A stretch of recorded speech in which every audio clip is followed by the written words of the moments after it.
Recording in progress.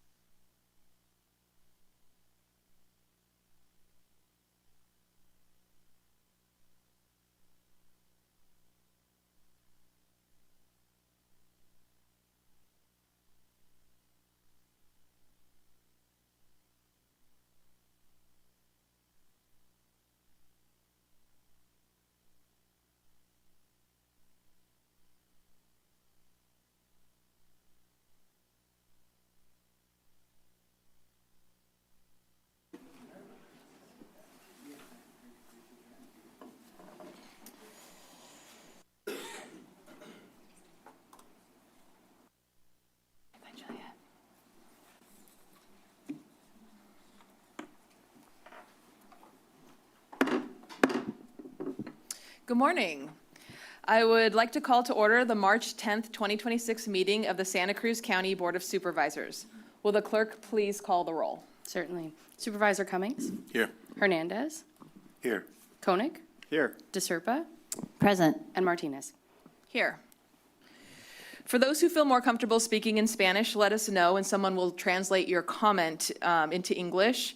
And for those who require translation throughout the entire meeting, we ask that you make those arrangements in advance by visiting our office, the clerk of the board's office in person, or sending an email to cobstaff@santacruzcountyca.gov, or by calling our office at 831-454-2323.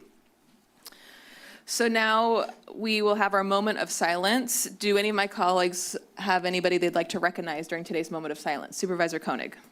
Thank you, Chair. I'd like to dedicate the moment of silence to Harvey John Nicholson, father, husband, brother, son, grandfather, banker, and community leader. Harvey helped to found Coast Commercial Bank, and when the 1989 Loma Prieta earthquake devastated Santa Cruz County, Coast Commercial Bank was the only bank actively lending to help rebuild the community. Harvey urged employees and residents alike to support their neighbors and local businesses by shopping locally rather than taking their business elsewhere, and he provided steady, confident leadership during a time of uncertainty, remaining unwavering in his commitment to the vitality of Santa Cruz County. For those of you who would like to join in the celebration of his life, one will be held at the Santa Cruz Beach Boardwalk Sunroom, March 17th, 11 a.m. to 1 p.m. Please wear something that reminds you of Harvey or green for St. Patrick's Day. Thanks. Thank you. Supervisor DeSerpa. Thank you. Found out just last night that former county social worker from Child Welfare, Carolyn Sprague, has passed away, and she also worked for the family court as a mediator, and just wanted to send our thoughts to her family and to everybody at Child Welfare who worked with her and knew her. She was a dedicated public servant, I think, for over 30 years, and her death was unexpected, and so we thank her for her service. Thank you. Sorry, I have one more. Can I say one more? Go ahead. Last night there was a fire. I don't know if everybody has heard the news yet, but it was in Capitola, and there was one. So our hearts go out to everybody involved in that, and there were a couple of businesses that were affected. And I've talked to Anthony today, who owns Mijos Restaurant, about what happened, and we wish everybody well. Thank you. Thank you, Supervisor DeSerpa. Will you please join me in a moment of silence?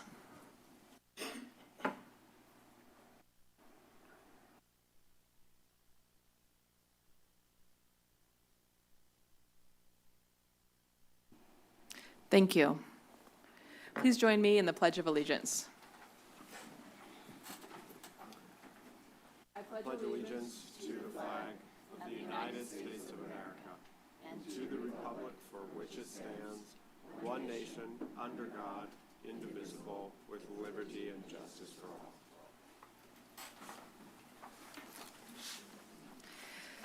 Thank you. We're now on to item number 3, consideration of late additions or deletions. CEO Coburn, are there any changes to the agenda? Chair, there are none. Thank you so much. So now we're on to item number 4, removal of items from the consent agenda to the regular agenda. And we're getting some mood lighting in the room. Thank you. Do any of my colleagues wish to pull anything from the consent agenda? I'd like to pull item number 25. And since we have a scheduled item in the afternoon, I'd like to try to put it on as item number 9.1, so get it done at the end of our morning business.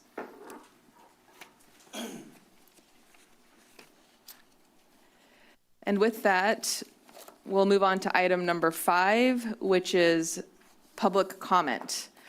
I'd now like to invite public comment on any item on the consent or closed agenda or any subject matter that's within jurisdiction of the board. If you wish to speak on items that are on the regular agenda, I'm going to ask that you speak on those items when the item is heard. So for example, if you are here for the item related to SHIELD, that would be an item on the regular agenda, which is item number 7. If you intend to speak this morning, can you please form a line in front of us so we can see how many people are here?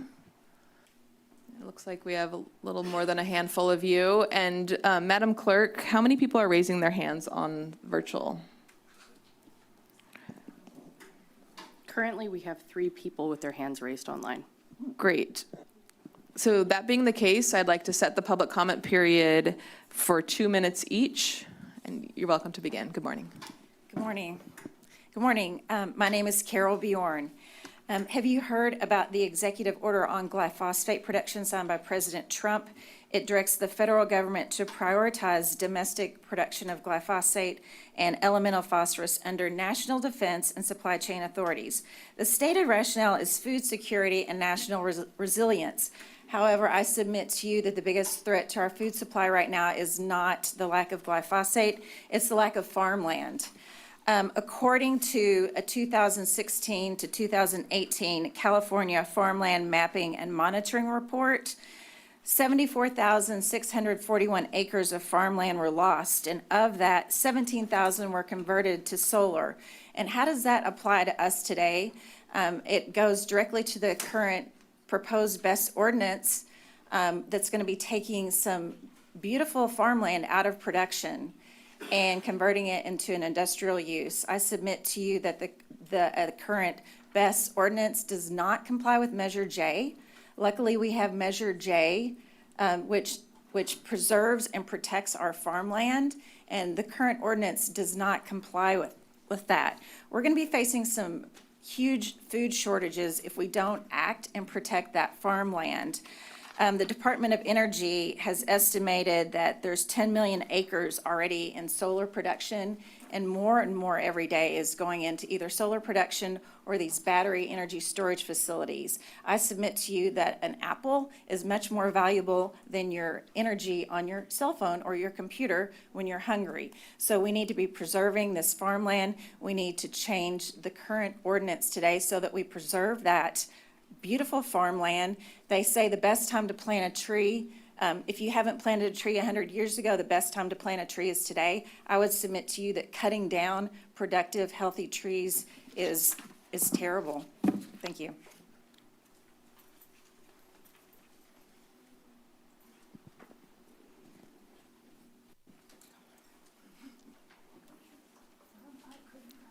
Good morning, Supervisors. My name is Len Wong, and I'm the Health Equity Officer with the Behavioral Health Division in the Health Services Agency. I'm also a licensed clinical social worker, and I'm joined by my HSA and HSD colleagues, Jorge Duque, Brenda Campbell, Robert Annan, Whitney Barnes. This morning, we want to thank you for proclaiming March as Social Worker Appreciation Month. We also want to take a moment to acknowledge and appreciate the mission-driven work that all of the social workers in the county do every day.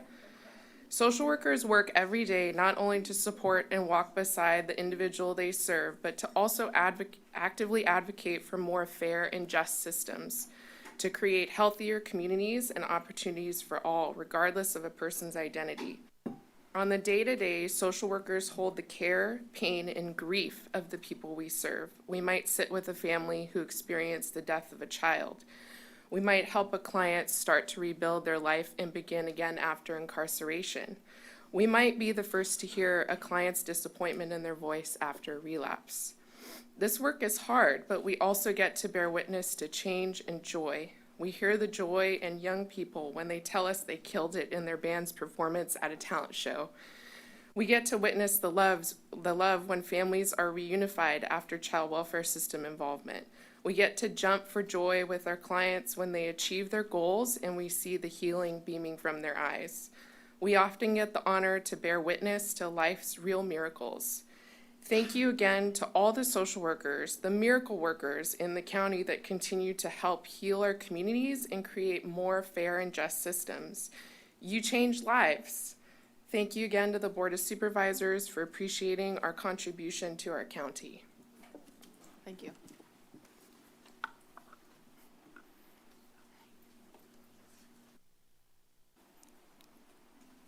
Good morning. My name is Ken Reichman. I'm with Indivisible Santa Cruz County's immigration team. We're focusing right now on issues surrounding arrest, detention, and deportation of immigrants. And what I would like to address today is to receive help from the board or from SHIELD to clarify a statement that Sheriff Clark made in a recent press briefing with Jimmy Panetta. And I say this in all respect for the sheriff. I think he's doing a good job from my limited experience. In this press briefing, its focus was to reassure the community of assistance when ICE comes. And the sheriff said, we at law enforcement have a duty to intercede. If we are present, we see things like excessive use of force or blatant violations of the law, we have a duty to intercede. That goes the same with the federal law enforcement. Now, this is a bold statement. Only a few police chiefs across the nation have made this statement. My concern is that it may be confusing. It may give people a sense of false security in that part of the process is the sheriff will not be present when ICE is around. Therefore, they won't be there to see any infractions, and they won't be able to intercede and help us. Thank you. Thank you.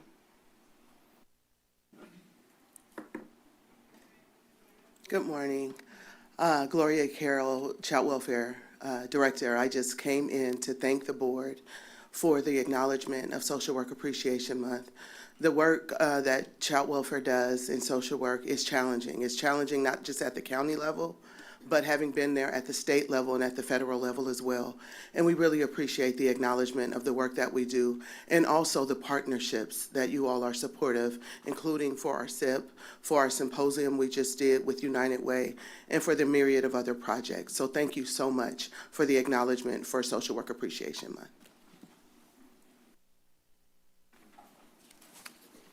Good morning, Chair Martinez and Supervisors. I'm Jeffrey Arlt, the Secretary of the Santa Cruz County Behavioral Health Advisory Board. The Behavioral Health Advisory Board has two letters of recommendation on the consent agenda, item U and item V. Both are recommendations for the 2032 strategic plan. Item U recommends two priorities be included in the 2032 strategic plan. One is the doubling in county mental health and substance use treatment capacity within the next 3 years. Right now, HSA department is spending $23 million for out-of-county transfers or outside hospital expenses. Due to Medicaid rules, these transfers do not qualify for the 50% match we receive for in-county treatment, resulting in unreimbursed costs of about $11 million each year. The lack of capacity in our community for treatment has largely led to our jail becoming the default mental health facility, which it was never designed for. The second priority is the reducing by 50% the time in both the justice system and in custody for those not sentenced, to do that within the next 5 years. Evidence from other counties indicates that net savings typically grow in years 2 and 3 in this type of approach as both jail and mental health system costs decline with improved stabilization. Item V recommends the county increase its general fund contributions to Behavioral Health Division from approximately 1.2% to a minimum of 2% over a 3-year period as part of the Santa Cruz County 2032 strategic plan. This measured increase is necessary to address documented underfunding. Thank you. Thank you. Hello, I'm Dean Cascino, also a member of the Behavioral Health Advisory Board. I want to speak in support of the 2 letters of recommendation that you have in your packet. As Mr. Arlt said, that we have a very high cost of behavioral health care in this county, partly because the state points out we have 3 times the state average the number of high-cost beneficiaries. These are patients who require more than $30,000 per year for their mental health treatment. This is partly due to we don't have enough support systems and step-down facilities to provide care for these people. They tend to relapse. When they relapse, those exacerbations require more treatment care. And if they require hospitalizations, since we don't have the capacity to treat all of them in county, we have to send people out of county where we don't get the state match, yet pay for their care. Also, as was pointed out, this put a stress on our county jails, and if the behavioral health was better controlled, I think the stress on the jail system will go down. I wanted to thank you for all the work you do, because it's a tough job providing services to our county with a restricted budget. But I think dollars spent on behavioral health are well spent. So thank you. Thank you.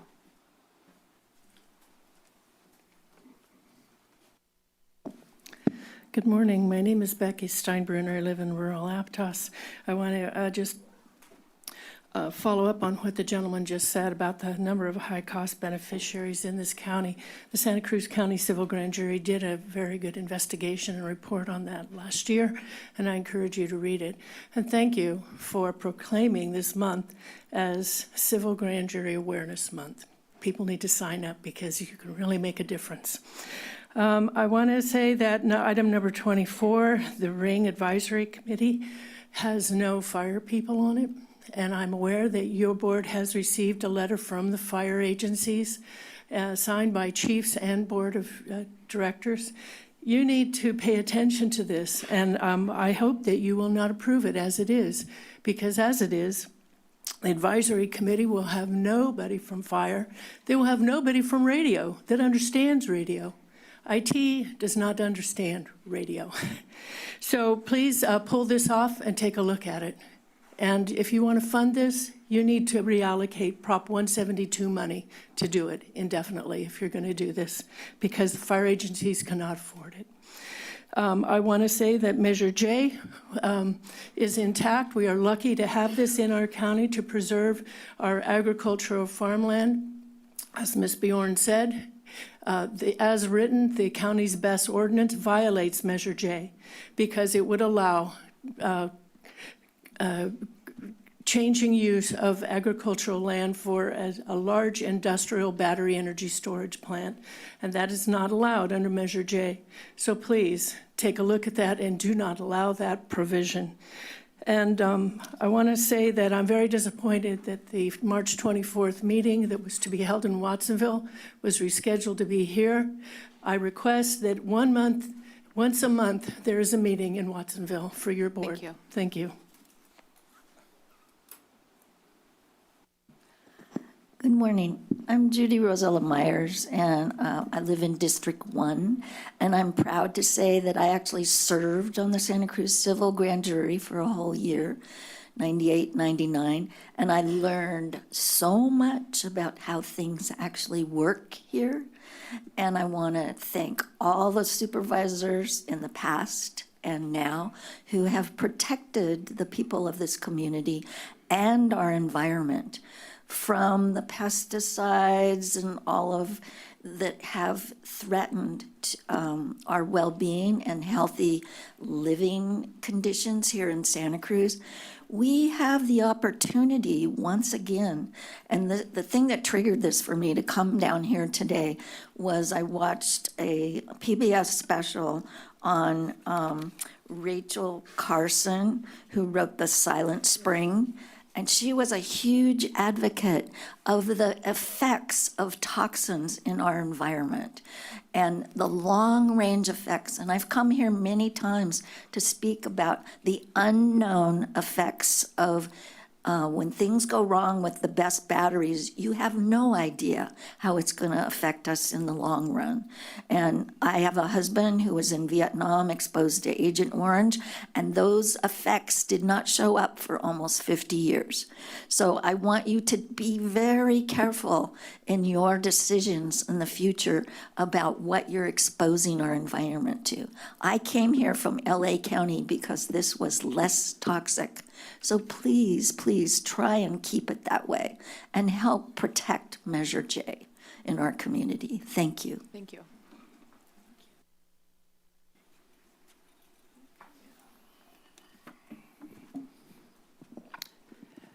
Good morning, buenos dias, Chair, members of the County Supervisors and staff. I come before you to, a letter was sent to you in regards to a recommendation to increase the general fund allocation. And this is to the Behavioral Health Division. It's a very important to increase to a 2% for a 3-year span. I just going to give you very briefly, we're talking about the 2027 to 28 to increase the general fund allocation from approximately 1.5 million, which includes the 1.4%. For year 2028-29, 1.9 million, which is an increase of 1.65% in the general fund. And then in the third year is 2029-30 to increase the final $2.56 million, which is 2%, which is a total investment for the behavioral division of $6 million. It's very important for the behavioral division to have that allocation from the general fund. So with that in mind, I would like to make sure that you support our advisory board recommendation to you for the members that you are appointing to us. It is very important, and I thank you to continue to support our behavioral and mental health services. That recommendation is very important to benefit not only to the children, the youth, especially the elderly population in Santa Cruz County. So I think the community will appreciate that increase to our residents of the county of Santa Cruz, and I thank you. Thank you.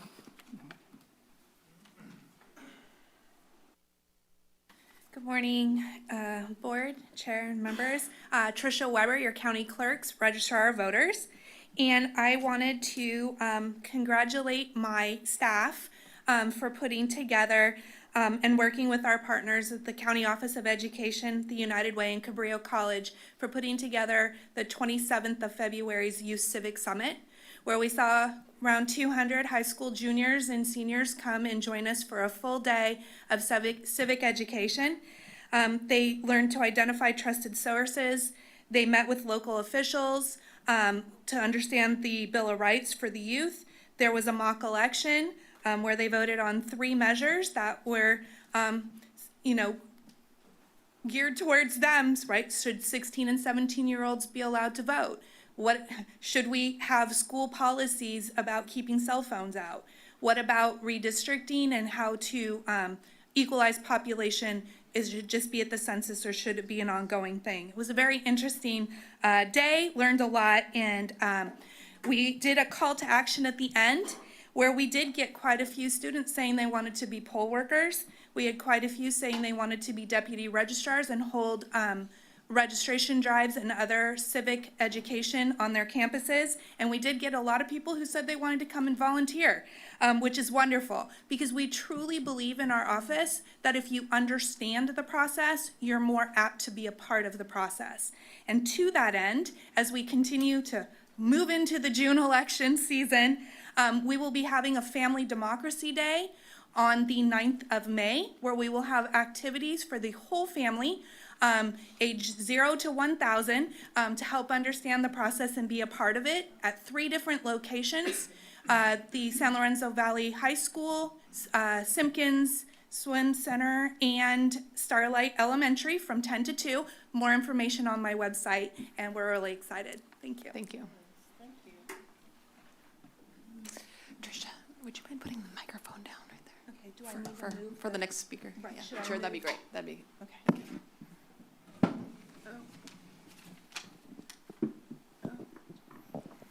Thank you for your assistance. Yeah, I'd rather. You'd rather have this. So that's why I was moving it. That's good, thank you. Hi, my name is Stephanie Ault, and I came to tell you today that do I need to? Yeah. Okay. Okay, thank you very much. I came to tell you today that the Senior Council does not represent or advocate for the disabled. This means that the Master Plan on Aging does not include the requirements of the disabled. When I said this to CEO Clay, he quipped, well, Stephanie, it is called the Master Plan on Aging. And I responded, well, I guess then I need to create a disability council. So I wanted to explain the reason why we need a disability council. There are 29,000 disabled residents in Santa Cruz County. 7.4 of the disabled are under the age of 65. They face a poverty rate of 18%, which is about double that of able-bodied peers. The working age disabled between 18 and 59, half of them do not work, and many face earning about 2/3 of what their able-bodied peers earn. Additionally, there is a 19% increase in the long-term homelessness among disabled adults. So we need a hybrid disability council that acts as both a government-appointed advisory board as well as a gathering table for service providers and advocates to coordinate.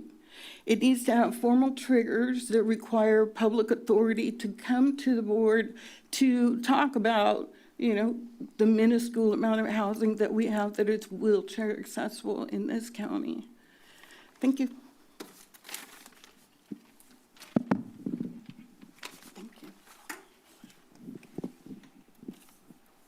Is there anyone else in the room who'd like to speak to us today? Seeing none, Madam Clerk, will you please call the first online caller?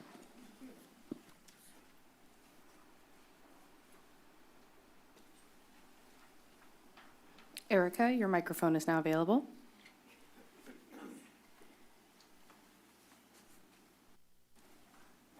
Thank you. My name is Erica Schwanbeck. I am speaking today as a director of the Felton Fire Protection District Board regarding agenda item 24 for the Ring radio system. The MSGA governance structure does not include special district representation as a voting member, and these special districts operate on narrow budgets and have repeatedly been expressing concern regarding this new system. The resolution today is to define county participation in the executive committee. The executive committee is the sole and final voting body, and they don't represent a single fire chief in the county. The non-voting advisors allows only for the president of the Santa Cruz County Fire Chiefs Association, which represents 10 agencies. On December 9th, your board heard from the fire chiefs and written correspondence on this item today.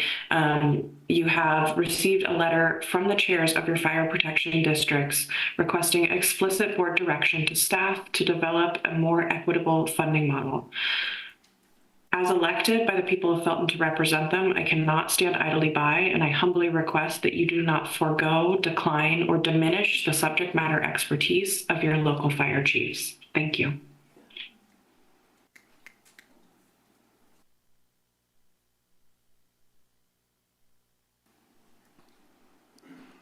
Odalis, your microphone is now available.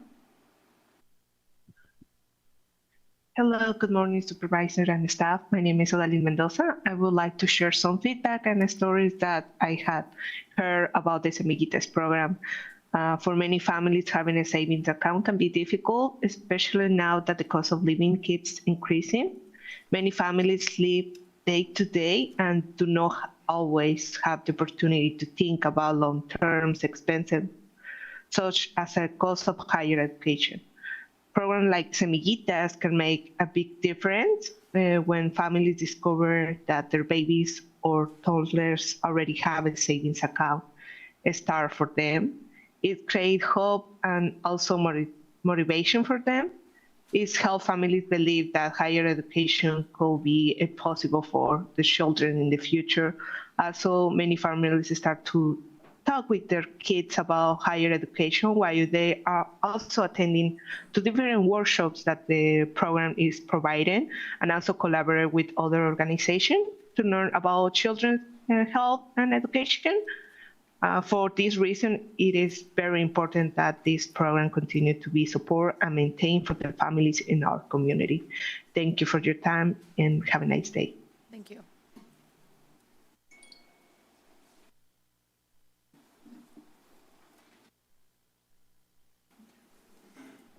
Tim, your microphone's now available. Hello, thank you so much for allowing me to speak today. Can you hear me? Yes. Excellent. So I just wanted to say that I am quite supportive of all the comments that I just heard. As some of you know, that things like behavioral health and environment, that's kind of like ground zero for me. So I appreciate all these comments, and anything that can make things a little better for people that have disabilities, I think, I feel that has huge benefits for society in our county, for sure. I mean, it's hard enough as it is for these people to start out young in life and to have a disability, and then to be moving around and to find so few accommodations for them, that are essentially barriers to all of them being able to be productive in society and to be able to care for themselves.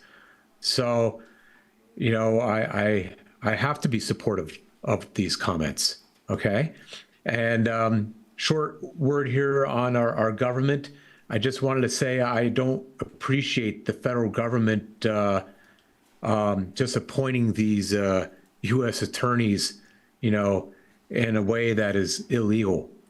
I don't see how, with ICE and what they're doing and violating all of our laws, and at the same time, this lack of appointment of properly appointing U.S. attorneys can improve my safety in society and lower my fear.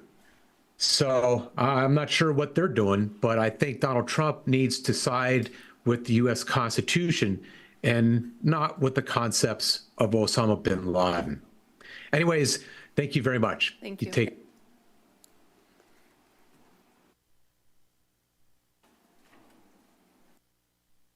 Call-in user 002, your microphone is now available.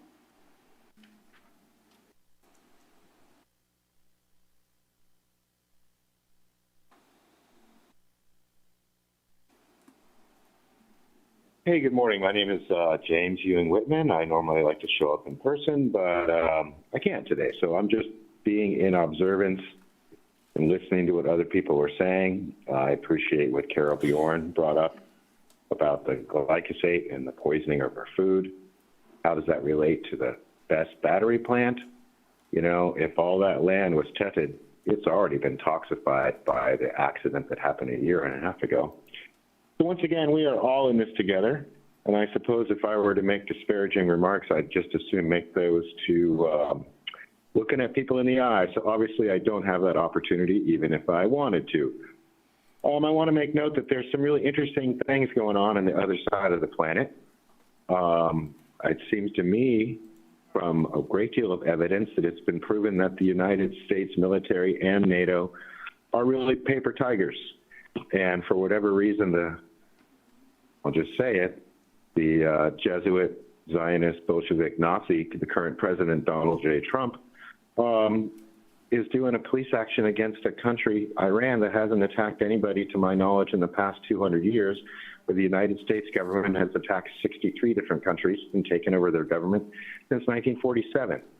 So I want to say that we're all in this together, and the happenings are going to create hardships for everybody. And hopefully people that disagree with each other can learn to talk with each other. That's enough for now. Thank you very much for your time. Thank you.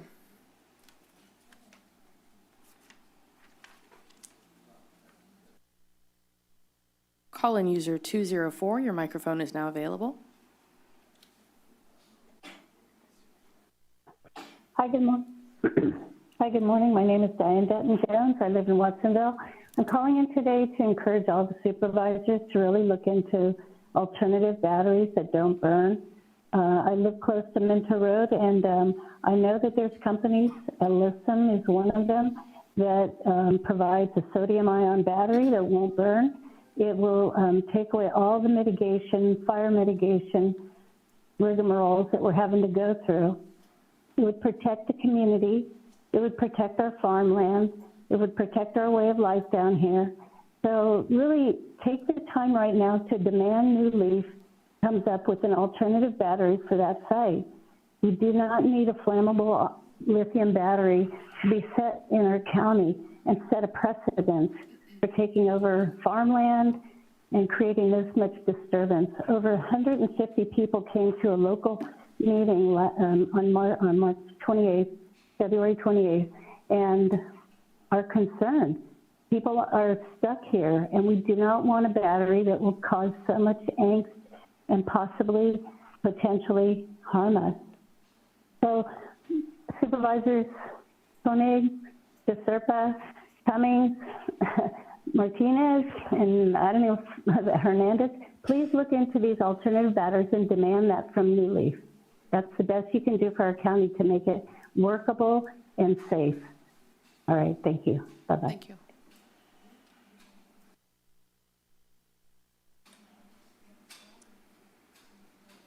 Call-in user 1, your microphone is now available.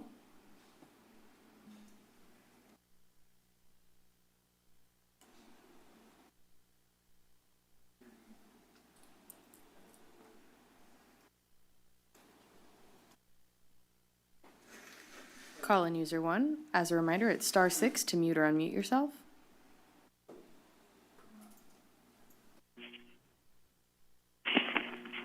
Marilyn Garrett, I'd like to refer people to a film, Earth's Greatest Enemy, the U.S. military. And when our tax dollars go to the military and these endless wars, they're not being used in our county. I would like to see the Board of Supervisors pass a resolution against the attack, the war on Iran and other countries. The U.S. military is the greatest polluter. I just listened to the first part of Democracy Now!, and U.S. and Israel are absolutely destroying Iran and bombing oil facilities, and there's black gook in the air contaminating everything, and that blows all over the world eventually. We need to be stopping this toxicity and destruction from the military, from the battery storage places, from pesticides. And I urge you to work on behalf of the health and well-being of the community. No wars, no battery plants, ecological agriculture. Thank you. Thank you.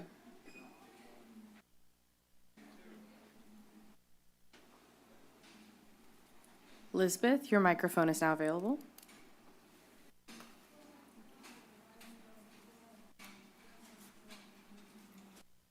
Good morning, Chair and Supervisors. My name is Lisbeth Silva, and I'm speaking today on behalf of Watsonville Law Center. First, I want to thank the board and the SHIELD Subcommittee for the work that has gone into these recommendations and for recognizing the importance of protecting access to essential services in Santa Cruz County. At Watsonville Law Center, we work closely with immigrant families throughout the county who depend on access to legal services, healthcare, housing support, and other public benefits. One of the most important factors that allows families to seek help is trust. Trust is the institution serving them. Will it respect their privacy and protect their information? The report highlights concerns raised by community members about how personal data is collected and shared by public systems. These concerns are very real for the families we serve. When people fear that their information may be used in ways that could expose them to immigration enforcement, they often stop accessing services altogether. The hesitation can have serious consequences, and not only for individual families, but for public health, community safety, and the stability of our local economy. For this reason, Watsonville Law Center strongly supports the direction outlined in the SHIELD recommendations, including the proposed ordinance to prohibit the use of county property to stage areas for civil immigration enforcement.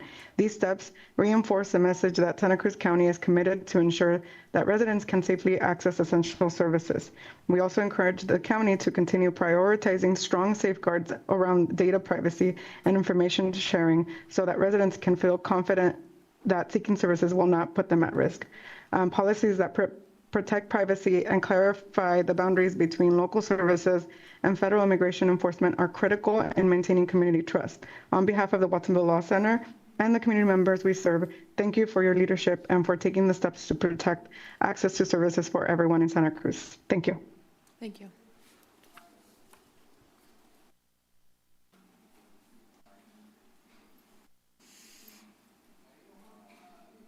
Harmony, your microphone is now available. Thank you so much. Good morning, Chair Martinez and each supervisor. Once again, I am speaking to each of you from my new office here in the Watsonville Law Center. I'm also speaking on behalf of the Santa Cruz County Immigration Coalition and the Child Care Safety Plan Coalition. I want to thank you for your support of all of those organizations, and again, for all your incredibly hard work balancing so many competing factors. I recognize it's challenging. I wanted to thank you for the ordinance that would ban the officials from using county-owned facilities for immigration enforcement, and I would like to ask that you consider making an amendment to that so that it says the word property instead of the word facility. And I believe that could expand to also prohibit the use of mass surveillance cameras. And we all know the danger of collecting that sort of data. So I would appreciate that consideration. Also just wanted to make notice that the Santa Cruz County Immigration Coalition did send a letter just recently to the SHIELD Task Force, very appreciative of that force being created. And we really want to request that the Santa Cruz County Immigration Coalition, which comprises over 100 people representing both community-based organizations and grassroots projects, the individuals working daily with immigrants, are included in all actions of the SHIELD committee. We really appreciate being included in meaningful decision-making, and would like access to records of that meetings that have already taken place. We would appreciate being able to join the Belonging to the Bay convenings and just make sure that we have meaningful participation in that really important process. Thank you so much, and appreciate all your hard work. Thank you. Madam Clerk, how many more callers do we have online? At this time, we have one individual with their hand raised. Okay. To that one individual or anybody else on the call, just a reminder today, at this moment, we're hearing comments on general items on the consent agenda and not items on the regular agenda. If your comment is related to something on the regular agenda, including the SHIELD report, that will come up as item number 7. Thank you. Chair, the speaker has put their hand down. We have no further speakers That might online. be the case. I appreciate everybody's flexibility as we continue to navigate the right time to speak on different items. So now I'll close public comment period and go to item number 6, which is action on the consent agenda. Supervisor Koenig. Thank you, Chair. On item 19, directing the board chair to send a letter of support for SB 1078, a measure that would authorize the Board of Supervisors to seek voter approval for a countywide transactions and use tax. I'm cautiously supportive of this item today. I do think we need all the options available as we approach a very difficult budgeting year, and we'll can look at this option in more detail. That said, I think we're beyond the time where we can hope that new taxes pass simply because they are the right thing to do, and we've entered a time where voters are considering, can I afford it? And I think the answer is increasingly going to be no. $27 million a year that would come from a half-cent county sales tax needs to come out of somebody's pockets, and it could have a large impact on businesses as well.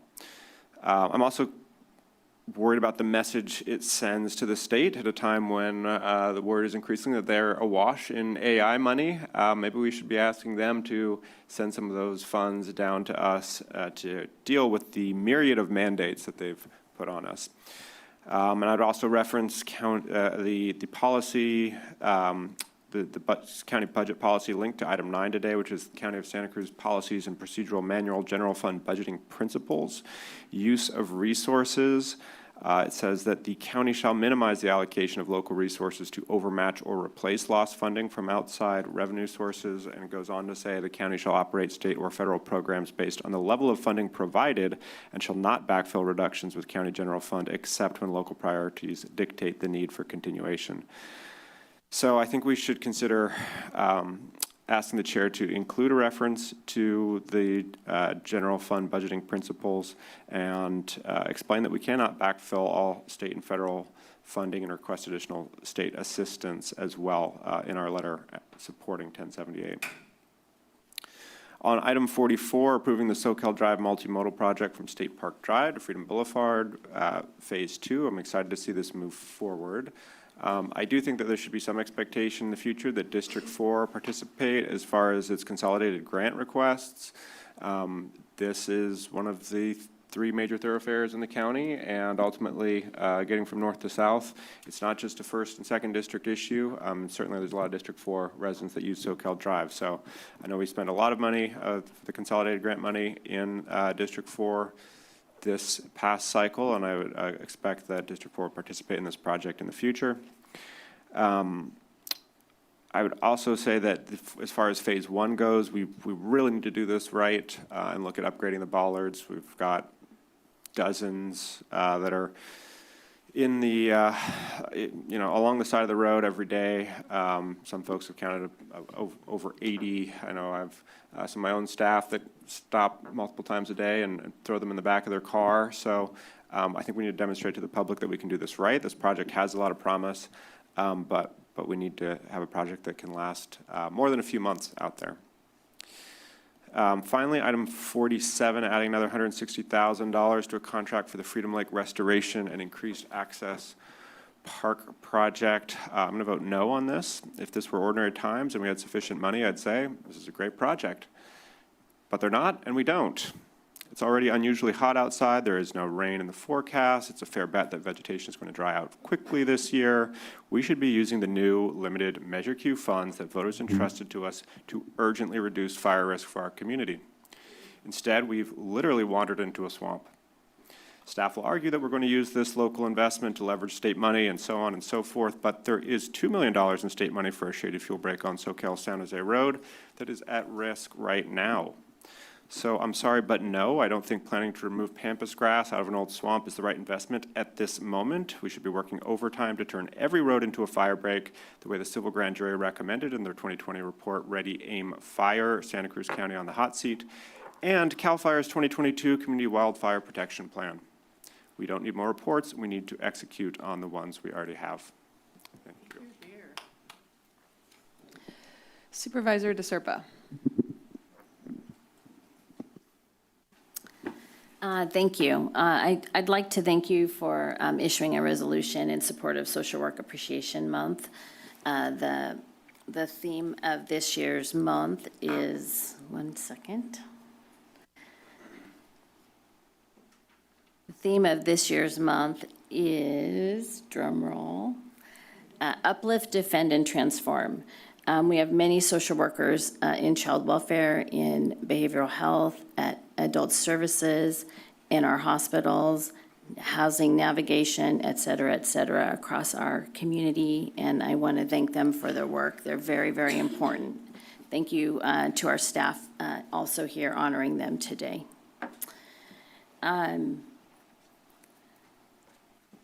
Regarding the comments that Supervisor Koenig made, I want to thank him for pushing his road money to the SoCal and Highway 1 expansion and corridor, even though it's not really in his district. He provided needed matching funds for improvements in our transportation, significant transportation corridors. And I agree with him that District 4 should think about providing a similar match in the future for continuing improvements in that area. Or not just that area, but continuing improvements moving down the highway. So thank you very much for bringing that forward. I'm actually in support of the Freedom Lake amount of money that's offered. It's a very special area that has keystone and important amphibians and animals there that need to be, and that lake needs to be restored on behalf of not only the people of Santa Cruz County, but for the animals that live there. It's a very important wetland area. So I'm in support of that today. I wanted to talk about item 16 for a minute. This is a treasurer's investment transaction report. I think it's 16. For the month of January. It's curious to me that in the backup for this particular item, it doesn't actually list out how much money we're making on this investment. And I'd like to potentially have a report come forward to this board, which talks about how the firm is chosen that invests this money, how much every month we are getting on this investment, and where that investment goes. I believe it goes into the general fund, but it's not clear from the backup, so I'd like to hear a report on that in the future. Similarly, on item 17, there's money that about $100,000 that will be transferred into the general fund that is unclaimed. Some of that money includes, in my mind, easy to locate agencies like the sheriff's department in a different county. There's $3,000 that we are moving into our general fund. It is curious to me why there are so many names and agencies on that list that somehow we can't figure out how to get them their money back. So I'd really like to hear more about how we're doing that in the future, because it just doesn't seem fair.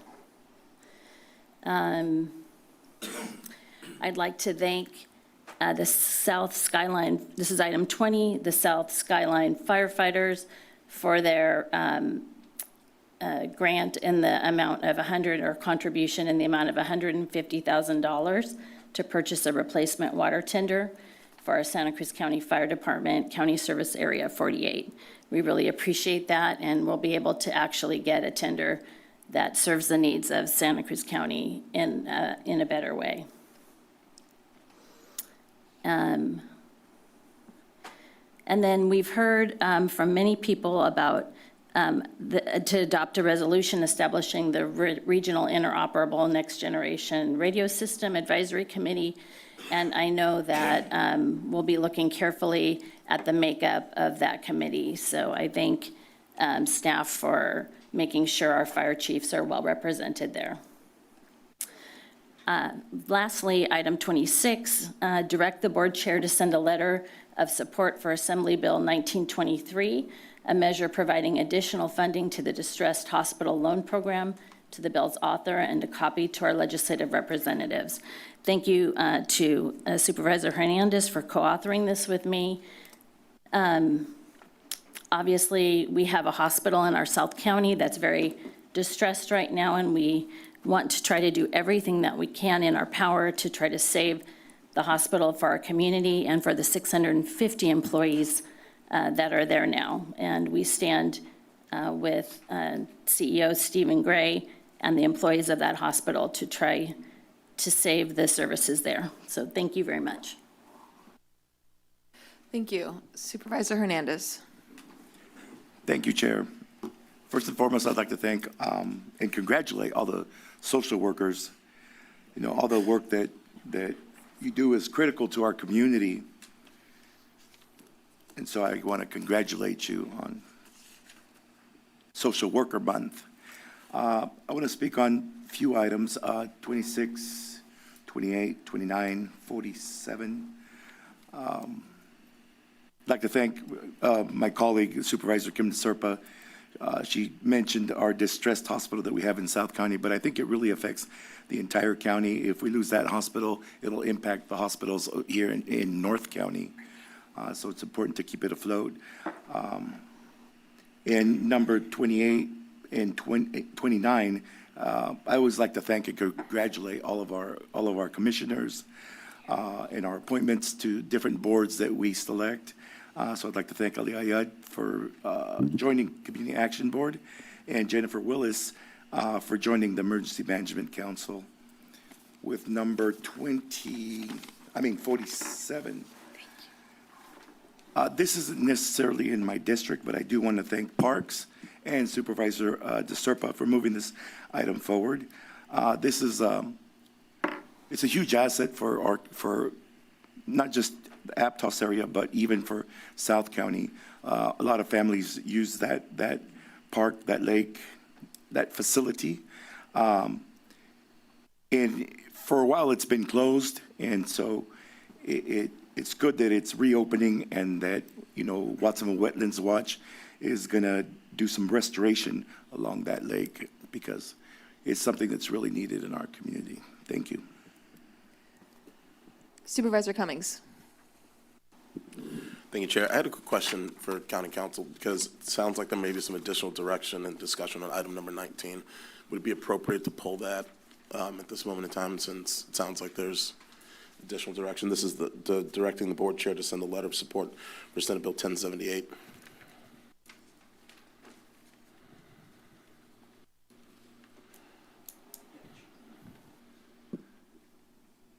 The chair has discretion, so if the chair wants to allow that item to be pulled at this point, you can pull it.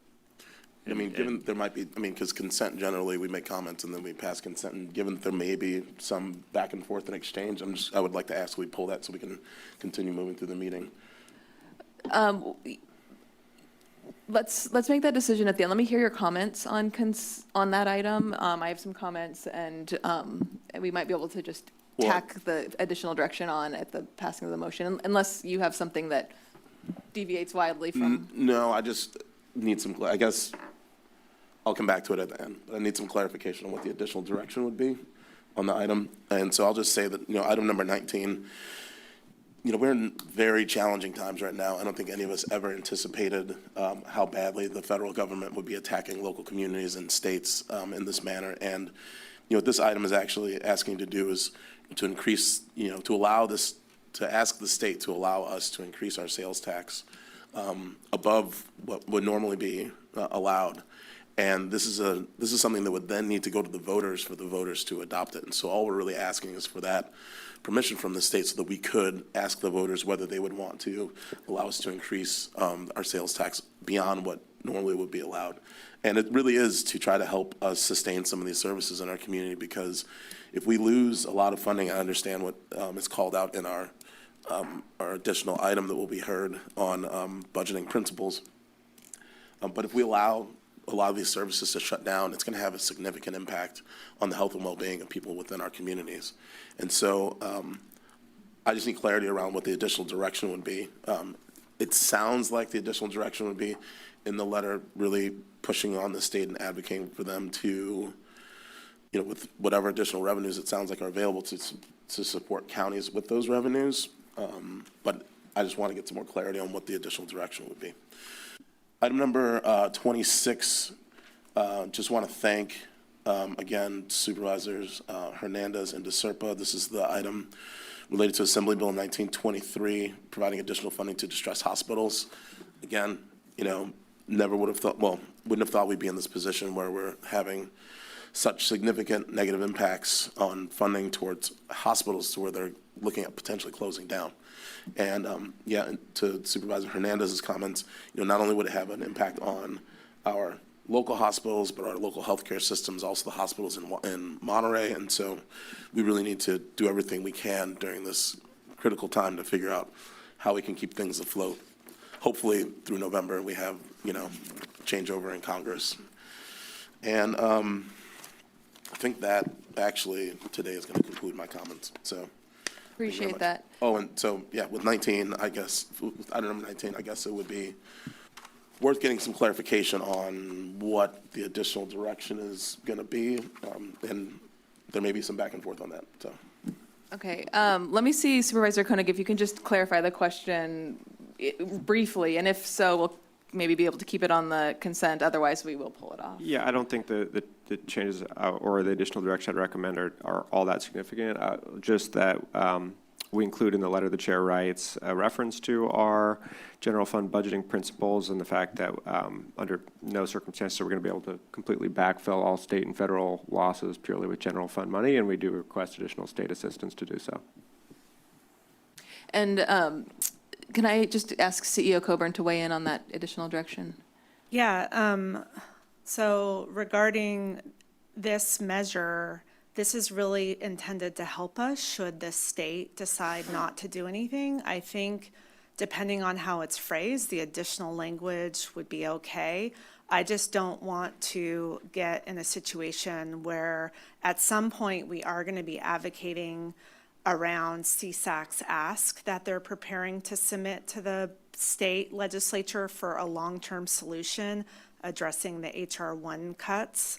So this is in preparation for whatever outcome might come in the future. So I just think we should be careful. I don't want us to hurt any sort of advocacy around that future ask of the state legislature.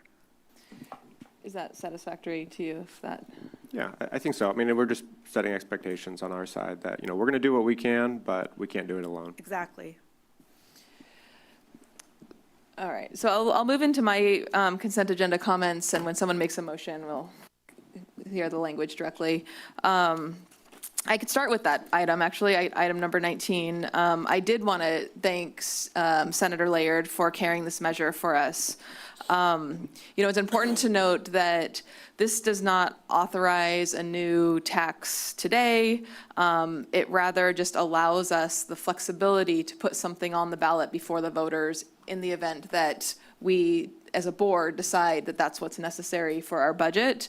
I think that the prospect of new taxes is something, as Supervisor Koenig pointed out, could be daunting. However, so is the prospect of the potential budget moving forward. So those are some of the hard discussions that we need to have, and this is really just a tool in the toolbox. I support what I hear CEO Coburn saying as far as doing this in alignment with our advocacy with CSAC and our state advocacy.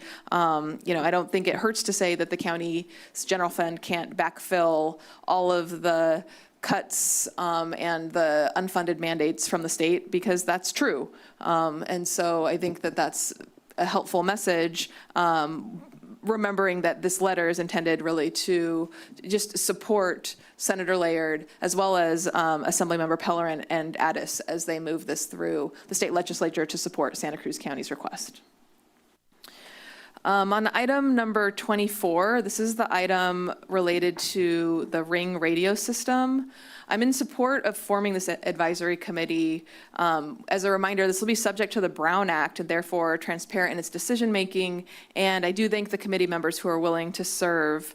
I also really want to thank the fire districts for engaging with us in several conversations as we prepare to make the transition to Ring. Personally, I have spoken to many of the chiefs in my district a number of times, and I know what their concerns are.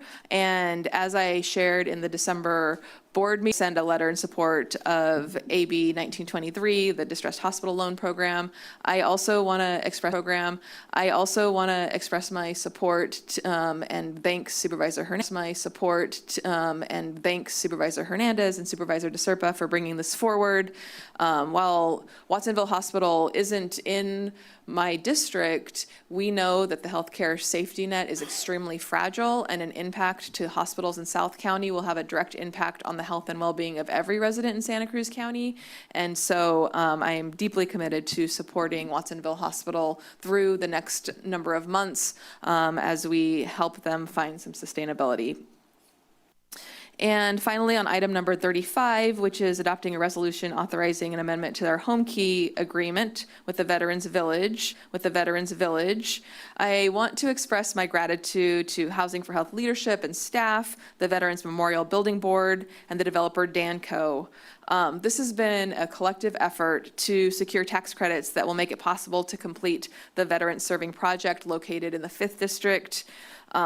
It has taken a long time to get the right formula of funding and the right partners to the table to see this project through. And I'm very excited that we're going to actually get to see some progress at the old J. Timberland site, which is kind of an iconic site along Highway 9, and look forward to seeing that project completed and able to serve veterans and their families.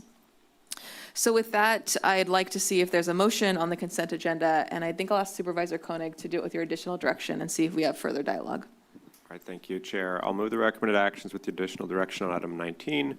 The Chair include a reference to the county's general fund budgeting principles in regards to backfilling state and federal reductions, and explaining that the county will still need additional state assistance in order to make these programs whole. Second. We have a motion from Supervisor Koenig and a second from Supervisor Hernandez. Is there further discussion? Supervisor Cummings? Yeah, I just wanted to read this one section. So county shall minimize the allocation of local resources to overmatch or replace lost funding from outside revenue sources. And within that section, it says, the county shall operate state or federal programs based on the level of funding provided and shall not backfill reductions with county general fund except when local priorities dictate the need for continuation. I think that that's maybe a good section to reference and really emphasize that, you know, we need to continue these programs, and we're going to do our best to do so should we be able to increase our sales tax and put that before the voters. But then to Supervisor Koenig's point, really emphasizing that we do need the state to help us, you know, backfill these reductions. So that's my only comment. So we have a motion on the floor and a second. Any further discussion? Madam Clerk, will you call the roll? Certainly. Supervisor Cummings? Aye. Hernandez? Aye. Koenig? Aye, with a no vote on item 47. DeSerpa? Aye. And Martinez? Aye. Motion passes as stated. That's good. Okay. All right.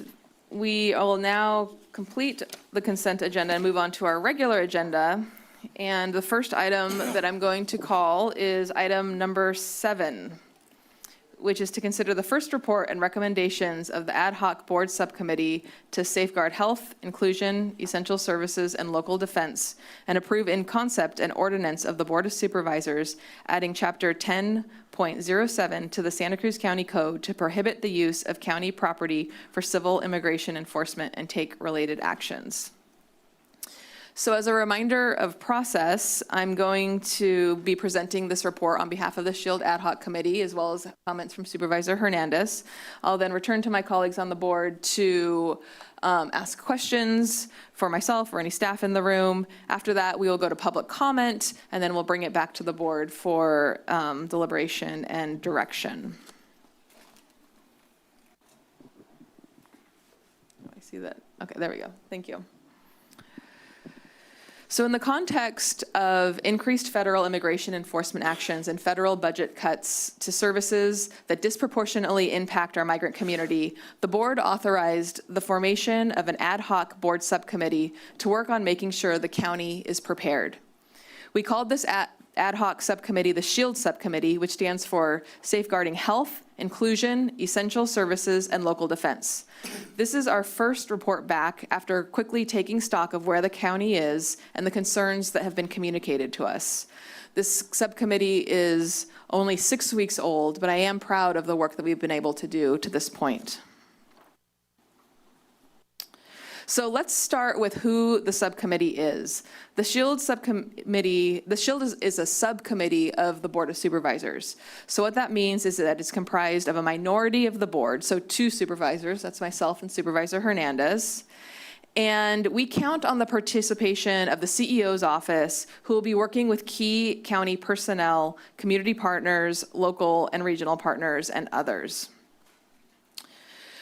The SHIELD subcommittee was established to support Santa Cruz County's coordinated, lawful, and timely preparedness in response to increased federal immigration enforcement actions. Its focus is on internal county preparedness, including reviewing and strengthening county department protocols related to immigration enforcement encounters in county facilities, identifying legal, operational, and policy gaps that may affect service access or county compliance with state and federal law, assessing continuity of essential services, exploring funding strategies and resource needs related to service access and community stabilization, coordinating with other local jurisdictions, school districts, and regional partners to prepare and respond, and developing potential policy recommendations for board consideration. So the subcommittee will not directly replace direct community-based rapid response networks. It will also not conduct or coordinate field response to immigration enforcement activity or serve as a public reporting or emergency response hotline. That's important because we have a number of community partners who are doing that work very well. And so the subcommittee's intention is to support gaps in work related to the county's participation and the county's internal protocols, as opposed to duplicating the good work that's being done by our community providers. It's also worth noting that the subcommittee cannot adopt new county policy without approval of the full board.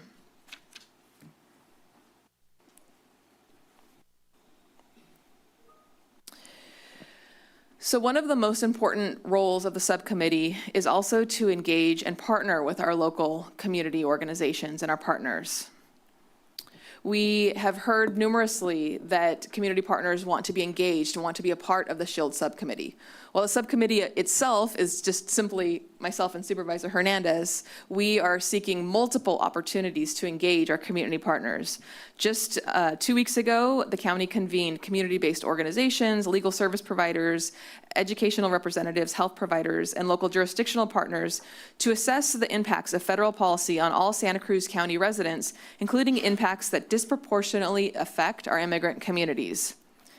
Some of the key themes that emerged from this community convening are the need for a centralized, publicly accessible source of information, clarifying our county policies and our protocols, the importance of uniform signage and consistent messaging across county and city facilities to reduce confusion, concerns regarding the declining utilization of medical, dental, food distribution, and public benefit services due to fear and misinformation, an interest in ensuring safe and accessible public spaces where community members can assemble and organize, requests for clearer understanding of what guidance, if any, our emergency dispatch systems can provide when individuals encounter federal agents in the field, and the importance of non-digital and bilingual communication channels and dissemination of information through trusted community-based partners.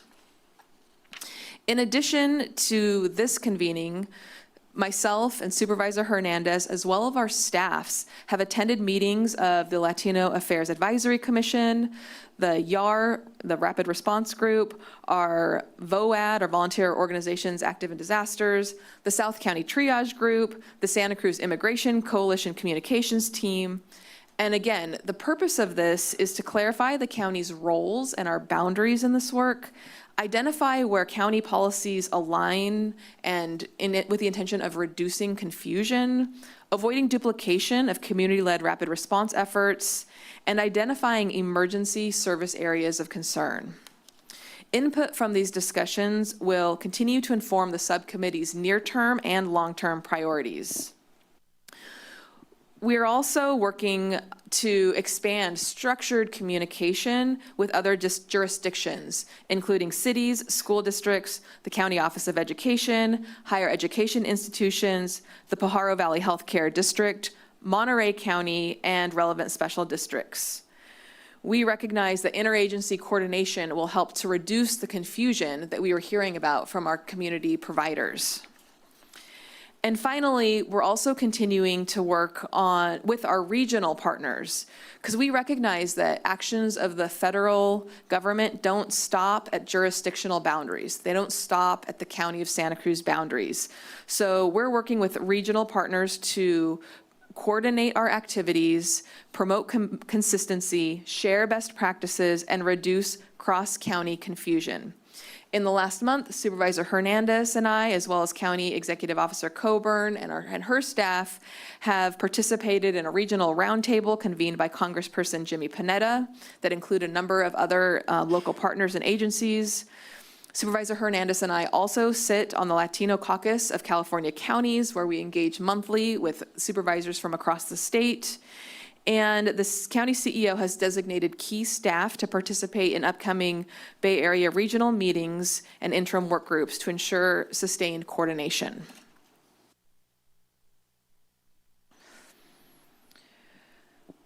So the bulk of our work over the last 6 weeks has been really focusing on where is the county today, what work has already been done. And I appreciate the additional direction when we introduced the subcommittee from Supervisor Cummings, who asked, where are we at based on previous board direction? So we started with a review of county policies and operational protocols.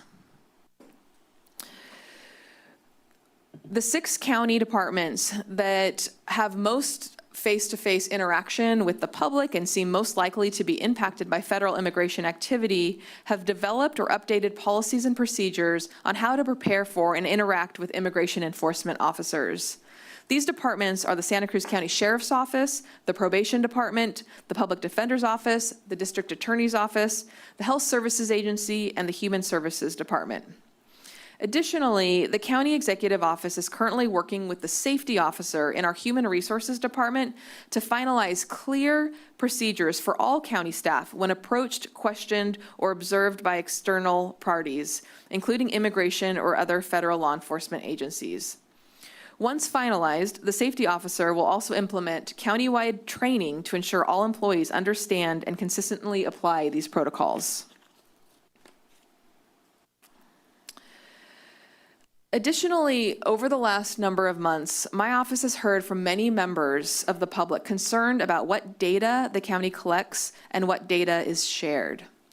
In December of 2024, the board resolved that county resources are not to be used to enforce federal immigration law that targets individuals based solely on immigration status, gather or disseminate information regarding the immigration status of individuals, or collect personal information unless explicitly required to by federal or state statute, regulation, or court decision. At that time, the county departments were also directed to review their confidentiality policies to prevent eligible individuals from being discouraged from seeking services or engaging with the county resources based on immigration status. Pursuant to this resolution, county staff do not inquire into a person's immigration status for immigration enforcement purposes. County staff avoid inquiring into immigration status unless it is legally required and/or used to provide services addressing unique challenges, needs, and goals. And when such information must be collected, staff explain how it will be used and protected under applicable confidentiality laws. Additionally, many Santa Cruz residents have expressed particular concern about data collected by automatic license plate readers, such as flock cameras, being shared with the federal government. The county does not utilize ALPR cameras, those are flock cameras, within its jurisdictional boundaries, the unincorporated areas of Santa Cruz. So it's not adding any ALPR data that could be shared. There are some cities in Santa Cruz that use ALPR cameras, but that's up to those jurisdictions, not the county. For investigation purposes, the Sheriff's Office does have access to a state intelligence center that includes data collected by ALPRs in other districts.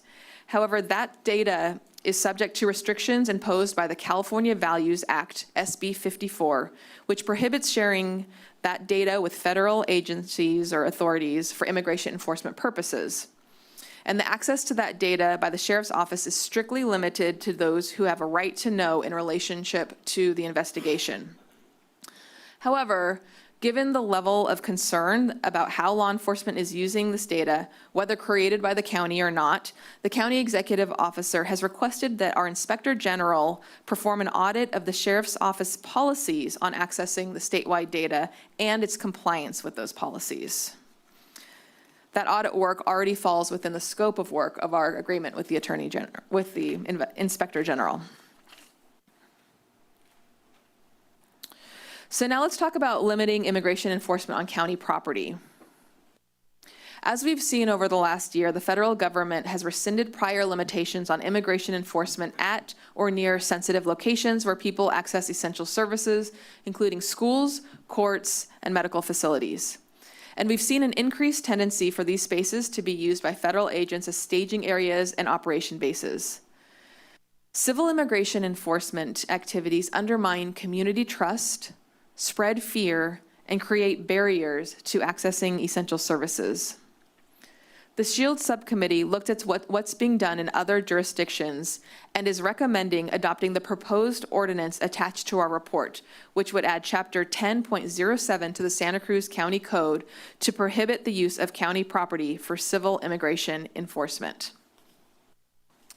This ordinance would prohibit the use of county-owned or county-controlled parking lots, open spaces, and buildings as staging areas, processing locations, or operations bases for federal civil immigration enforcement activities to the extent permissible by law. It would not prevent compliance with lawfully issued judicial warrants or other judicial orders. This policy would direct the county executive office to develop protocols to ensure that wherever appropriate, physical barriers such as locked doors and gates are used to limit access to these spaces. Potential costs could include staff time to identify sites appropriate for signage and access controls. So the CEO will return to the board with a cost estimate for consideration and approval if that would be necessary. So looking ahead at our next steps, the subcommittee's next phase of work will focus on 3 areas: strengthening our internal readiness, maintaining close coordination with community partners, and aligning with regional agencies. First, on internal readiness, we'll continue working with the county departments as they finalize the countywide protocol for staff engagement with immigration enforcement officers and move forward with training our county employees. We will also provide input as staff develop a concept of operations that clarifies our county roles, coordination, and communication pathways should significant federal activity occur. Second, we'll continue working closely with our community partners. This includes establishing a reoccurring community roundtable with service providers, developing outreach materials to help small businesses understand their rights and responsibilities, and identifying ways to support organizations that are seeing increased demand for services. We'll also look at additional ways to share accurate information through trusted, non-digital communication channels.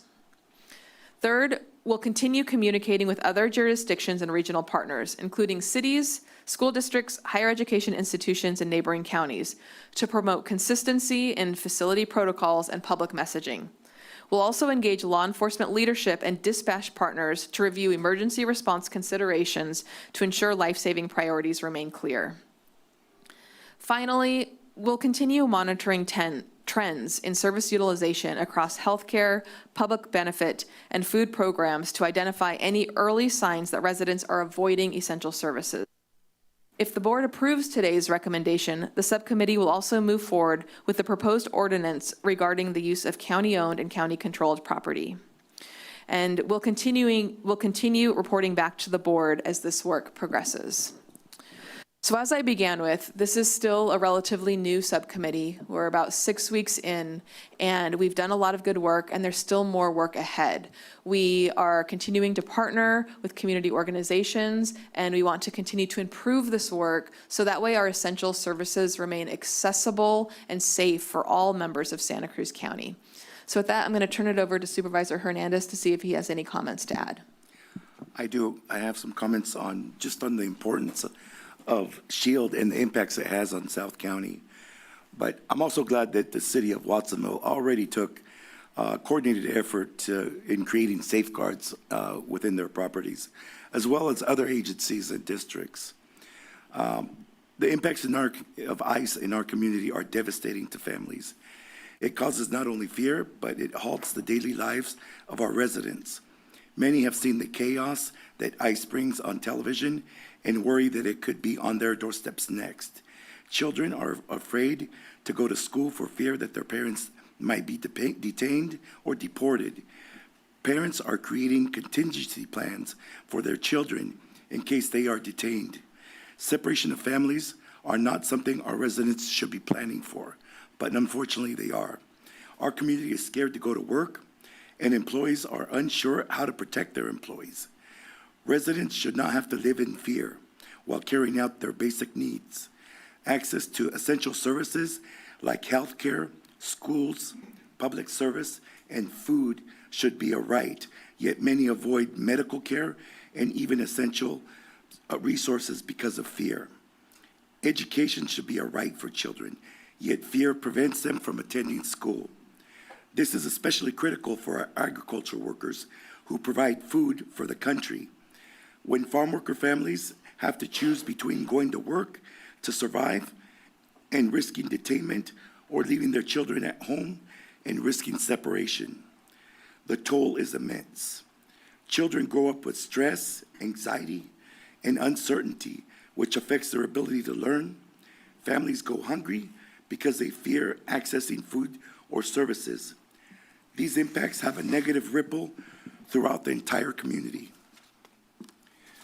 On top of this, federal policies such as H.R. 1, which dramatically increase immigration enforcement funding, will create even greater health and financial burdens for our residents.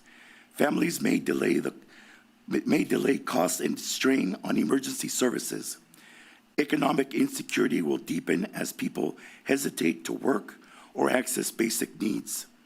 That is why SHIELD Ad Hoc Committee exists, to work directly with all of you, our community and nonprofit partners, to guide our actions and build safeguards.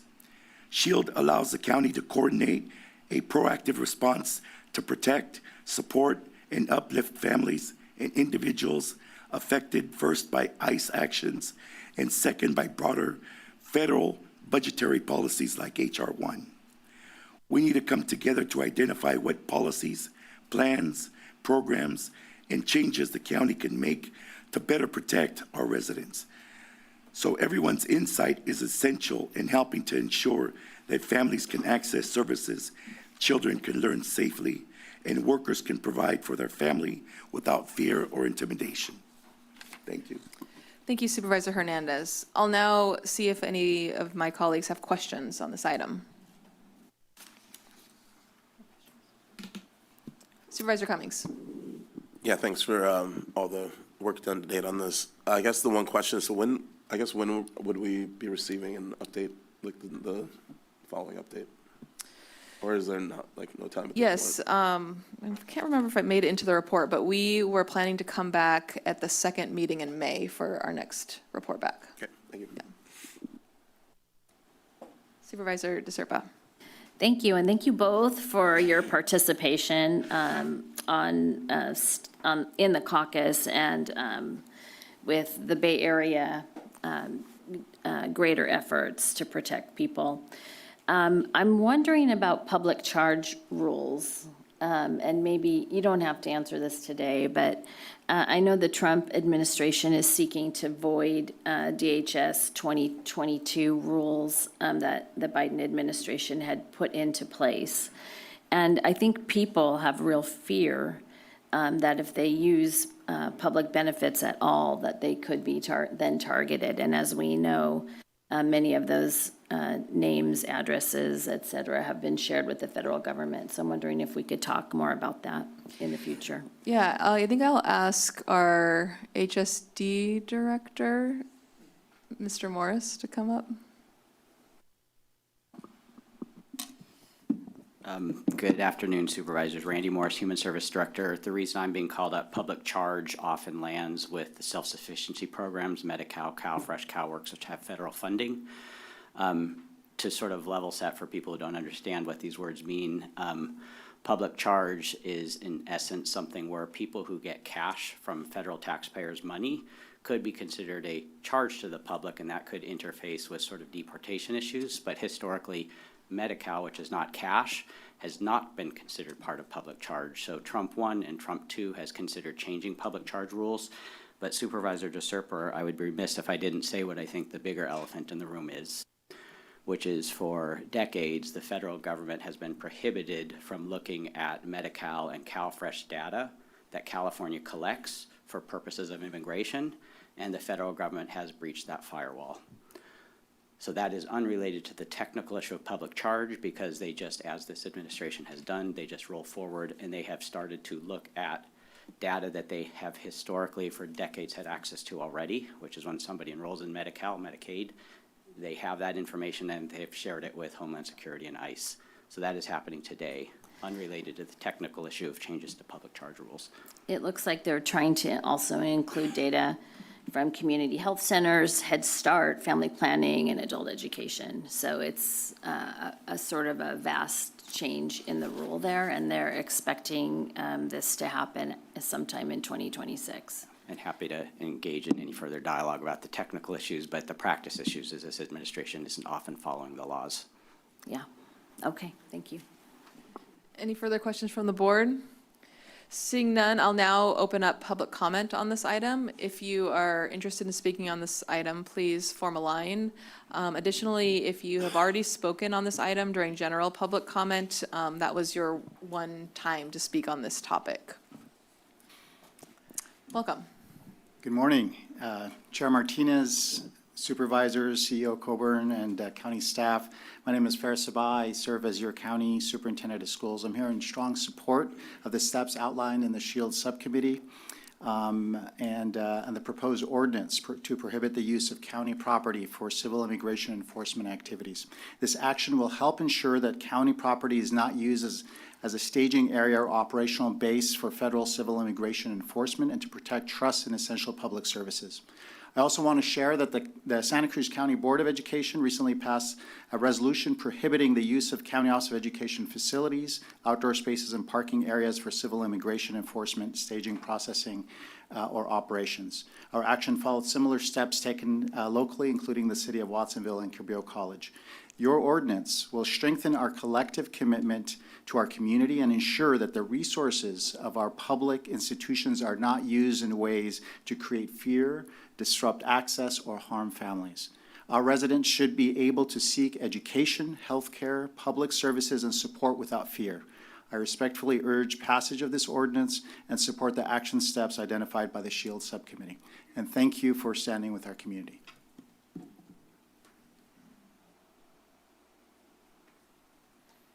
Ken Reichman again of Indivisible Santa Cruz County Immigration Team, and I too want to urge board members to pass this ordinance. Our neighbor Santa Clara County was the first to put together a solid ordinance and prevent their buildings and land from being used by ICE. But the cities of Watsonville, San Jose, San Francisco, Oakland, Pinole, Richmond, and Los Angeles is working on such an ordinance, see the value in it. At this point, it may be symbolic in that it's very difficult to enforce these laws with the government taking precedent over state laws and city laws. However, the governor, who's also passed laws like the no mask law, no ice around schools law, there is a court case that Trump has initiated, and it looks like that he's initiated to halt these laws, but it looks like there's going to be a new ruling on those laws and that the state law could be enforced. So please do pass this ordinance. Thank you.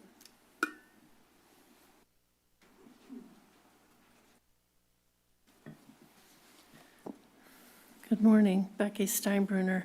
I support this action.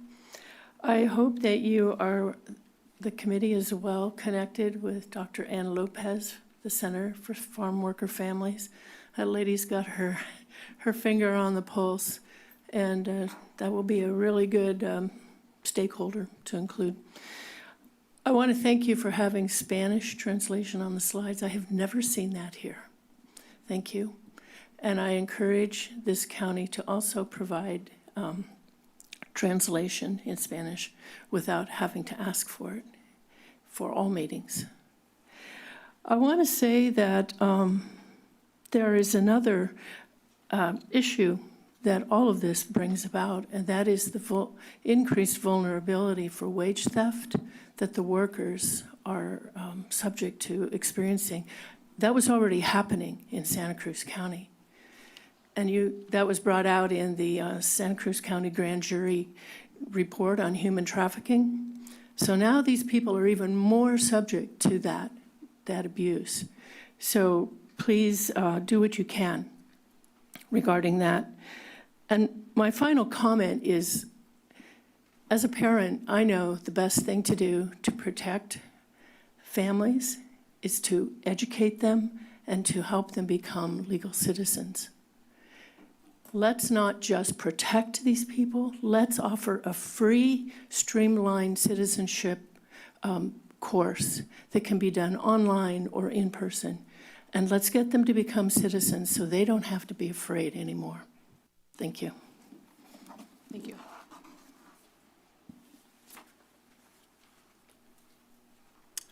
Buenos dias, Chair and Board. Bernie Gomez with Milpa. Yeah, I just want to, thank the board and those involved in, looking for ways to develop and create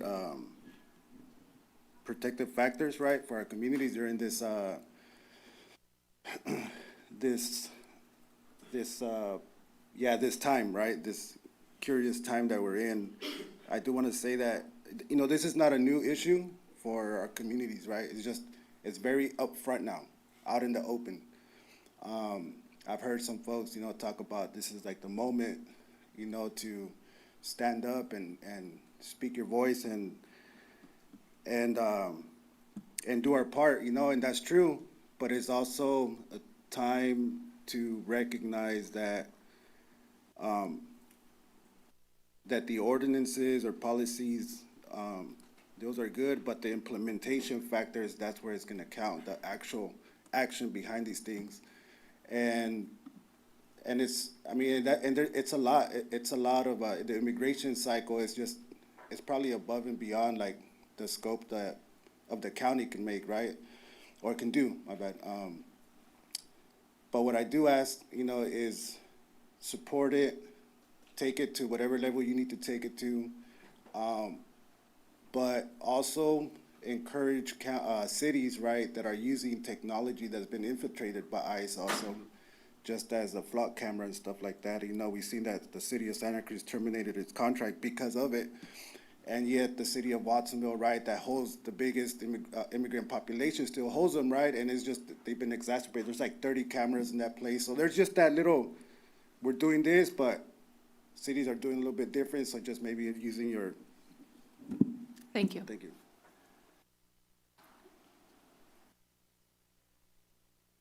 Hi, my name is Judy Gear, and I'm in Justin's district. And I am very old, 88, and I listen to the radio. I don't get my information from television or anything like that. So I really appreciate the in-depth teaching that Justin has done on K-Squid. It's where I can get a really deep understanding of the issues like the drilling on the coast that Trump is allowing. Thank you so much, and I wish you all would just like do some in-depth teaching on K-Squid for us elderly radio people. Thank you.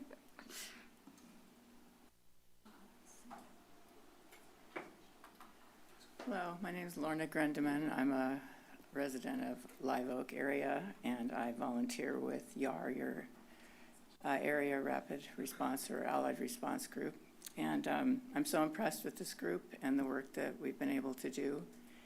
I want to encourage you all to vote for establishing a process in the county that shields people and that helps to keep ICE out of county properties for staging what they might be planning to do. I think that's very important to back up what we're doing out there in the communities. I'm part of the Live Oak School Patrol right now, and I've only gotten positive responses from community members. Lots of thank yous, lots of hellos in the mornings, and waves from people driving by. It's been a really great and encouraging process for me personally. And so I'd like to, again, encourage you all to support this process as well as protecting the people in our county from whatever might be coming at us next. Thank you very much. Thank you. Seeing no one else in the room, Madam Clerk, can you please call the first caller? Certainly. Tim, your microphone is now available. Cool. Thank you so much. Yes, I am quite supportive of all the things that all of you have said here regarding these matters. And some little things that, if things go down the drain, you can always point out to them that Ronald Reagan did not behave like this, to this extent, with regards to immigrants. Even Reagan understood the value in his negotiations with the Soviet Union in regards to immigrants here in the United States.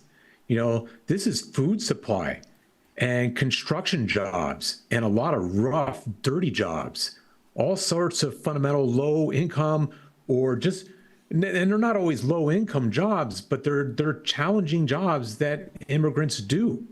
So you just got to wonder here, like with the Iranian women, for example, if we were to save them and bring them to the United States, what would this administration do? Turn around and deport them to some sort of vicious prison system around the world? I mean, this stuff is ridiculous. You could also point out to them, if need be, of course, the guy on the other end of the phone here would be much better at running Department of Homeland Security, the FBI, or even the Department of War. You could point out to them that, well, Tim, after all, was dropped off at that ice rink that we all know is called Squaw Valley as a child by his Vietnam War babysitter. And, that would cause Mr. Putin some real concern and maybe would get everybody back to the bargaining table. Serious. So I look at this situation with immigrants and what ICE is doing and what our federal government is doing is absolute garbage. It's ridiculous. It's unpatriotic. It's un-American. And yes, they should give them U.S. citizenship and stop this nonsense. Thank you so much. You take it easy.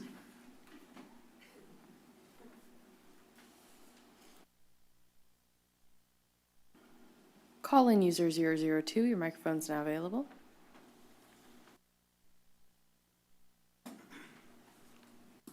Yeah, good morning. My name is James Ewing Whitman. I would like to be there in person, but I'm not.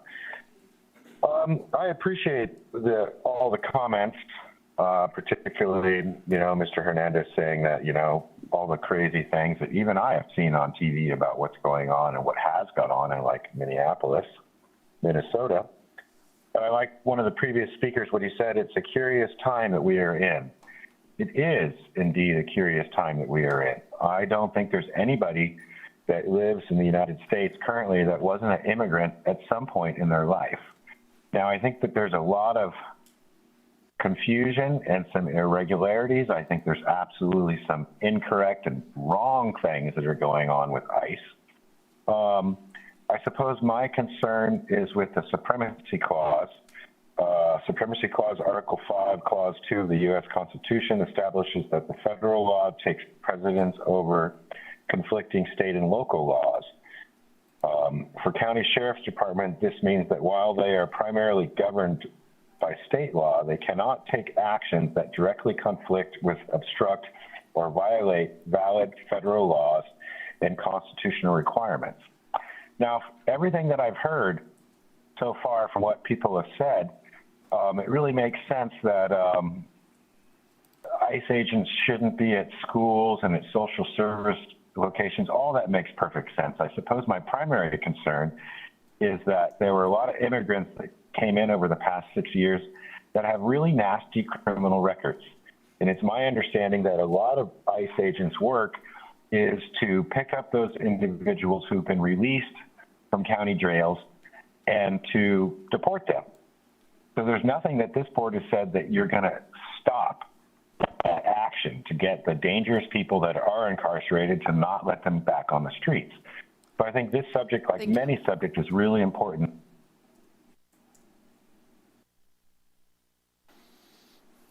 Call-in user 1, your microphone is now available.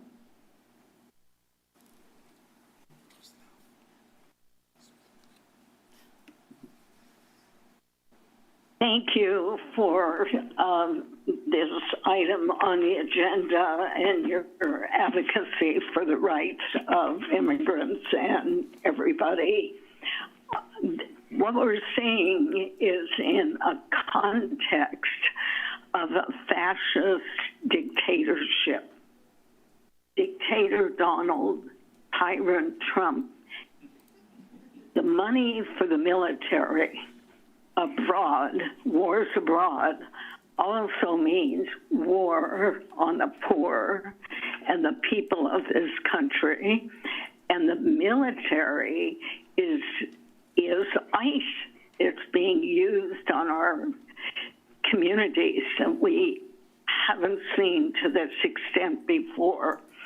I applaud what you're doing here, and you also spoke about working with other agencies, and I wonder if you have in your testimony there, Pajaro Valley Unified School District Resolution 252618, condemning immigration and customs enforcement violence and affirming the safety and dignity of students and families.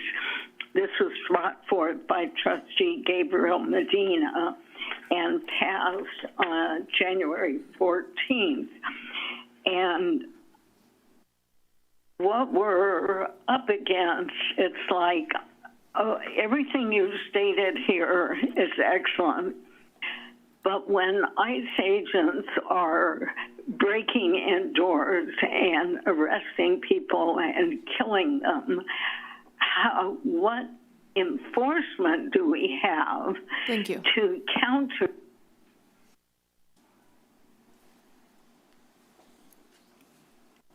Linda, your microphone's now available.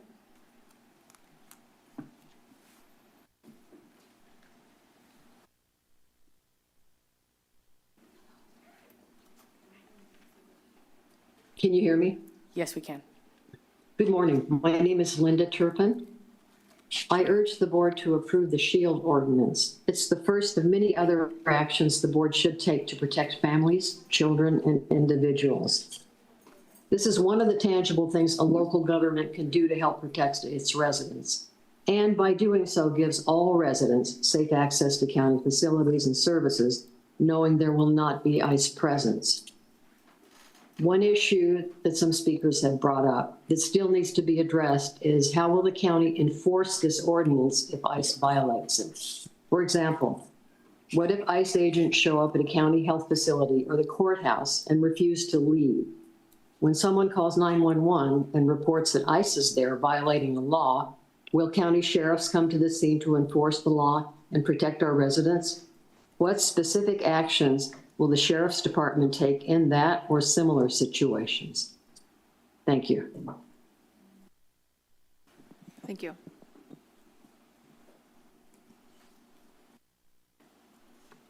Tony, your microphone's now available. Thank you. Can you hear me? Yes, we can. Thank you.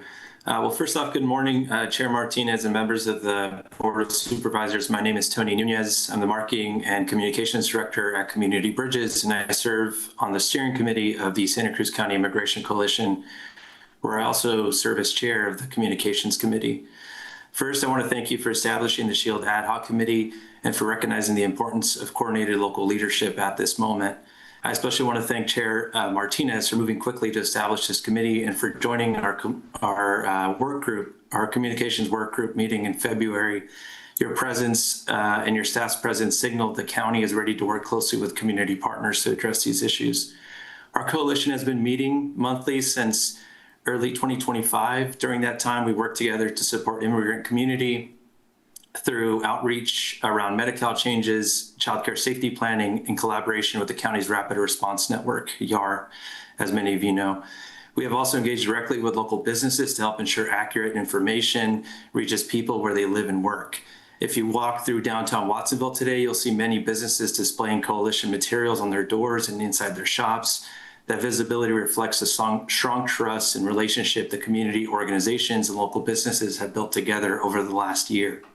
Our goal is simple: to ensure that our community's response is rooted in power and not panic. That means sharing accurate information, providing resources in people's language, and working hand in hand with county staff to reach residents effectively. The coalition recently sent a letter outlining recommendations for how we can strengthen coordination moving forward.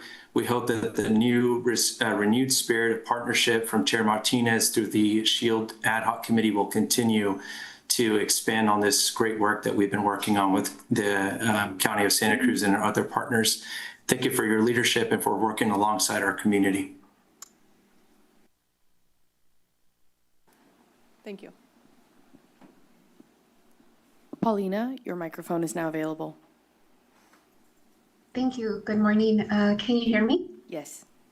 Okay, thank you. Good morning, Chair and Supervisors. Paulina Moreno with CAB and co-chair of the Santa Cruz County Immigration Coalition Steering Committee. I just want to extend my gratitude for the update on the SHIELD effort and for outlining these priorities. You know, the focus on internal readiness and training for county staff, coordination with community partners, regional alignment, and monitoring the impacts of public benefits are all important steps. I want to express my support, our collective support for the proposed ordinance prohibiting the use of county property for civil immigration enforcement. I think policies like this really help reinforce that county spaces should remain places where residents can access services without fear. As you've all mentioned, and from what we see on the ground, fear and confusion around enforcement are already affecting how families interact with public systems. As you know, families are delaying medical care, hesitating to apply for benefits their children qualify for, and withdrawing from programs that support their well-being. Monitoring these trends will be critical, but so will responding quickly when we see those impacts. As you move this work forward, we encourage the county to continue working closely with trusted community partners who are already in relationship with impacted families and who can help inform outreach, messaging, and response strategies. We encourage the county to ensure that this effort is supported with the resources necessary to translate these priorities into action. We appreciate the direction the county is taking, and we look forward to continuing to work together to ensure that all county residents can access services and live with dignity and safety. Thank you. Thank you.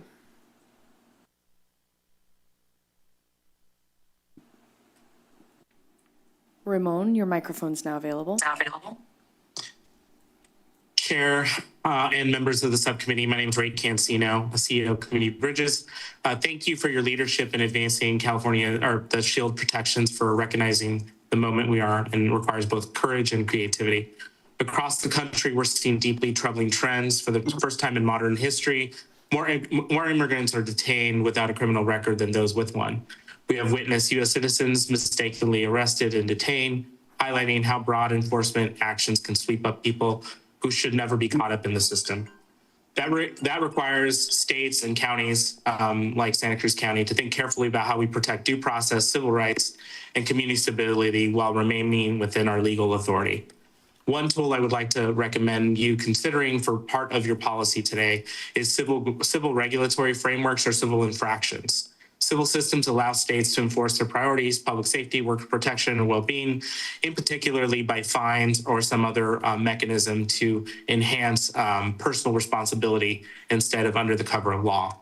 By strengthening civil enforcement approaches, thoughtfully regulatory strategies, we can continue to uphold the rule of law while protecting families and ensuring that such enforcement is actually possible in our local community. Again, we'd like to thank you as a subcommittee, as well as everyone on the board for your continued support around these measures and the support for the Santa Cruz Immigration Coalition. And it would be remiss without acknowledging some of the funders that have actually supported that work in the last year, which is the Community Foundation of Santa Cruz County. So without their work, we would not be able to go to all these different locations and stores and communicate out and pay for social media and to protect our community. So without community members like on these calls, as well as those donating to Community Foundation, this work would not be possible. So thank you again, and we are here to support you and support all the actions that SHIELD will come forward. Thank you.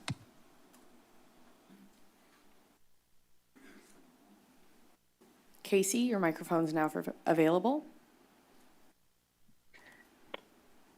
Good morning, Chair and board members. My name is Casey Vandenheuvel, and I serve as President and CEO of the Monterey Santa Cruz Building and Construction Trades Council. I want to thank the board for taking action to ensure that county facilities are not used to support federal immigration enforcement operations. The reality is that the current climate around immigration has created a significant fear without workforce, especially in industries in construction. When workers are afraid, they become less likely to report serious issues such as wage theft, unsafe job sites, or labor law violations. And unfortunately, bad actors in our industry know this. They exploit that fear to underpay workers, ignore safety standards, and undercut responsible contractors who follow the law. From the perspective of the building trades, this is not just an immigration issue. It is a worker protection issue. When workers believe that they could speak up, could lead to consequences, the entire system of labor standards breaks down. That harms workers, it harms honest contractors, and it harms the local economy. Policies like this you pass today help create an important level of trust. They signal that local government and facilities will not be used in a way that intimidates workers who simply trying to earn a living and provide for their families. We all benefit when workers feel safe in reporting violations, and when rules in the industry are fairly enforced, that helps protect wages and the integrity of the construction industry. Thank you for your leadership on this issue. Thank you.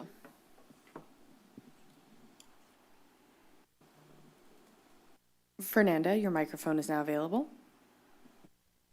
Hello, thank you very much, and thank you all for all the work that you're doing. It's really great. I am very grateful. I want just to talk about very quickly about something that we never hear of, and it's the trauma that people live, that people go through when they become immigrants, when they become refugees, when they become asylum seekers. So running away from awful things that are happening in their countries. So this past weekend, I was a translator for a clinic and for helping people fill in their immigration forms. And somebody asked me to talk to a girl. Just want to tell you that I'm still shocked. I'm processing what she has gone through in Michoacan because of the drug dealers. She and her sister were raped every day, taken away from their home at night and brought back the other day for years. These are the people that are seeking to live a safer life here, and are those the people that are being deported? I think that it's very important that all this work that we are all doing help us have a safer and dignified place for everybody. Thank you. Thank you.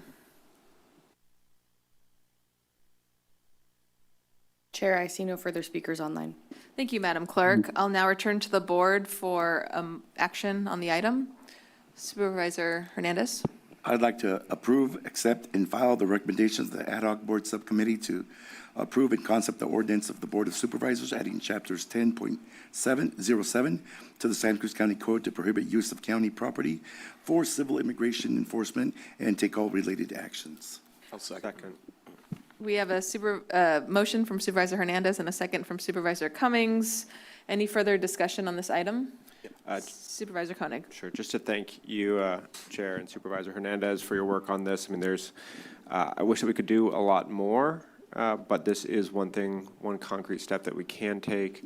It follows in line with the action that our superintendent of schools called out that is already being taken for school property for some of the other cities in the county. And so it just makes sense to protect our citizens when they're, or really everyone who's trying to access public services, whether that's education, healthcare, or anything else in the county. So thank you. Thank you.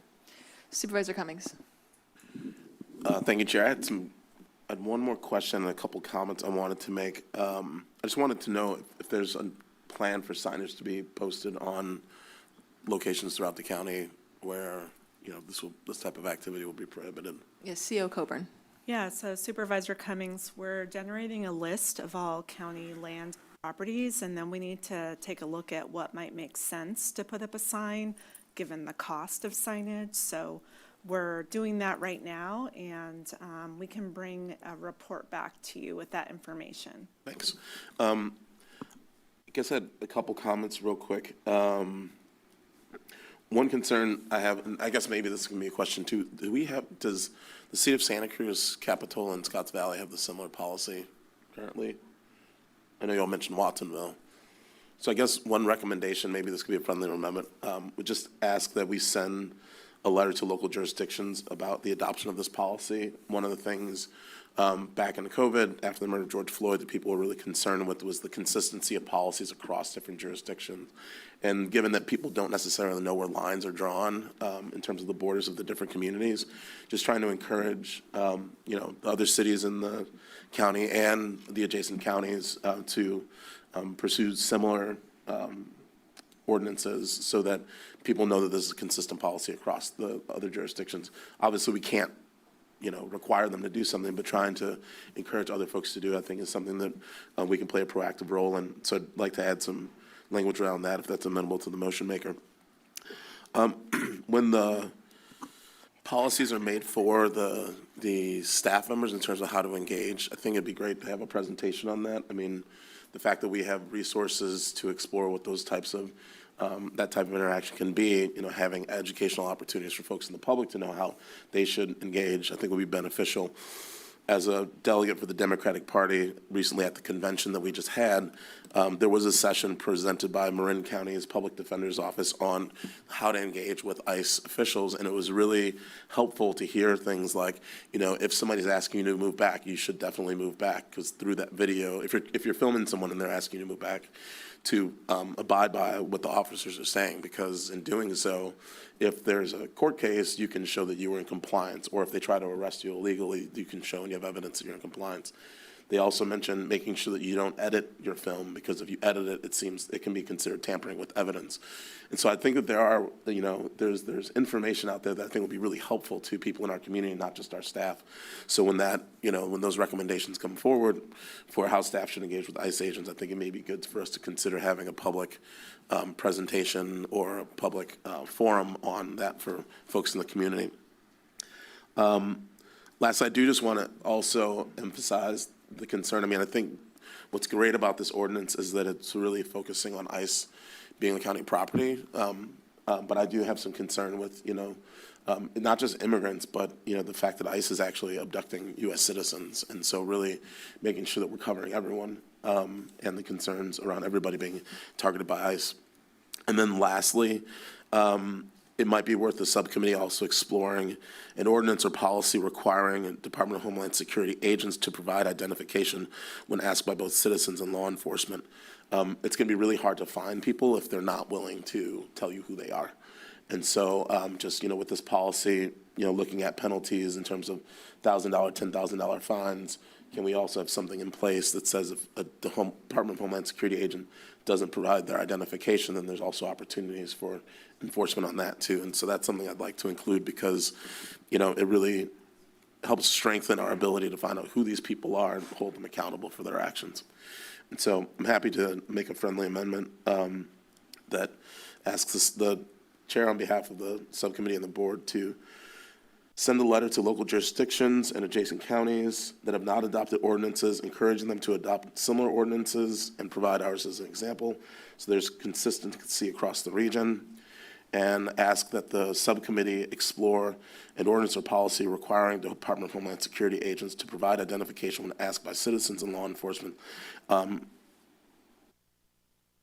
in return with what type of policy that could be and the penalties. And so I'm just wanting to ask if the maker of the motion is amenable to that. Really quick, with the governmental work component of the ad hoc, we are looking into having the rest of the cities within our county participate in sort of these coordinated efforts that we're taking. It's part of the goal of Bay Area belongs to, for them to, for other counties to participate and to be a kind of a coordinated effort amongst the Bay Area, greater Bay Area, including us. But we will definitely contact our local mayors and city managers to do that effort. I like the point of the educational forums as well.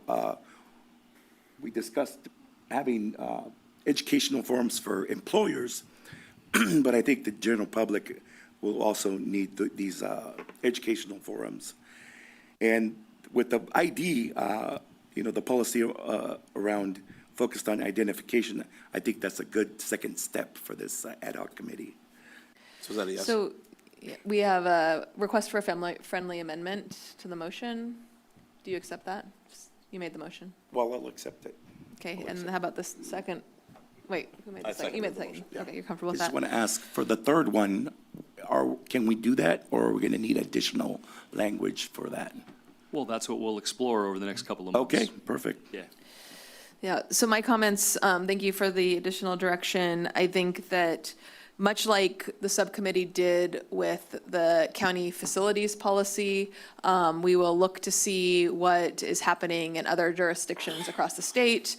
We will review for really legally what is possible with our county counsel's office, and then come back to the board with what we have learned after we explore that. Any further comments? So we have a motion and a second. Sorry, Supervisor DeSerpa, one more comment? Quick comment. I remain concerned about legal aid in our county for people who are dealing with immigration issues. I know the Watsonville Law Center and the Santa Cruz County Immigration Project is sort of front, and Catholic Charities to some extent, frontline in terms of being able to help our citizens of our county that have to deal with the unfortunate after effects of ICE, et cetera. I want to thank my colleagues who started the child safety planning during the first Trump administration, my colleagues in the Pajaro Valley Unified School District, as well as Doug Keegan and many other local attorneys who have given many hours of their time, and including the new versions that are in place should parents and children be separated. And for people who are concerned about public charge issues, I do feel like we need to bring that back and talk more about it. There are people living in the shadows who are not accessing the care that they need. And we do have some alternatives, and I'd like to see how we could maybe get more information out to them about what the alternatives are in many different areas, including food and nutrition, healthcare, et cetera, for people who are not comfortable accepting public services. Thank you. Thank you. Madam Clerk, will you please call the roll? Supervisor DeSerpa? Aye. Koenig? Aye. Hernandez? Aye. Cummings? Aye. And Martinez? Aye. Motion passes 5-0. Thank you, Supervisor Hernandez, for your partnership with that. So we will now move on to item 8 of the regular agenda, which is to consider a report and presentation on secure youth treatment facility / camp savings and community-based diversion and support services in fiscal year 2025-26. And I believe we're receiving a report from our, from our new Chief Probation Officer, Ms. Mendez.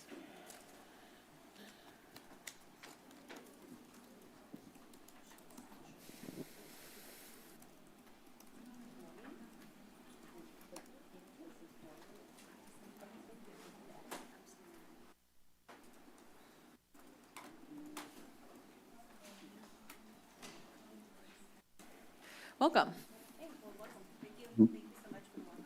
Oh, thank you very much. All right. Good morning, Chief Martinez, members of the board, and CEO Coburn.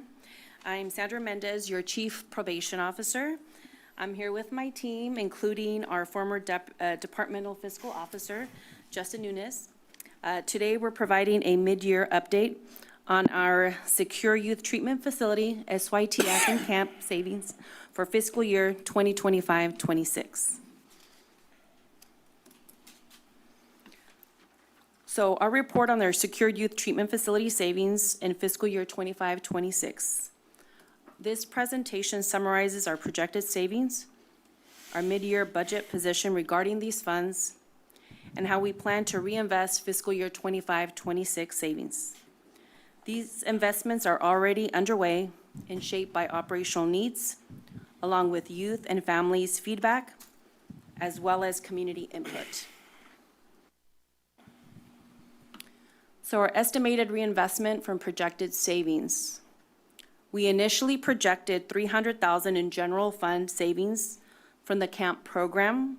Later, an unanticipated third youth was committed to Sonoma County, resulting in $140,000 general fund cost. This adjustment leaves approximately $160,000 available for reinvestment. It's important to note these numbers may shift depending on future court decisions, early releases, or new commitments. So our estimated savings from providing SYTF camp locally and reducing out-of-home county placements. We reinvested locally to directly support SYTF and in future camp youth. Some funds spent to date are services or costs that have already drawn down from the savings, along with planned services and contracts not yet spent but allocated. These services are scheduled to begin later in the year, and the money is reserved. I want to provide more context behind the out-of-county placement cost savings numbers and highlight a few key points. The $160,000 was a snapshot in time. Key cost drivers include a short-term camp placement ordered unexpectedly by the court.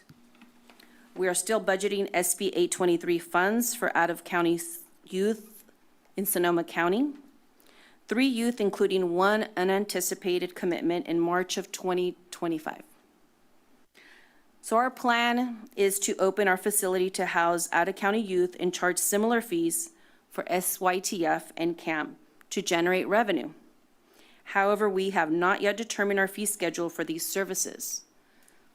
We can share a comparison. Having a young person ordered to camp in Santa Clara County costs $554 per day, which averages $199,440 per year. And the average length of stay is 6 to 12 months in camp. Additionally, having a young person in Sonoma County SYTF program is $390 per day, which averages $140,400 per year. We currently have 3 youth in Sonoma County costing annually $421,200, and the average length of stay is 3 to 5 years. We have a duty and obligation to maintain our youth close to home with the hope of family reunification and other local supportive services, along with successful reentry. We have an amazing team in our facility who pride themselves in equity and inclusivity. We do it best, so let's reinvest in our own and help others as they helped us in the past. So investing fiscal year 25-26 savings, $160,000 through diversion and support services. These investment areas were shaped by input from youth, families, and stakeholders. So we have diversion in multiple forms. Services that offer reentry alternatives aligned with safety, restoration, and opportunity in reducing recidivism. Culturally centered youth voice and restoration.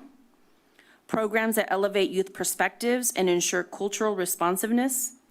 Healing and accountability-focused responses rooted in equity and dignity. Youth and family support. We are bridging the gap where current funding structures leave families behind. And rehabilitation and reentry.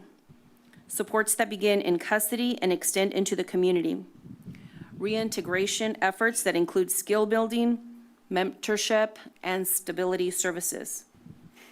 As a reminder, between late summer and fall 2025, probation conducted 9 outreach meetings with 11 community partners, including our Public Defender's Office, District Attorney's Office, courts, Juvenile Justice Delinquency Prevention Commission, and with probation staff, along with a survey of more than 30 respondents. The focus remains diversion, restorative practices, family-centered support, and reentry services that reduce recidivism and expand opportunity. So, guitar lessons. Here we have our youth in one of our very popular programs and services that we offer in our facility. Our young person specifically asked for guitar lessons as a creative and therapeutic outlet. Using savings, we established a new agreement to provide weekly instructions to SYTF youth in juvenile hall. It has quickly become one of our most valued programs. Music is known to have key effects on persons and facilities. Music helps manage anxiety, depression, fosters self-expression, and social connection. It also provides a constructive outlet for anger and stress. Music is also known to help persons process trauma, maintain connection to the outside world, and develop pro-social skills. So here are additional services funded with the $160,000 savings. I'll talk about new services and pending services. New services were shaped directly by youth and family requests, including restorative justice, which is parent-teen mediation, focused on family needs and classes that build empathy, accountability, and awareness of community impact.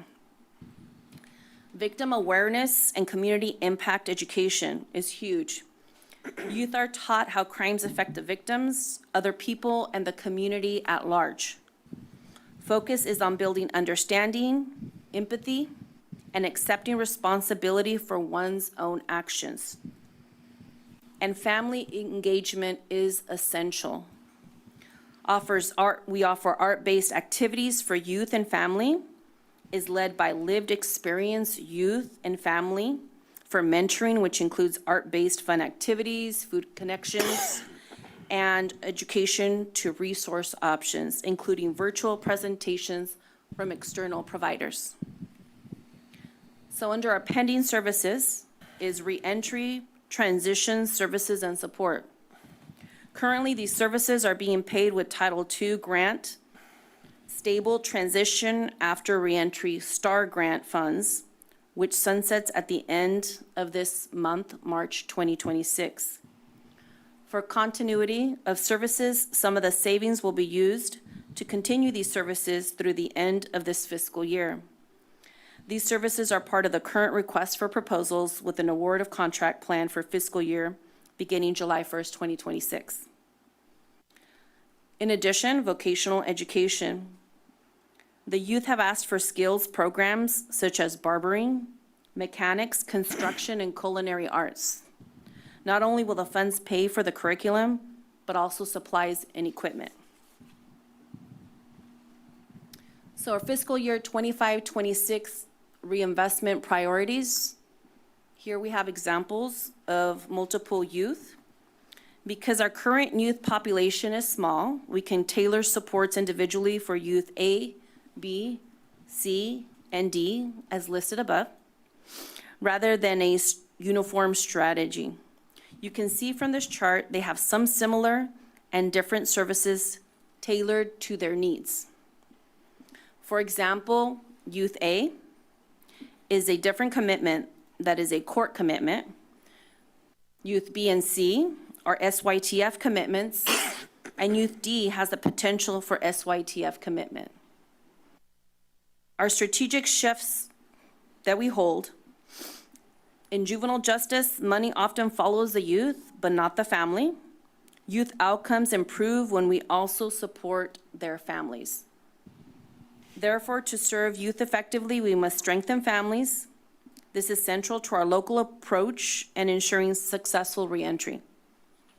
We are intentionally designing services that wrap around the entire family unit to support long-term success and reduce recidivism. It's also essential to have a collaborative approach, as I've spoken of earlier.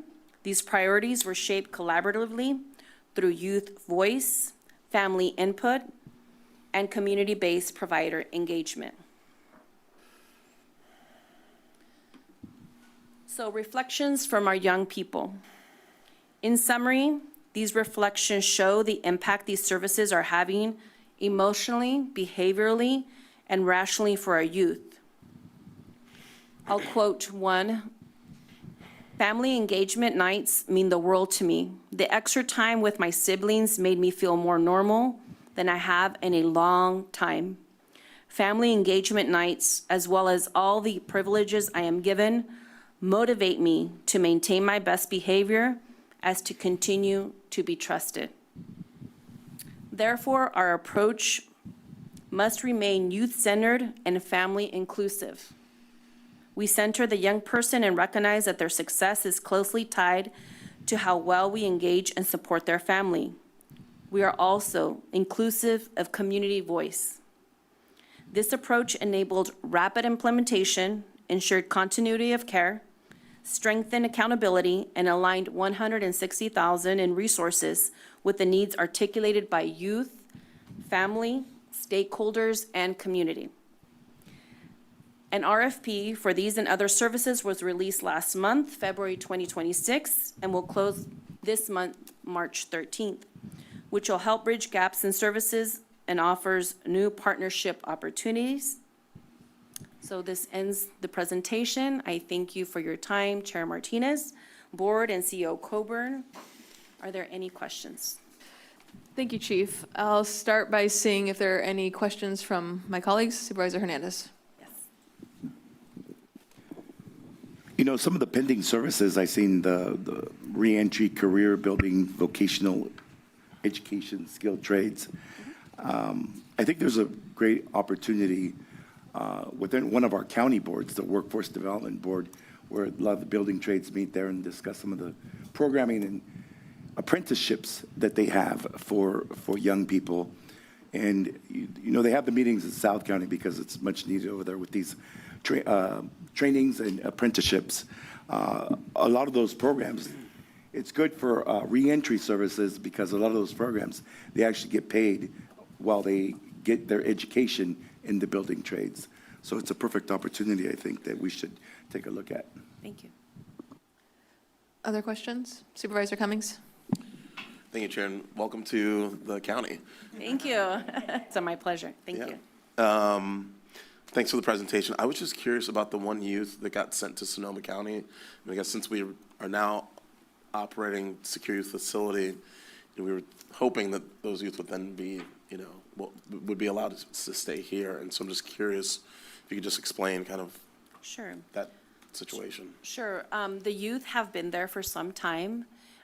We feel that it's important to listen to their voice and actually see where they're most comfortable at this point in time. Removing them from that environment that they've been in, where they've been productive, with no issues, we don't want to, bring them back and cause any distress to them. So So it was more that the youth was much more comfortable staying there than coming back here, and so. Correct. Okay, that sounds good. That makes Thank sense. you. Thank you. Thanks. Any other questions? Supervisor DeSerpa? Hi, thank you for that report. These young people are committed to these placements by the juvenile court judge. Correct. Correct, okay. And do they have a certain term that they serve in those locations? Like, when is it reevaluated that they could either come home or step down? Well, it depends, either in the camp or the secured youth treatment facility. They do have reviews, and at their reviews, the judge and us as probation, we make a recommendation to the court.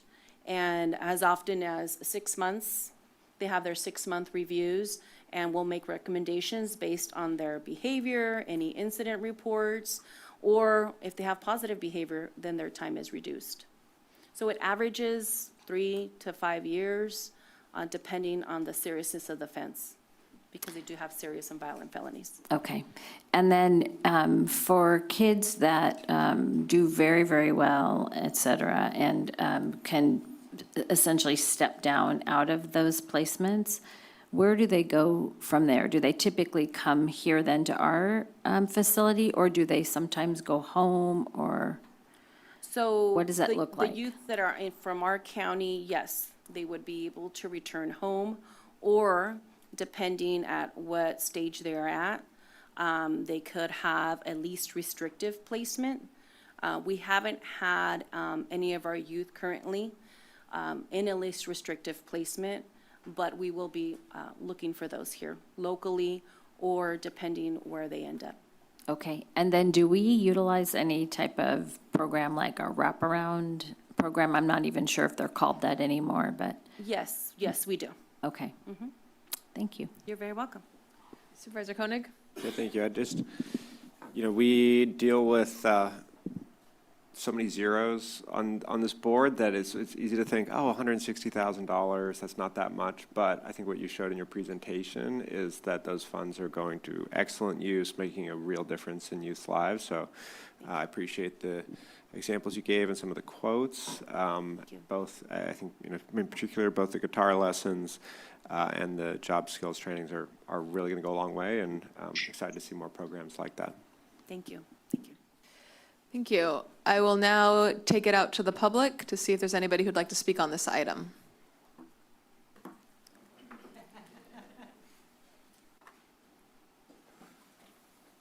Welcome again. Good morning once again, members of the Board of Supervisors, Chair Martinez, Ferris Sabah, County Superintendent of Schools, and I'm here to in strong support of probation's youth-focused and family-centered approach for the Secure Youth Treatment Facility Camp Program. This program and these services are important because they center the voices, strengths, and needs of youth and their families. I also want to recognize a strong partnership between the Probation Department and the County Office of Education. Together, we are expanding wraparound services and educational and vocational opportunities for youth through Rising Scholars, PBIS implementation, and ongoing efforts to build additional vocational programming that helps young people for long-term success while they're in the facility and when they exit the facility as well. We're excited to continue this work under the leadership with Chief Mendez We share a commitment to equity and culturally responsive practices. We're working together to ensure services are inclusive, culturally informed, and intentionally designed to reduce disparities. Our young people deserve systems that see their potential, honor their lived experience, and help them pursue real pathways forward. I appreciate probation's partnership in that work, and I encourage you to continue to support this effort. Thank you so much. Thank you.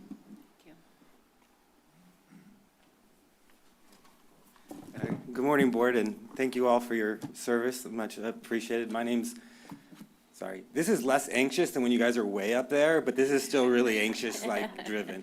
And I'm not going to be as eloquent as the multiple, very intelligent speakers we've had. I'm just going to sort of speak for myself and the privilege and honor I've had to work with our young people. For over 2 decades, I've been able to work in our schools, and that includes Hartman, which is the school at that juvenile hall. And I have seen, when I first worked there, a punitive, cold, hard sight. Can I tell you what I see today? I see a welcoming sight. I see all staff on the same page of being there and trying to support each individual person the best we can. I've got to say, attendance at the school is pretty great, 100%. But in addition to that, we have programs like the guitar, yoga, acupuncture, art that comes up. There is so much integration of trying to support the young person, both as an individual, both as a culture, and both for their family, and how to best help them. And then when they are ready, not only is there mental health services there, but when they're ready to step on and move out, there's special programs. Schools take into account what is going to be the best fit for this student. So one of the many, many reasons I love living in Santa Cruz is we care about our future. We care about our students, and the students that don't have the full support of their family and the communities all the time, that we can come and help support those families and those students to be as successful as possible.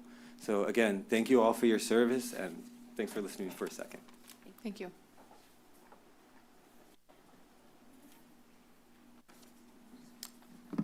Once again, Bernie Gomez with Milpa. Chair and board, greetings again. To the new chief probation officer, welcome. It was a pleasure to meet, right? I look forward to being able to continue and evolve the relationship between probation and Milpa, right? And I know that in the past, there's been, differences of opinion, right, or processes and practices. So I'm not here to be adversarial, as some people think that that's how we get down, or rebuttal, right? I'm actually here in the spirit of, when you're in the playground and people are picking teams, right? And then you have the little kid, right? The little guy getting overlooked, because you see the big players, right? You see the ones that know that, have the skills and stuff like that, so getting picked first. So we believe that Milpa is in a position, right, to also best serve some of this population based on our work, right, based on our lived experience, So I'm just going to read something that I wrote just to kind of keep it concise. So to make it clear, at no time are we trying to replace any work or terminate anybody's funding. What we are working towards here is actually providing system-involved youth with a different approach towards addressing their circumstances. Through Milpa's philosophy of cultural healing and leadership development, we believe that young people will begin to think critically, embrace a cultural perspective towards their development and future. And we want to work with youth inside, but we're also focusing on working with the youth that are currently on probation. So if there's any way that this board can support that through this, it'd be really appreciated.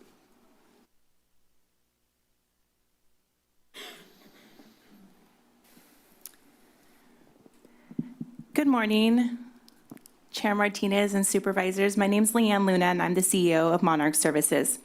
We are the Santa Cruz County's primary provider of domestic violence and sexual assault prevention and intervention services. I was asked to be here to provide some just really support around Monarch's partnership with Santa Cruz County Probation. I wanted to share a little bit about one of our programs, which focuses on working with the person who caused harm. In 2021, Monarch began a partnership with the Santa Cruz County Probation Department to certify the program and develop what is now a strong and growing referral system. The program serves individuals who've caused harm in a domestic violence relationship and provides an alternative approach to traditional batterer intervention programming. Rather than focusing only on punishment, it explores how childhood trauma and lived experiences can perpetuate cycles of abuse. Probation was eager to explore alternatives to traditional 52-week batterer intervention classes, which are often court-mandated, but do not always effectively reduce recidivism or support meaningful behavioral change. Through this partnership, Probation has provided funding for Monarch to deliver programming on-site at both their North County and South County locations. As a result, the program is now reaching more participants and expanding access to those who can benefit from their work. It is truly encouraging to work with a department that actively looks to local community partners who are already doing this work. And we'd like to recognize the Probation Department for their commitment to collaborating with nonprofit organizations that bring expertise in this field and for proactively building partnerships that strengthen services for our community. This work highlights the importance of collaboration in creating safer communities. When agencies are willing to seek out and support innovative approaches, we create opportunities for real change, accountability, and healing. And we look forward to further partnerships and specifically supporting our youth in the county. Thank you.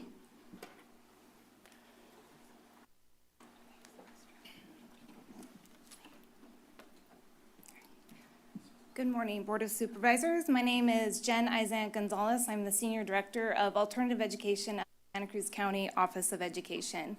Thank you for your time today. Collaboration has been a theme so far, and I want to hit upon that again because our probation partners and Santa Cruz County Office of Education, as well as community partnerships, have worked together to support our students at Juvenile Hall and at Hartman School. I want to say that there have been tangible changes at Juvenile Hall that you can see when you go into the facility. Our students are engaging in life skills, and they are not only preparing for their future, they are experiencing a lot of success currently. We have partnered with Cabrillo College and the Santa Cruz County and Santa Cruz Public Libraries, and we also I want to highlight the Rising Scholars initiative that we have. We have students who are currently college students in Juvenile Hall. Also, I want to highlight our Positive Behavioral Interventions and Supports, PBIS, which is an initiative that we are working on together. But most importantly, I'm here today to talk about our students. We have amazing students, and I want to highlight that our education team, who cannot be here today because they're in the classroom, have worked together with our wonderful probation partners to see students through high school and also currently in college. And it is our students that we are supporting currently that are the inspiration for all of our collaboration and everything we do. Everything is student-centered and from their voices, and I appreciate your time today. Thanks. Thank you, Mrs. Gonzalez.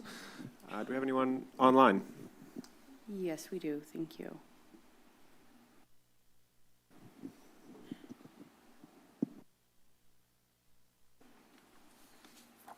Call-in user 1, your microphone is now available.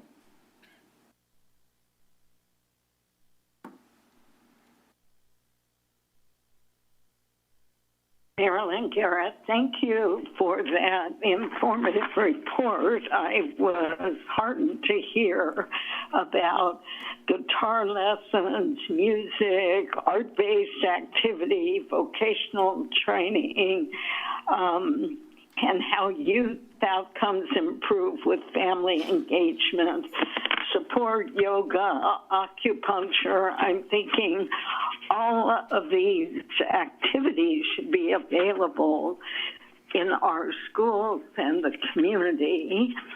Your report also raised questions because we are in the context of a society.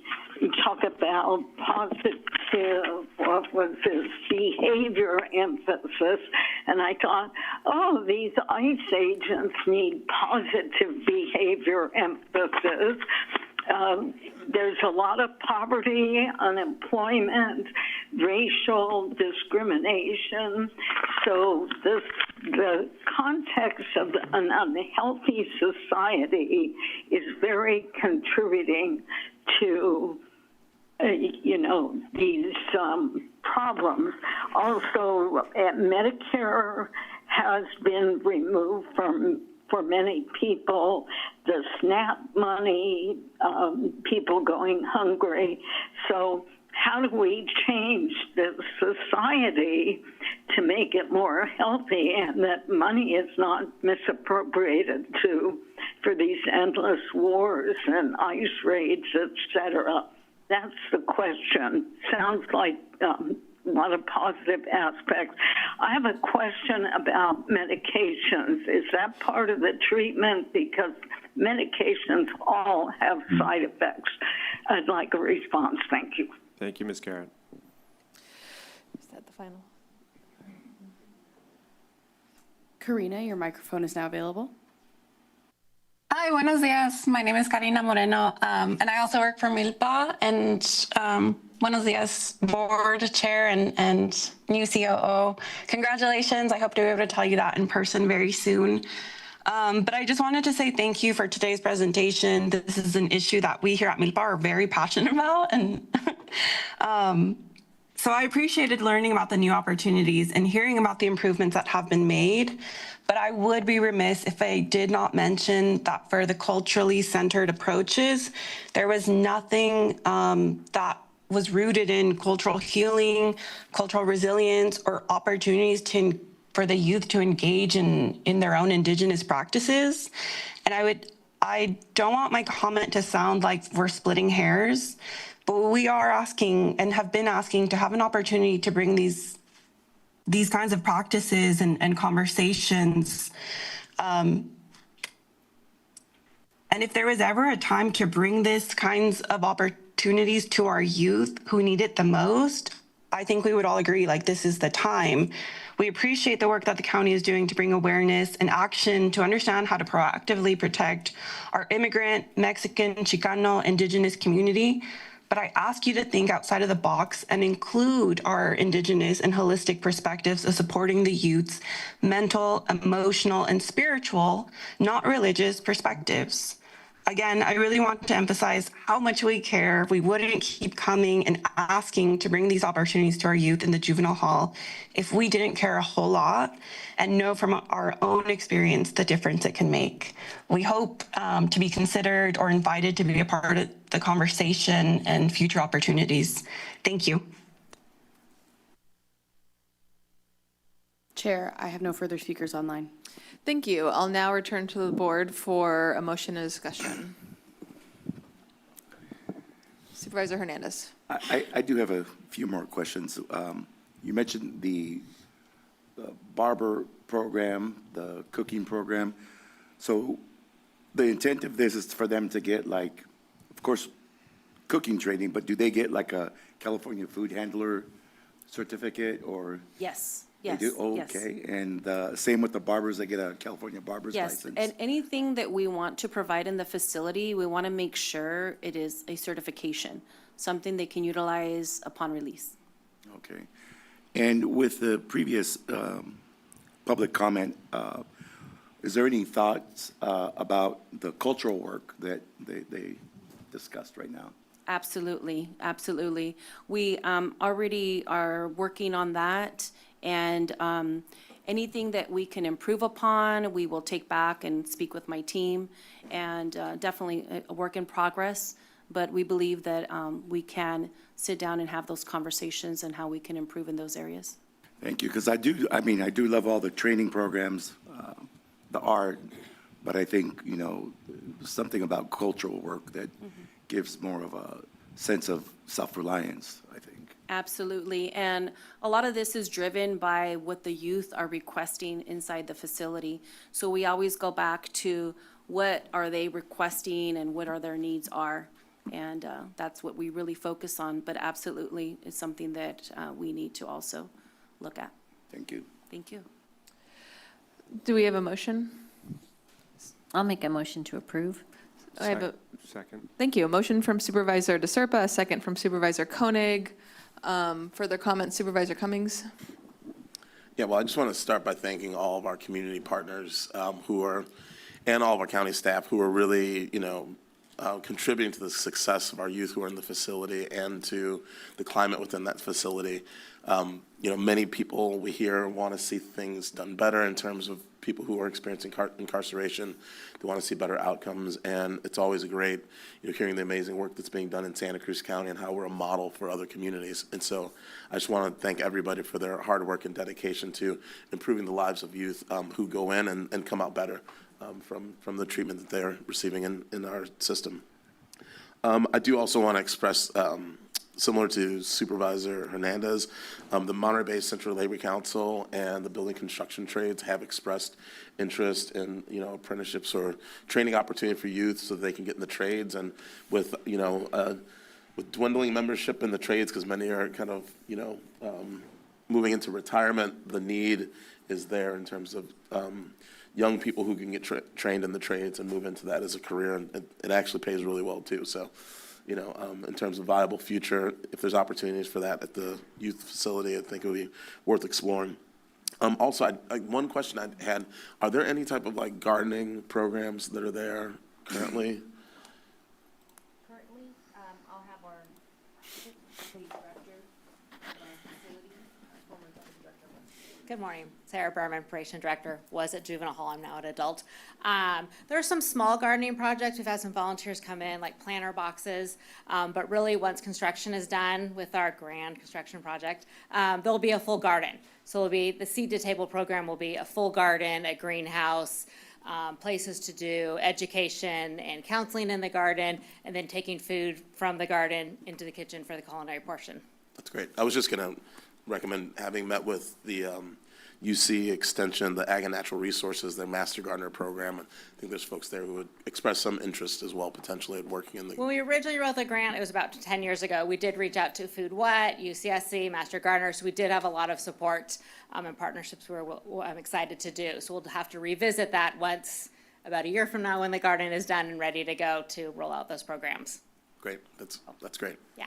And then as a guitarist, really great to see you guys have the guitar program there. Maybe one day there's an opportunity to get a little concert, but we can. Yes. I guess there's we can keep the ideas flowing. Absolutely. And then just also encouraging. I know Milpa does a lot of great work in the community, and they're very interested in helping to support these efforts too. So I hope there's opportunities to work with them moving forward as well. And so that concludes my comment. Thank you. Thank you. Thank you. I want to thank you for the presentation. I think that the slides that you shared and the information you provide during your oral presentation really answered a lot of the questions that I had. So thank you for going into that level of detail. I also think we got some valuable public comment. So I hope you take that into consideration as you roll out your RFP process and continue to engage our community who cares deeply about the youth who are in custody. So any further comments? I can't tell. You were just ready for your vote, right? Okay. Yes. All right. So, Madam Clerk, will you please call the roll? Absolutely. Supervisor Cummings? Aye. Hernandez? Aye. Koenig? Aye. DeSerpa? Aye. And Martinez? Aye. Motion passes 5-0. So, for the sake of time, I am going to call what's become item 9.1. This is the item that was formerly number 25. And we're going to roll through that. We have a closed session item after that during our lunch period, and we have a scheduled 1:30 item. So the budget item may end up after our scheduled item at 1:30, unless this goes quickly. So with that, I'm going to call item number 9.1, formerly 25, which was to direct the board chair to send a letter to the director of the California Department of Housing and Community Development requesting the HCD issue a clarification letter confirming that Santa Cruz County's housing element was determined to be in substantial compliance as of March 15th, 2024, when HCD completed its substantive review and take related actions. This was an item that was placed on the board from Supervisor Koenig and Supervisor Cummings, and I pulled the item, so I think I might start by turning it over to one of you to introduce the item. Thank you. Sure. Thank you, Chair. So Since our hearing on 841 Capitola Road, and of course, which was the first builder's remedy project to come to the Planning Commission and to come to this board, and of course, there's another one on 3500 Paul Sweet Road that is making its way through the process. We have vigorously engaged with our state legislators, really discussing the fact that in this case, we feel the penalty does not suit the infraction here, that we, as a county, we're making every effort to meet the state deadlines for the housing element, and that furthermore, the record shows, and I do want to thank some of the residents who live next to the 841 Capitola Road project for helping to reveal this through a Public Records Act request, that HCD stopped working on our application after March 15th when they told our county staff that they were substantially ready to approve our housing element. In our discussions with our legislators, they've said that they need some kind of formal request from this board in order to continue working with HCD on this issue, and so that's what we have before us today as a letter, a formal letter to HCD from this board requesting the change in date for our housing element.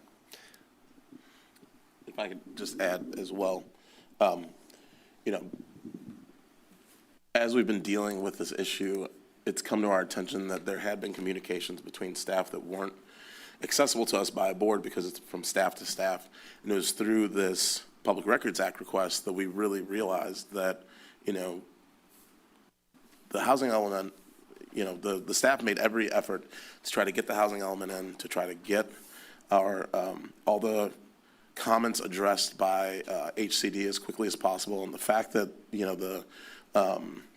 the Public Records Act request said that there was no substantial changes after March 15th means that it was in compliance, and then HCD was just kind of sitting and was kind of going to get to it when they felt like it, which really is not in good faith in terms of the penalties that we could be faced with as a county. And it's through this Record Act request that, since we're now aware of the fact that we were in compliance, we should require that the state acknowledge that. And so this letter, as Supervisor Koenig said, is based on conversations that we've had with our state legislature, and the fact that, you know, while there may be staff-to-staff communications at the lower level, it's really important that our state legislators and our representatives are understanding the issue on the ground and going to the top and like really making sure and acknowledging the mistakes that were being made by HCD.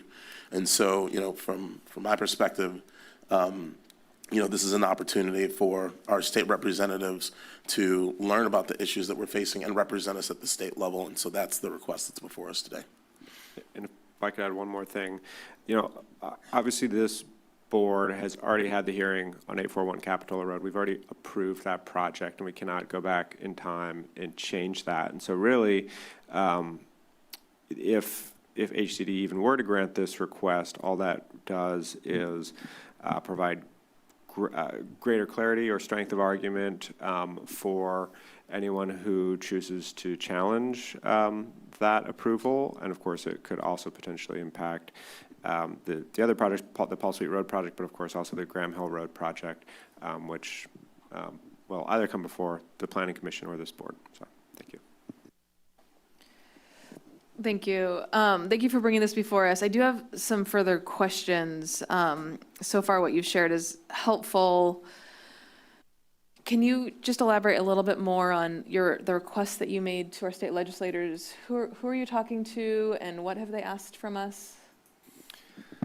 Sure. So Senator Laird, Assemblywoman Pellerin, and Assemblywoman Addis, we've talked a little bit with all of them, and in particular Senator Laird, who I believe was actually helpful in the original backdating of the letter from April 23rd when we received it to April 12th, just requested some formal action by this board in the form of a letter.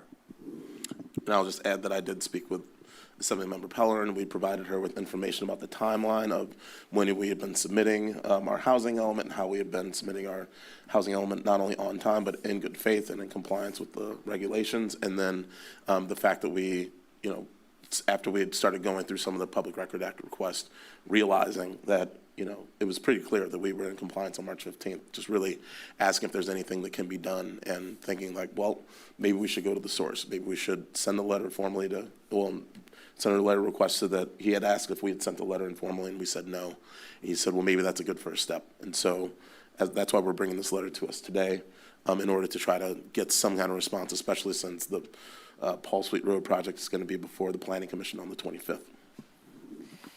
And can you elaborate on what was found through the PRA? Because the attachments to the board item didn't really have anything. Was that intentional, or was there something missing? Let me bring up okay, so, and I'm having issues accessing the agenda virtual. I don't have the actual documents in front of me, but this was discovered by one of the members of the public who I'm sure could speak to it. But it was essentially a request to HCD asking if any further work was done on the county's housing element after the March 15th date, which is the date that they, during a meeting, told our county staff that they were ready to certify the element. And they responded that, in fact, there was no records of any additional work being done after March 15th. Okay, so that was the extensive PRA I think that was one of the finding. most substantive findings Okay, within the PRA. got it. And, this question came before the board when we heard the most recent Builder's Remedy project, and we heard from our planning staff that there was already some sort of certainty from HCD on this item, that it's kind of, the horse has been beaten to death, basically. Can maybe it's you, Mr. Heath, who could elaborate on that point? What have we heard? What led to that guidance as when we heard this item previously? Well, it's a combination of both the existing research that staff had done, but also a specific request for HCD technical assistance that the applicant for 831 asked HCD in January, 2 months ago, to clarify the issue, and HCD reported back to them in writing that the original assessment was correct as far as when our housing element was deemed approved. So I'll pause there, and if you have other questions, I'll answer them. So from the county's perspective, we have already sought, or HCD has already provided kind of a last word on this item through their technical assistance process? Well, I believe yes, they have provided their version of their last word to who asked them the question, which was staff. I also believe that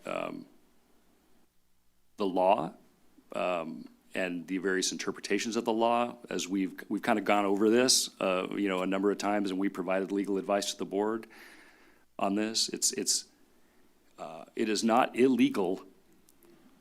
Let me just kind of start by saying I understand how difficult these issues are. They're very difficult all the way around, and they involve some very deep policy issues. So I don't want anything I say to be misinterpreted as having anything to do with policy. I'm speaking completely from the legal realm and only the legal realm, right? It's not illegal for the board to ask somebody a question or to write a letter. However, depending on what happens out of that, there could be consequences that this board would have to deal with. I'm not here to speak on behalf of the developers, but the developers spend a lot of money and invest a lot of money based on representations that have been made in the past about what is or is not on the table. So I could very easily see that, the board sending a letter to HCD, if HCD was to turn something around and say, oh yeah, the person that talked to you before was wrong and you're right. I mean, I would be pretty confident that if the board took any action to undo anything with the 831 Capitola or to prospectively use that for the Paul Sweet Road project, is that you will get sued. And we don't, we don't have any insurance for that. We've already been over that. It's general fund money that you're risking. But it's legal for the board to risk that and to take on that exposure. If the board feels like it's something that the board is willing to take on, that kind of risk and that kind of exposure, it kind of dovetails back with what we discussed at the last hearing. But the law hasn't changed since the last hearing. Thank you. I might have some further questions, but Supervisor Cummings, did you have a question? Yeah, I do. I mean, I think we may need to have another discussion because some information that came to us revealed that, well, I'm going to hold off on that comment for now. But I will just say, there are some times when staff have communications, and then it turns out that as you go up the chain and have conversations, somebody may have a different interpretation. And I think to your point, we can ask the question, and that's all we're asking for today is for us to send a letter. Once that letter is sent, whatever response we get, we can, determine how we move forward at that point in time. But I think what's really important, yes, the developers have spent a bunch of money, but so have the people in this community who live in those neighborhoods in terms of the homes and the investments that they put into their homes. They are now potentially faced with suing the county. That's going to cost them a lot of money, and I think that it's our responsibility to represent the people and not the developers. And so these are the people who voted for us, not the developers, and they have asked us to exhaust all options, and so this is an option for us to exhaust, asking our state representatives, who they also voted for, to contact the director of HCD and have this conversation on our behalf based on the evidence that they've been able to find through their public records requests. So all we're asking for is for that letter to be sent. I mean, our state representatives may say no, and HCD may not agree, but this is our opportunity to represent the people who have voted us in office, and that's what we're trying to do today. Can I also have, do you have a comment? Yeah, I mean, I just want to say I hear loud and clear what County Council is saying about the risks of, how this letter, depending on the response, is interpreted in the future. But to the point of, a separation of law versus policy, first of all, I think this could potentially help clarify the law. And second of all, I think it helps elevate the issue to a policy discussion with our state legislators where, we actually have their engagement at this point, and it could, even if it ends up not, applying in any meaningful way to the projects before the builder's remedy projects before the county, it could lead to significant change in policy, which I think, we've all said we'd like to see. It's, as County Council said, it's an extremely complicated issue, right? And that's what ultimately led to my vote on the 841 Capitola Road project is there's even questions like, well, does SB 330 vesting apply to builder's remedy? It's possible that the actual date of the letter is not the most important thing. And whether that's the planning commission or this board, whatever decision-making body is going to have to weigh all of the factors whenever a decision is made. But at this point, all we're asking for is the clarification and change of the date. So, okay, I'll save some of my comments for after we hear from the public, but I do have a question about what's actually being asked in this letter. In the recommended actions, it's asking that they issue a clarification letter confirming that the housing element was determined to be in substantial compliance as of March 15th. But in the discussion of the item, it's saying that the board chair is directed to request the HCD backdate certification of Santa Cruz County's housing element to March 15th. I think those are two different things. And I'm just hoping to better understand what's being asked of the chair to send.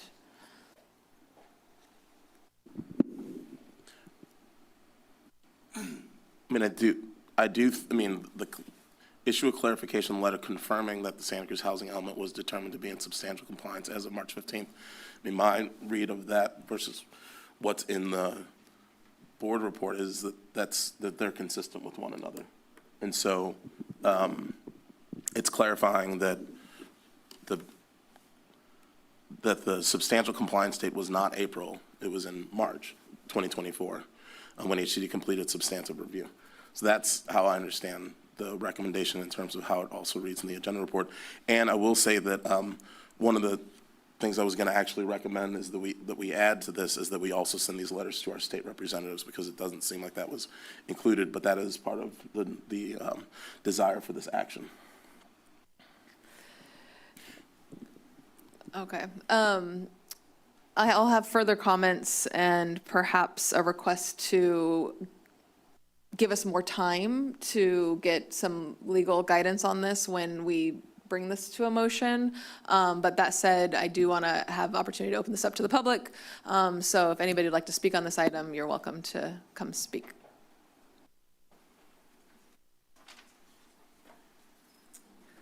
Good morning. My name is Mike Reese. I'm from 841 Capitola.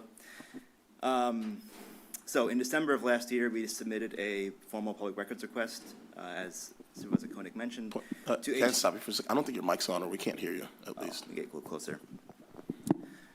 We submitted a formal Public Records Act request to HCD. We asked them two questions. One, do you have any records showing that your review of Santa Cruz County's housing element was still ongoing after March 15th, 2024? And the second question was, can you produce any records or documents which show that the county's housing element was non-compliant after March 15th, 2024? HCD's Legal Affairs Division, not their housing element staff, responded on December 29th, 2025. I think it's worth noting that the technical assistance letter was sent by their housing element staff, not their Legal Affairs Division. They confirmed explicitly that, quote, no substantive review was conducted by HCD after March 15th, 2024. That's what's in the attachment B, I think, or A or B for this item. They also confirmed that they, quote, do not have records responsive to, quote, our request for documented noncompliance. The board now has the opportunity to take that statement from HCD's own Legal Affairs Division to ask HCD to formally reflect it in their certification letter. We're not asking HCD to change their position. We're asking them to be consistent with what they've already told us in writing.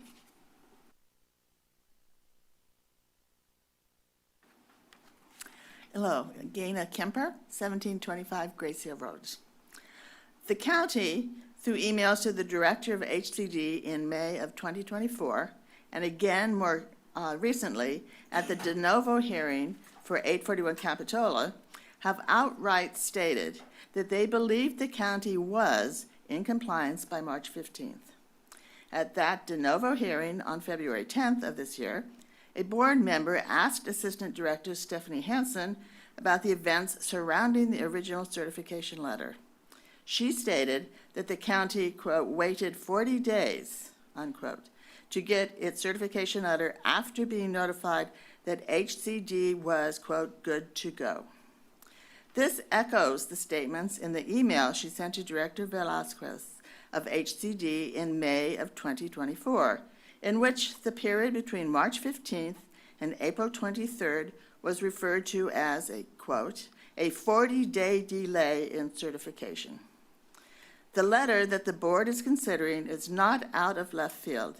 It is the logical next step after receiving a written confirmation from HCD's Legal Affairs Division that the substantive review of the county's housing element was, in fact, concluded by March 15th.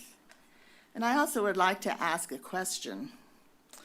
Why does it take so long, 40 days, to send a simple letter from one branch of the government to another branch of the government?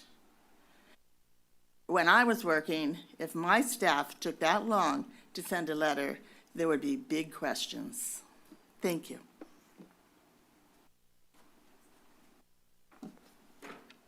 Ryan Sarnataro. I also live in Live Oak, pretty close.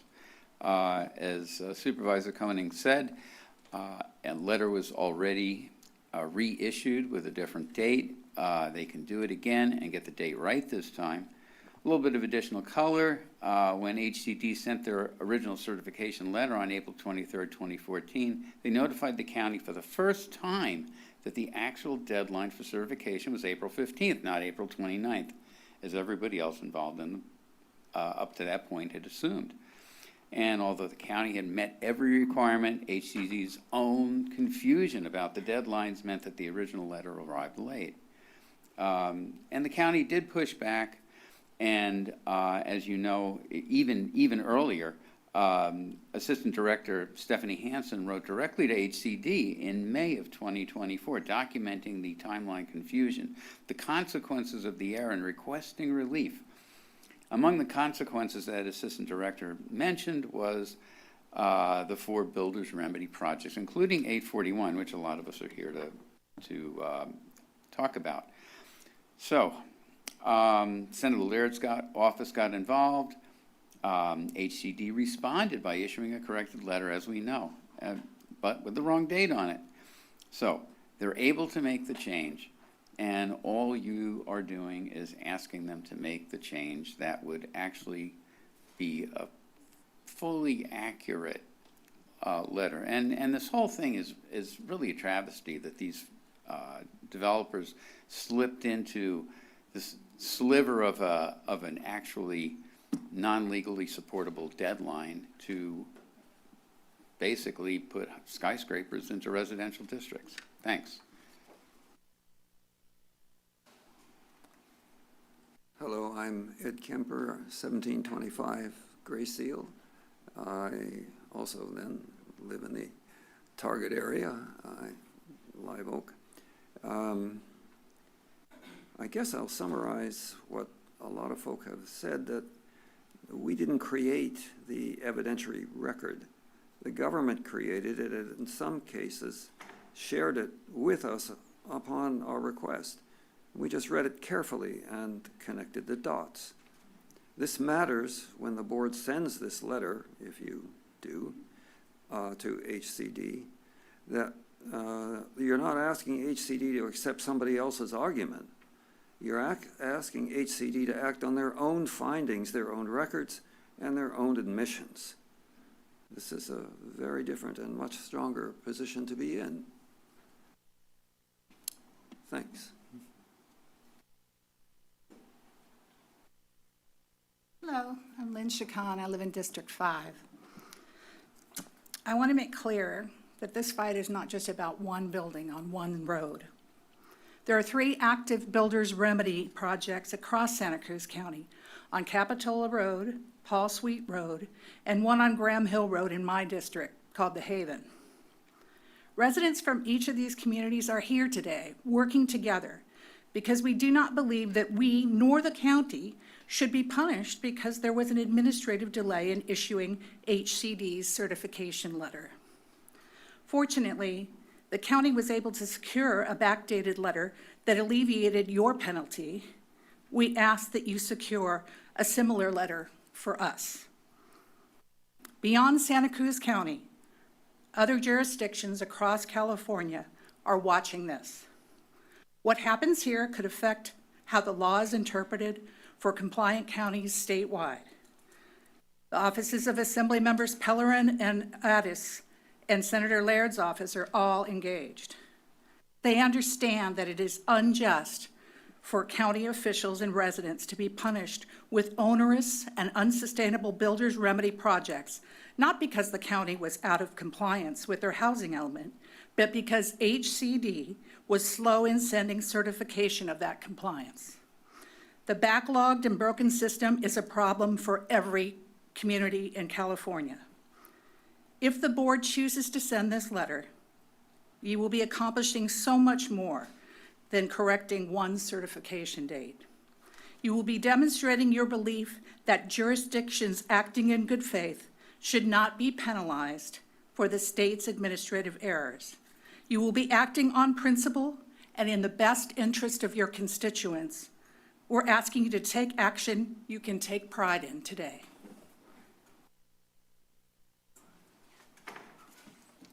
Good afternoon. It's not the morning anymore. My name is, I'm going to talk fast because I only have 2 minutes. My name is Reagan Kingsford. I live at 245 Spreading Oak Drive. Thank you, Supervisor Cummings, for your points. I am now a stay-at-home mom. I was an attorney and I used to work for a developer down in Southern California, general counsel. I do not have much sympathy for the developer. I'm not saying I'm against development, not at all. But under these circumstances, the builder's remedy was not intended for this. I've read the statute. It's been a while. Correct me if I'm wrong, but I believe the statute says substantial compliance. It does not say certification letter.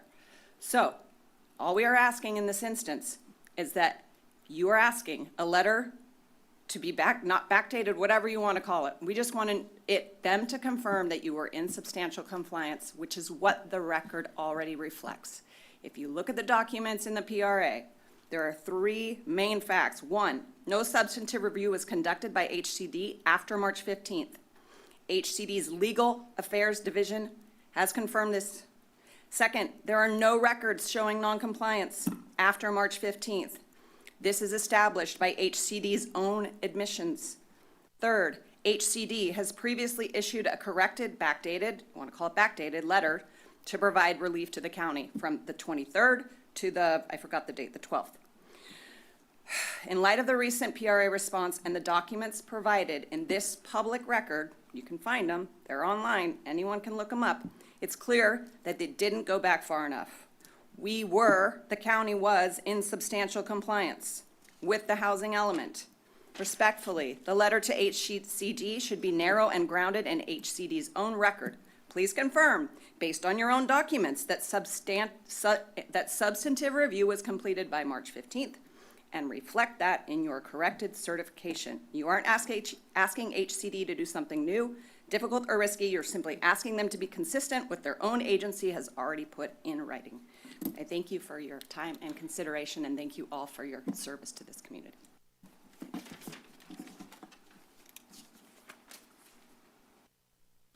Hello. To me, this seems like a situation where the rubber of poorly written legislation, poorly thought out legislation, meets the road of implementation. When the party on the short end of a decision has to go through the legal process to get an answer to what should be a very simple question: when was the compliance effectuated? To me, that kind of buttresses the point. Apparently, there is a workaround, as everyone has heard. The county was able to go through HCD because they were also in a difficult position of the updating of the whatever you call the process of the whatever, and so nonetheless, thank you. Nonetheless, they were able to get help from the county, from HCD. Given that the county was under the impression, very clear impression, that as of March 15th, 2024, they were in compliance, given that the county has already received relief from the HCD, I say send this back to HCD and let them connect their own dots. This is all their own evidence, and let them come up with a viable explanation for what's going on here. How can you have 3 different dates for the same event? The original date, April 23rd, the backdated date, April 12th, and the actual date, March 15th. At the end of the day, I think all anybody wants in a situation like this is to be able to come out of a situation and say, yeah, we got a fair shake. Okay, fine, maybe we didn't make the best argument, that's why we lost. Maybe there was better evidence on the other side, that's why we lost. But when there is evidence on the table from the HCD in their own interagency memos and to the county, when all that exists, and you're expecting, the residents that you guys are supposed to be representing, you're expecting us to walk away and just feel good about it? Please do the right thing. It's a small lift. Thanks so much. Hi, can you hear me okay? My name's Molly Brame. I live at 1751 Grace Hill Road. I'm legally blind, so I can't see where you guys are all sitting, but I wanted to just thank Supervisor Cummings and Supervisor Koenig for, as you said, exhausting all options for, that might help the community. Whether it helps you guys or not, I don't know. But I also wanted to just, on a random note from earlier, I wanted to thank Supervisor Martinez and Supervisor Hernandez for the SHIELD program, or I'm not sure if you called it a program, but thank you for doing that. I think that's really an important thing for this community and for the larger community. So anyway, thank you. Jack DeStories, District 5. I think the case has been made pretty well here that this request should be made. My only concern is that I think time is of the essence, and any attempt to delay the request, I think, only puts the county in greater jeopardy, not in less jeopardy. So I would emphasize that acting on this to at least have the ammunition in place for future decisions is important, because you need to have that ammunition as soon as possible and not be delaying it until some of these developers get further down the road and applications come up for decisions without that information in front of you. Thank you. Seeing no further speakers in the room, do we have anyone on the phone? Yes, Chair. Currently, we have one speaker online.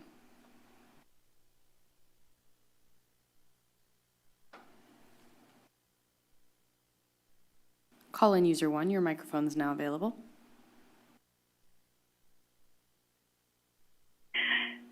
Wow. Did I learn a lot? Thank you to all the speakers. And I really appreciate, I think it was you, Supervisor Cummins, who said, our responsibility is to represent the people, not the developers.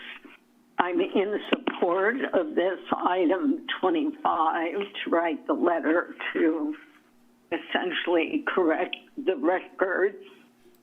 It seems to me also that since it sounds like, if I've got this right, I'm just listening on the phone, that 831 Capitola project was approved when it seems like it was non-legally binding decision to approve it because the county was already in substantial compliance by March 15th.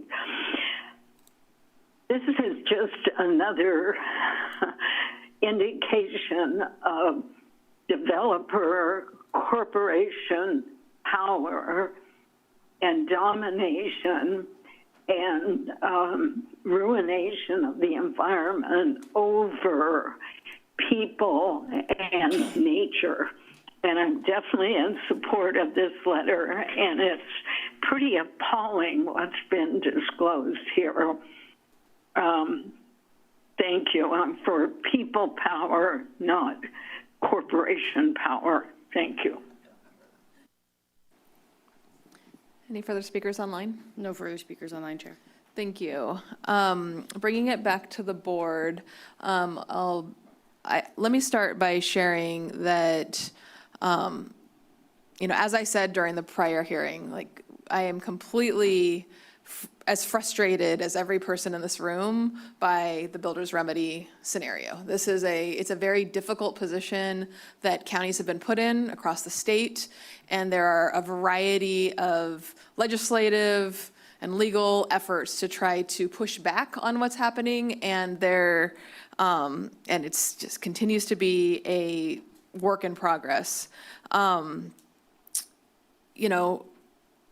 I am not opposed to potentially seeking clarification, but given that we got this on Thursday night, Friday, and we're hearing from county council today about their potential legal risks, and we as a board voted an approval through based on prior information, different information, just as a due diligence, as a governing board member, I would like further information prior to voting to move this forward, because we made decisions based on prior information. That's just how I'm feeling. It doesn't mean that I like where we're at. It does not mean, we got an answer from the state and I didn't like that answer, just like others as well. But that's my concern. So what I would like to do is make a motion to just pass recommended action number 2, which is to direct county staff to report back to the Board of Supervisors on March 24th on potential implications of this clarification for pending builder remedy projects in the county. So that way we can just be fully informed prior to recommended action number 1. But that's the motion that I'd like to make today. And I would need a second, otherwise that motion's going to die. I'll second it for. Okay, so we have a motion and a second. Any dialogue on that motion? Supervisor Coney. Yeah, I appreciate your interest in ensuring there's no legal risks here. What I heard from county council is that there's not a significant risk in just sending the letter and getting an answer. Certainly there could be, as far as decisions that are made with that information and how that information is interpreted in the future, but that the actual act of sending this request and engaging with our legislators, I mean, it looks like you want to clarify. Yeah, well, I don't want to clarify. I want to repeat what I said, which is it is not illegal to send a letter asking for information or asking for something.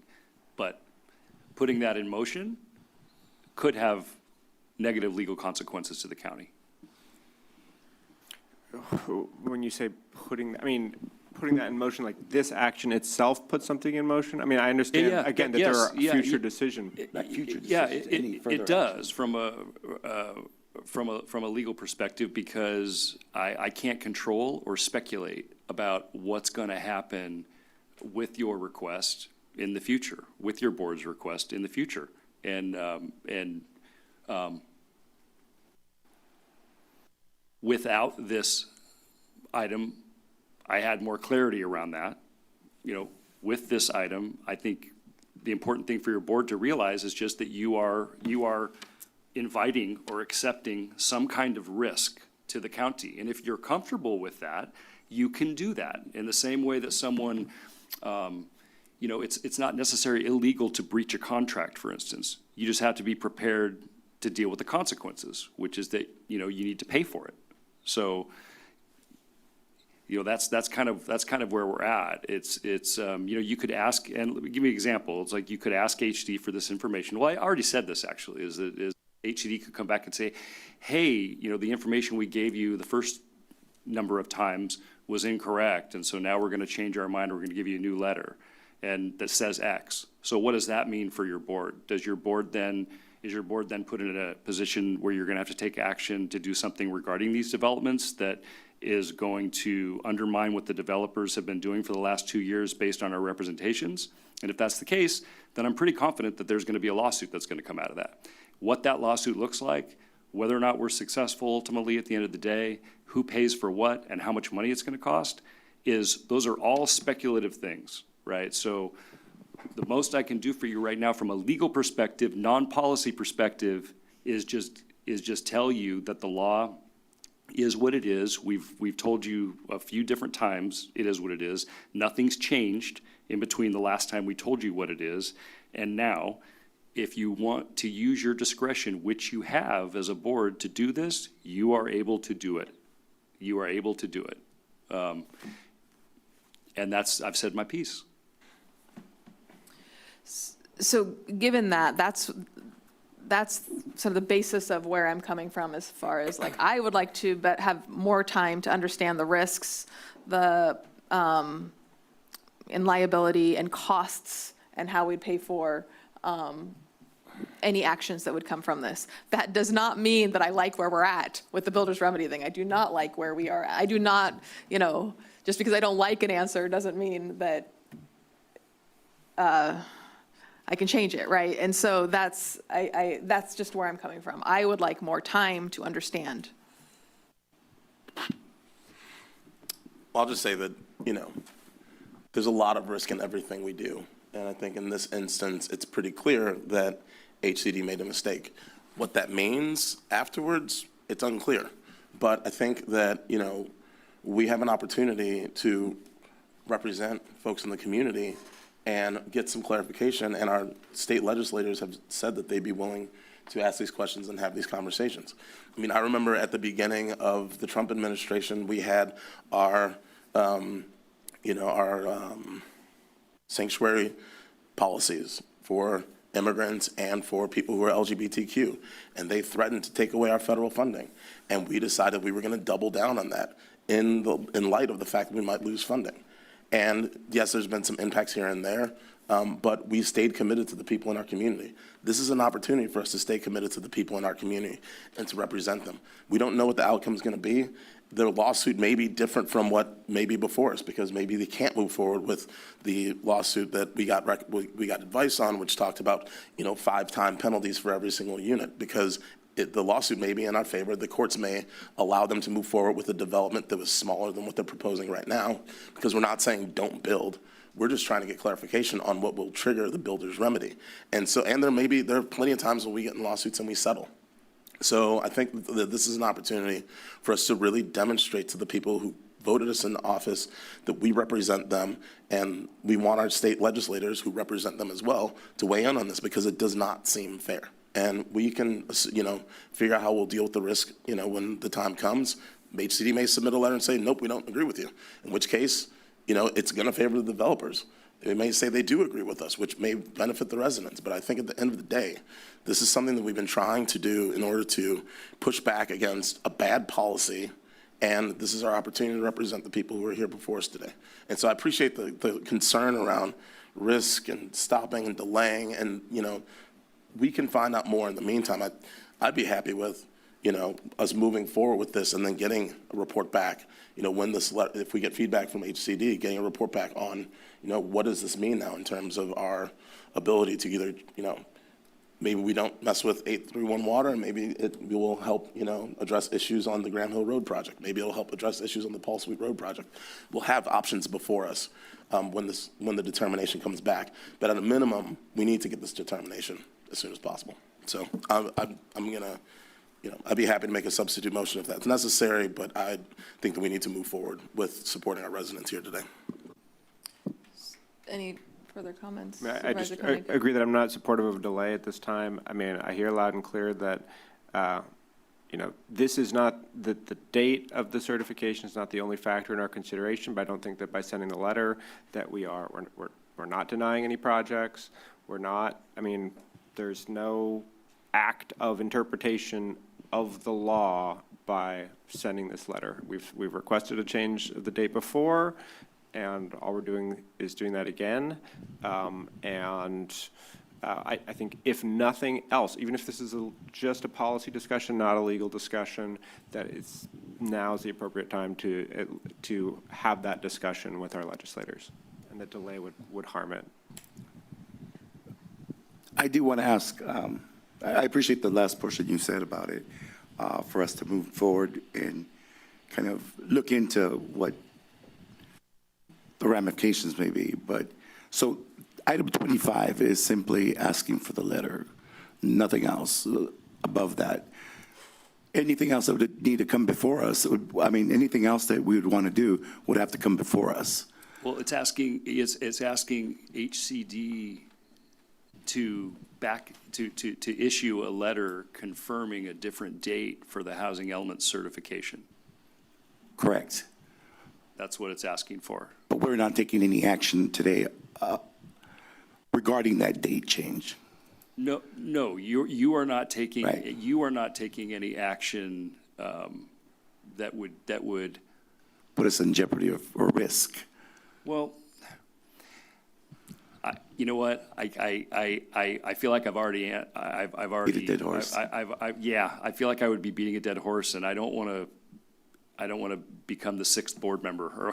I've given you the legal advice. I've given you guys it numerous times around this, and so I think you have all the information you need to make a decision on what is before you right now. I can't give you any different legal advice than I've given you. Okay. Thank you. I'm going to call the clerk for a vote on the motion that was from myself, the second that was from Supervisor Hernandez, and I might just say before that vote that, again, I'm not opposed to eventually seeking clarity. I think I want to be really mindful of the resources that belong to the county, be thoughtful about how to do this in the most diligent way. I feel like I've seen a letter from HCD that does clarify this, so better understanding what our legislators are asking for, what needs to be clarified. That's something, I have relationships with our state legislators. I would like to talk to them about that. And so I am hoping for an opportunity to bring this back to the next meeting, which is what the motion is. Yep.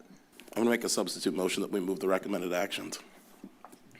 We have a second. We have a substitute motion from Supervisor Cummings and a second from Supervisor DeSerpa. Are there any further? I'm sorry, Supervisor Koenig. Any further discussion on the substitute motion, which is the recommended actions? So I'm just going to start by saying, not my area of expertise. So a lot of this is very confusing. But from what I can see in the staff report, the letter would be just asking for clarification. I heard something else here that was asking them to change the date. Could somebody here clarify what it is we're asking? We're asking them to change the date, Correct. To correct the date. to correct the date, sure. That's I mean, a as different we have in the interpretation. past. As we have and as they have granted in the past. To correct the date based on facts Yes, that are before them. yes. Okay, thank you. And I'd also just add that the letter also be sent to our state representatives. Thank you.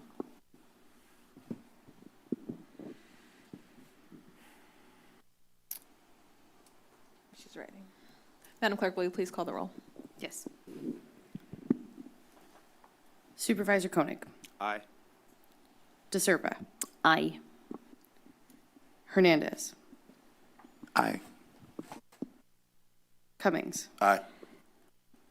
Martinez. No. Motion passes 4-1. And as the chair, I'd be happy to write this letter on behalf of the board based on what was passed by the majority of the board.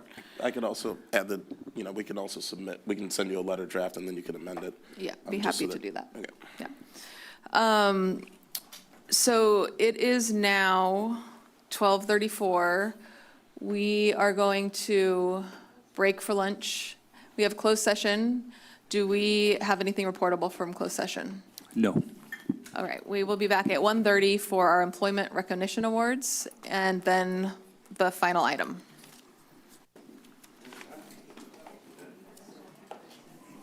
Recording stopped.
Recording in progress. Good afternoon. Welcome to the Board of Supervisors meeting. We had nothing reportable from closed session, so now I'm going to call our 1:30 scheduled item, which is our Employee Recognition Awards. So glad to see all of you here today. And I have the privilege of introducing the first category, and so I believe I'm supposed to go stand up there. So let me relocate. Hey, Chair Martinez. I think I'm doing an introduction right before you do the first category. I'm looking at Caitlin. Yeah. All right, CEO Coburn, take it away. All right.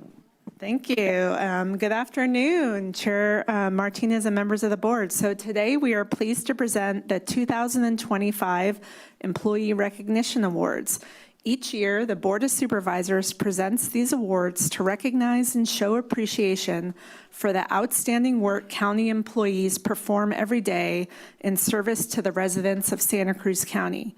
These awards highlight individuals and teams who exemplify the very best of public service, those who go above and beyond their roles to solve complex problems, improve county programs, and make meaningful difference in our community. Specifically, the board recognizes employees who have, 1, solved an extraordinary problem for the county and/or achieved an outstanding accomplishment that furthered the county's goals, 2, identified opportunities for improvement and implemented innovative ideas, or 3, demonstrated exceptional effort and dedication and service to the public over the past year. So today we will recognize employees across 5 categories. General government is the first, health services the second, followed by human services, then public safety and justice, finally land use and regulatory.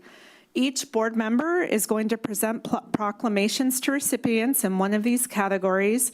Board members are going to come down from the dais and stand at the microphone to announce the award recipients. When employees hear their name or their team's name, please come forward to the dais to receive your proclamation. Following the presentations, we're going to have a reception upstairs on the first floor outside in the atrium, and everyone is invited to stay and join us in celebrating the accomplishments of these exceptional employees. So with that, we're going to begin the award ceremony with Supervisor Martinez presenting the general government category. And thank you to everyone who's here today. Thank you, CEO Coburn.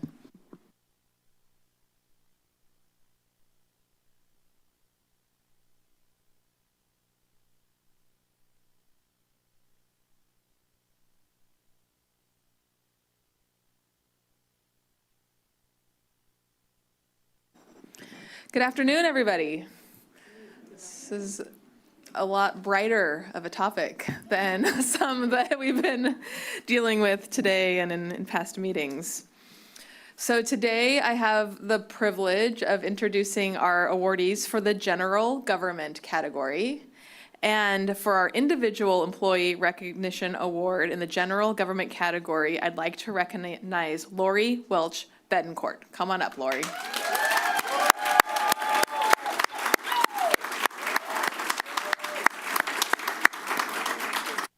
Whichever you feel most comfortable in. Lori is an administrative aide in the county executive office with a split role serving both the clerk of the board and cannabis licensing. And she's receiving this award today for the role she plays in overseeing the administration of our county's California Public Records Act system, Next Request.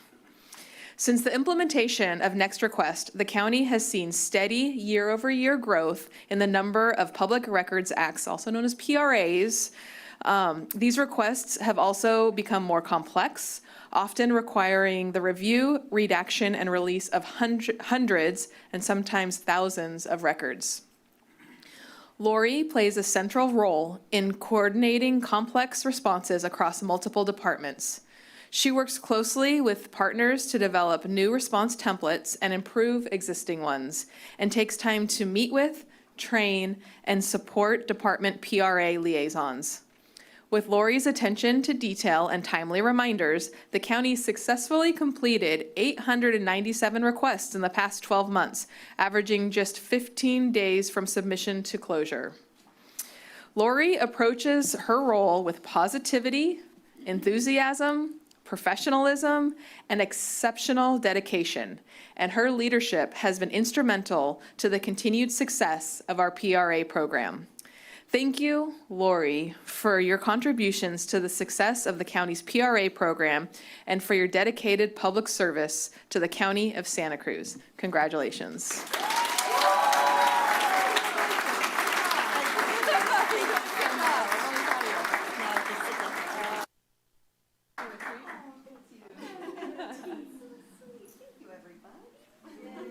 Congratulations, Lori.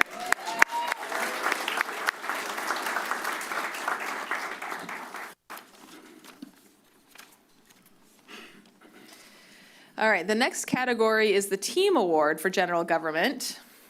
And the winner of the Team Award for General Government category is the Clerk Team, which includes Clerk 3s, Lorena Bibriesca Camacho, Yvonne Leonor, and Francisco Renteria, Senior Accountant Clerk Daisy Williams, and Program Coordinator Margarita Williams. Come on up here, everybody.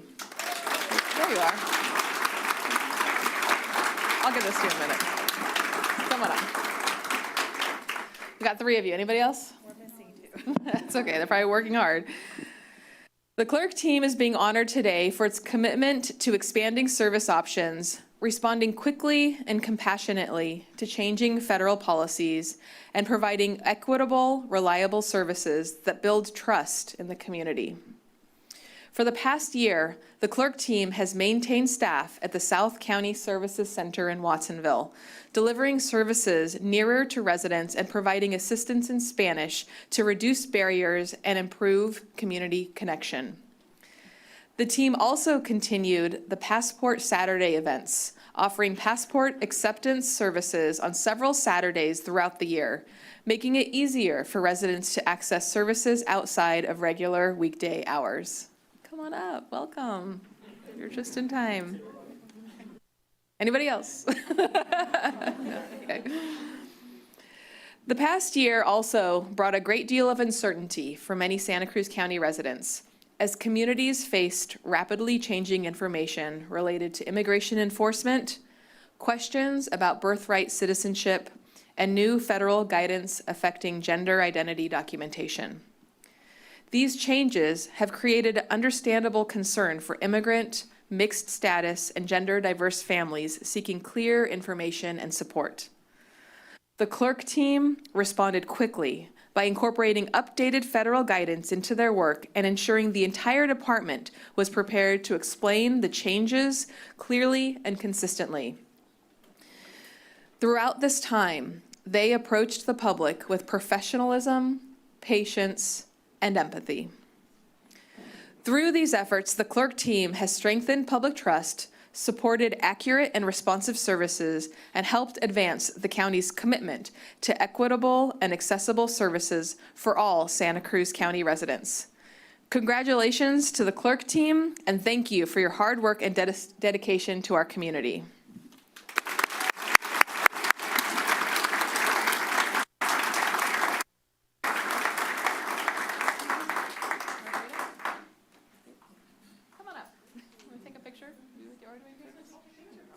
I don't know if there's any cameras, but take a picture.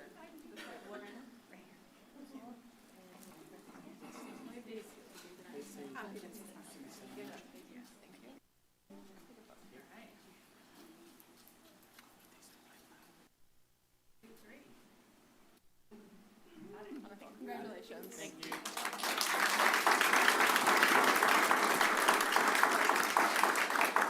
Next up, we have Supervisor Koenig, who'll be presenting the awards in Human Services.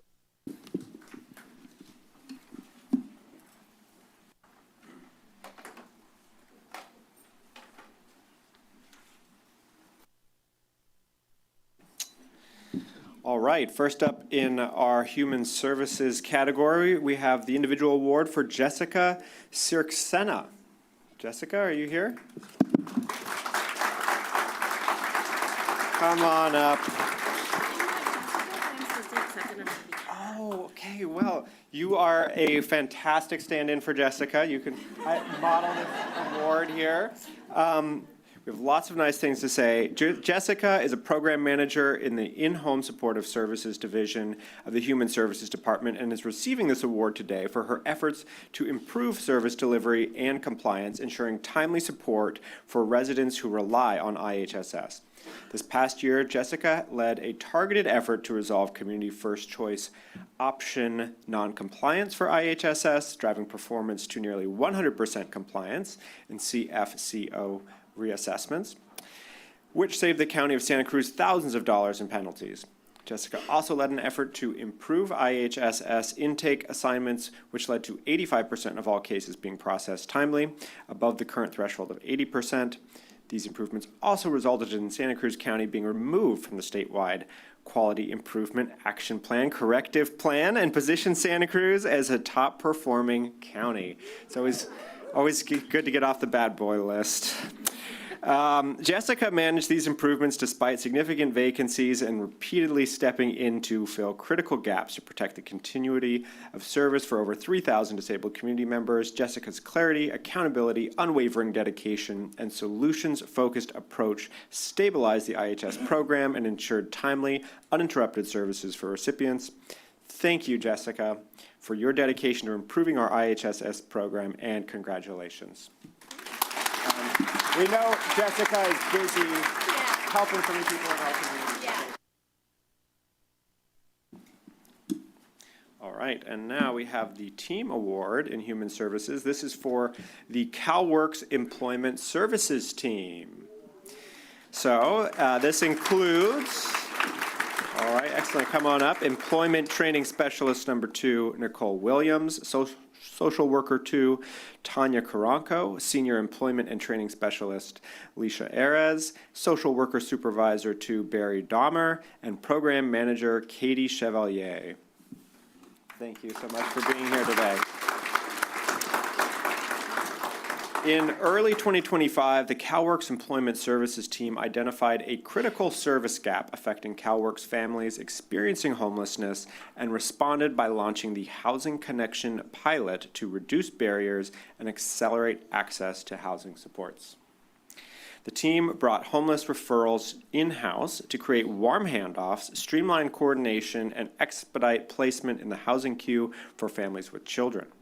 Housing Connectors completed extensive leadership, implemented monthly check-ins to promote continuous process improvements and ensure long-term sustainability. And since enrolling the first client on May 22nd, 2025, the pilot has received 72 referrals and successfully connected 23 families to housing programs, with remaining families actively queued pending program availability. To institutionalize and replicate this successful model, the team developed comprehensive policies, procedures, and step-by-step guidance for future connectors, demonstrating a strong commitment to customer service, measurable outcomes, and durable solutions to families experiencing homelessness in Santa Cruz County. Thank you all for your hard work on this project and everything you are doing to help our unhoused families. Congratulations.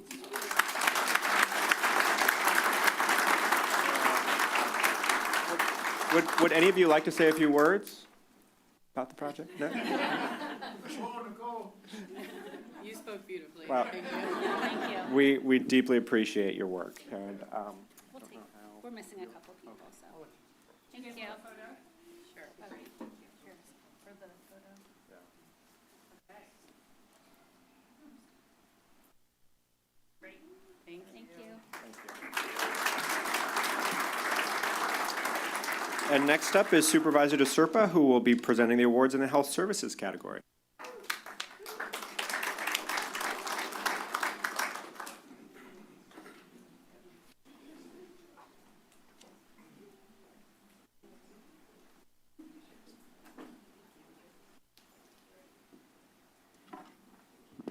Good afternoon, everybody. Thank you for being here. There are a lot of people that were also nominated for these awards, and I just want to acknowledge that we care deeply about all employees, and we're so pleased that you're all here today, and congratulations to all the winners. This award is for the Individual Employee Recognition Award in the category of Health Services. Today is Mary Beth Curley. Come on up, Mary Beth.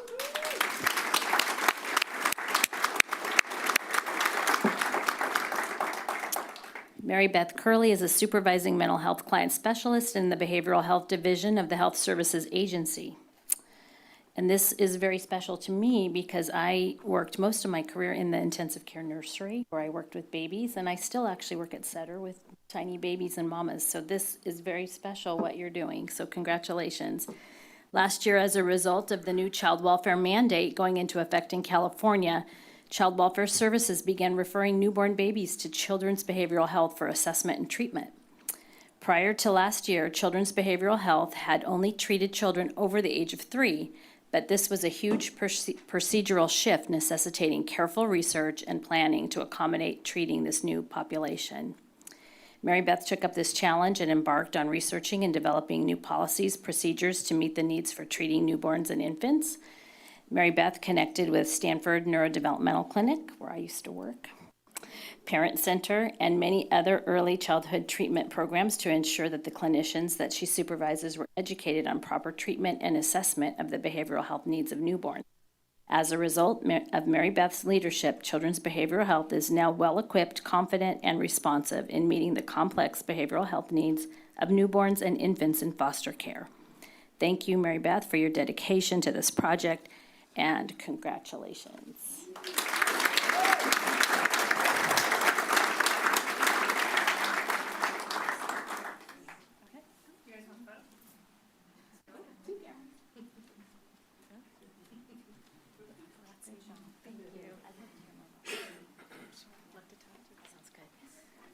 Thank you. Wow. And also another program very near and dear to my heart. The winner of the Team Award in the Health Services category is the Medication Assisted Treatment Team, which is comprised of Health Services, come on up, Health Services Manager Danny Contreras,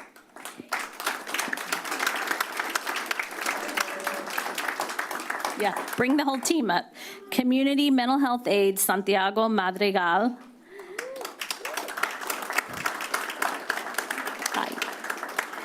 and mental health specialists Alejandro Monroy and there's a lot of them, Angelica Torres, Gabriel Tapia Bajarano, Isabel Ballesteros, Jose Fernandez, and Marisa Hernandez.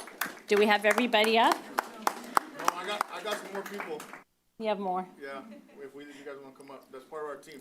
Come on up, everyone.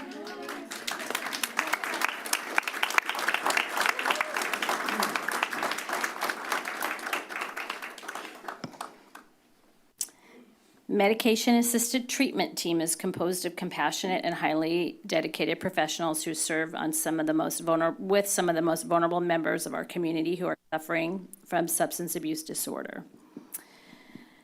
Through individual counseling, group services, and coordinated care, the MAT team has helped participants achieve sobriety, secure housing, gain employment, reunite with family members, and build healthier futures for themselves and their children. The team provides services across county campuses within homeless services programs and through direct outreach in encampments on the streets, meeting individuals where they are in a non-judgmental harm reduction approach that fosters trust, engagement, and lasting change. The MAT team's innovative and compassionate approach has strengthened the county's behavioral health system and saved countless lives, in more ways than one, their lives, and helps to actually improve their lives, right? And is widely recognized as a model for other clinics locally and beyond. The work of the MAT team exemplifies excellence in public service and demonstrates the profound impact of meeting people with dignity, respect, and unwavering support. We thank you all of you for your dedication to our community, and congratulations.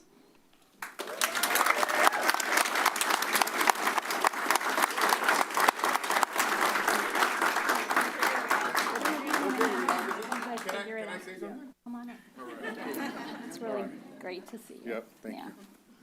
Thank you. We've worked together a long time, We did. long time ago. I want to say, I'll try to keep it really short, but I think it's really important. I've been out of prison 15 years. I don't throw that all the way out just so everybody can know my business. But it's really important because when you invest in people and show that they have unconditional significance, there's stuff that can happen and change. I also want to point out, Monica Martinez, when she used to run, used to be called Homeless Service Center, now it's Housing Matters. Her and Shelley were the first people that gave me a job as an AB 109 case manager. And then when I got to the county, wherever Amy, there's Amy. When she took, you got to worry about your background check. She's like, we already know everything about you. We want you. And so when people, and my boss Raquel right there, when people show that investment in people, it gives them the opportunity to do the work that they need to do. And because of that, we've been able to build a team. We got two other people, I'm going to say their names because they're sick right now, Cindy Garibay and Jimmy Rodriguez, who are able to go out into the streets, into the clinics, and to teach people or reach people that sometimes other people won't be able to reach, right? And then, I don't know, you guys know what unconditional significance is, right? Okay. When people kind of understand that, it changes their lives, you know? When somebody comes in, I got a letter last week from a lady that came in through the needle exchange in 2017. And I don't know what impact I was going to have on her. And same thing, all of them have these stories. She wrote me a letter the other day. Now she's working as a counselor, as a case manager. She's about to get a degree. And to me, she put in there, she said, this guy's been my hero because he's seen something in me when I couldn't see it in myself. And so to me, not to toot my horn, it's something beautiful, you know, to watch somebody come from the streets or wherever they're at and the life circumstances and situations to be thriving and doing well. And I feel like our team is able to do that. So I thank you guys for recognizing us this year.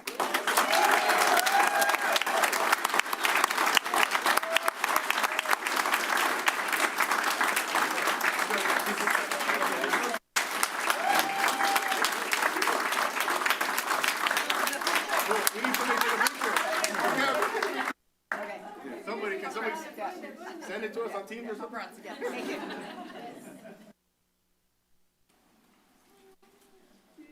Got us all? I know. We gotta look at one picture. My eyes are twisted. Sorry, here we go. 1, 2, look at me.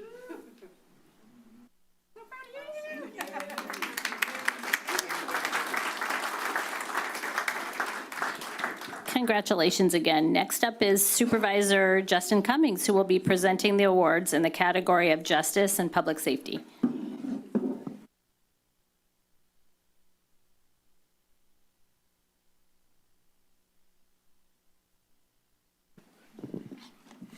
All right, good afternoon, everyone. I'd like to just start by thanking all of you for your service to our county. We couldn't be the amazing county that we are without all of you and all of your dedication to this community, so thank you so much. In the category of Justice and Public Safety, the winner of the Individual Employee Recognition Award in this category is Isla Hustich. So Isla, if you're here, come on up.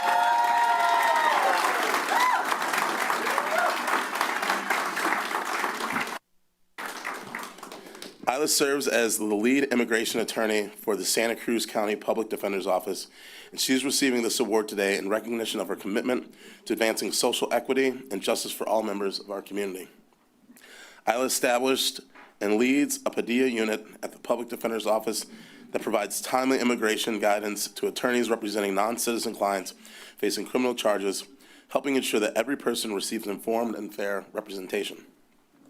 Her specialized efforts on post-conviction relief under Penal Code Section 1473.7 have helped individuals obtain relief from convictions that could otherwise create severe immigration consequences, offering them an opportunity to move forward. Isla also co-leads a removal defense working group that hosts workshops and provides direct support to community members at risk of deportation, offering critical information during uncertain times. Drawing on her lived experience as a refugee, Isla brings deep compassion and perspective to her work, strengthening trust and expanding access to meaningful support. Through both direct client assistance and system advocacy, she advances fairness and inclusion while helping individuals navigate some of life's most challenging circumstances. For these reasons, we are proud to recognize Isla for dedication and service. So thank you, Isla, for making a lasting difference in our community, and congratulations.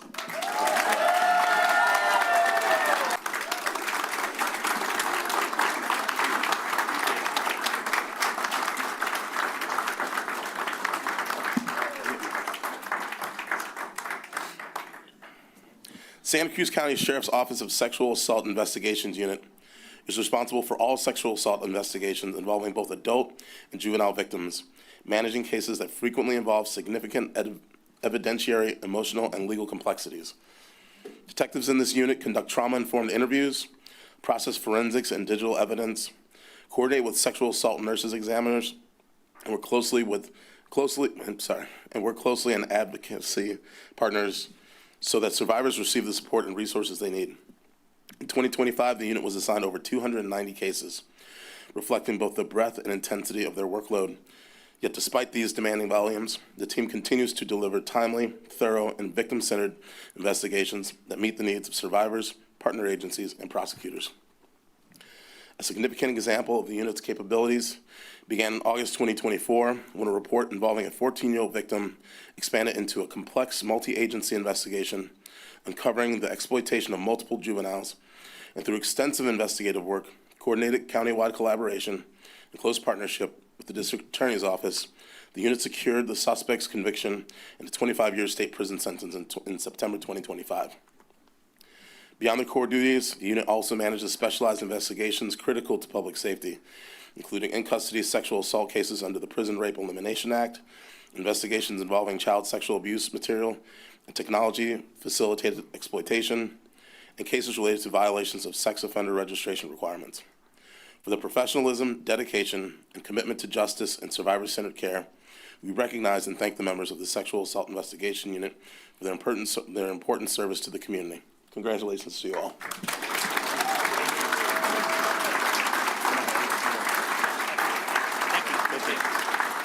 Wait,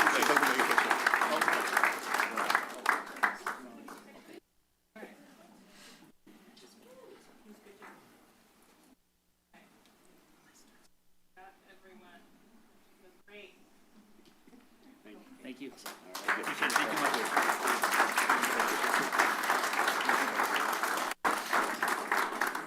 All right, and so next up, we have Supervisor Hernandez, who will be presenting awards in the land use and regulatory category.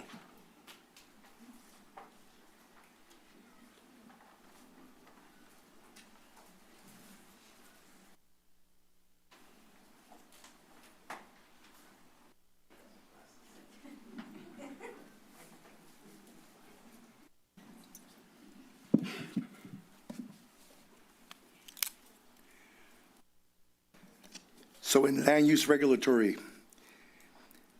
the winner of the Individual Employee Recognition Award in the category of land use and regulatory is Mariana Colibri Urgo. Come on up, Mariana.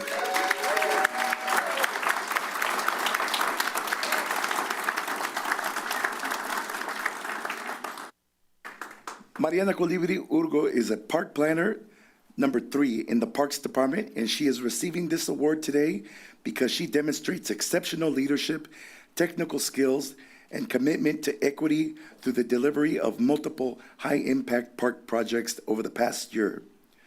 Most notably, Mariana led the design and opening of the Valle de Pájaro County Park, the first new county park in over 20 years, providing South County residents access to 38 acres of open space under a tight budget and schedule constraints.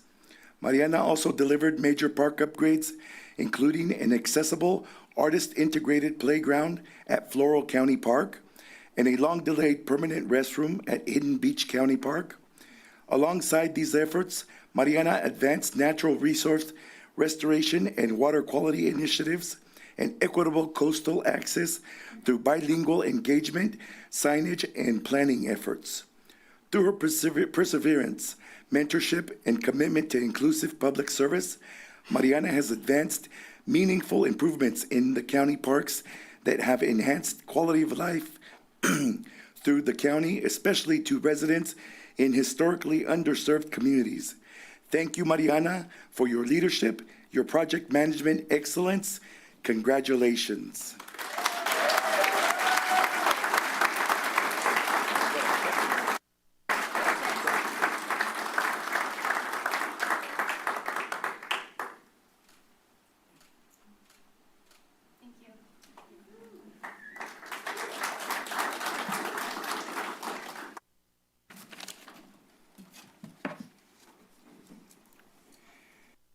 in the Community Development and Infrastructure Department, Special Projects Crew.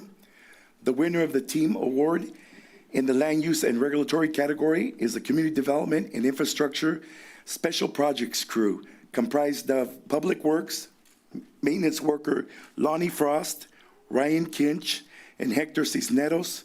Maintenance worker number 3, Kevin Ferris, Ricky Placencia. Public Works maintenance worker 4, Gilbert Maciel. Public Works supervisor, Gavino Mosqueda.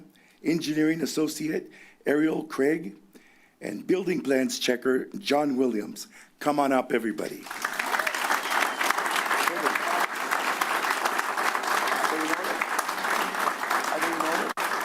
Are they in order?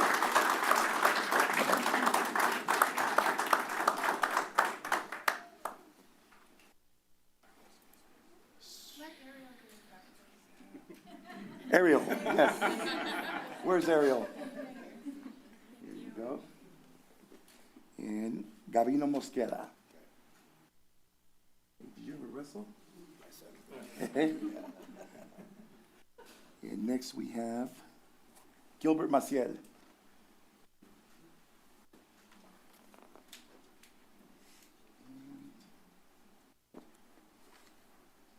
Hector Cisneros.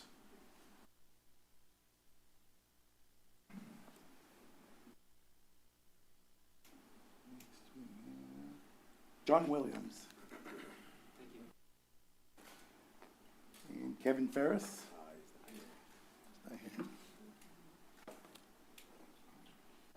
Lonnie Forst. Ricky Placencia.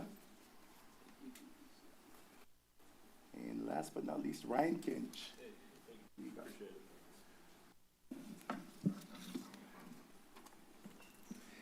The Community Development and Infrastructure, CDI Special Projects Crew, delivered an exceptional improvement to transportation safety by completing a record-setting road stripping season in 2025. Facing long-standing backlogs, limited staffing, aging equipment, and the absence of their most experienced operator, the team shifted from reactive approach to a coordinated, high-output strategy across all 5 supervisorial districts. Through rapid skill development, careful scheduling, and disciplined execution under strict weather and time constraints, the crew striped more than 200 miles of roadway in a single summer, over 8 times the prior year's output, and the highest level in the recent county history. This achievement significantly enhanced roadways, demonstrated effective stewardship of public resources, and strengthened public trust in essential county services. Thank you to the CDI Special Projects Crew for their hard work, expertise, and commitment to keeping our roads safe for all residents. Congratulations.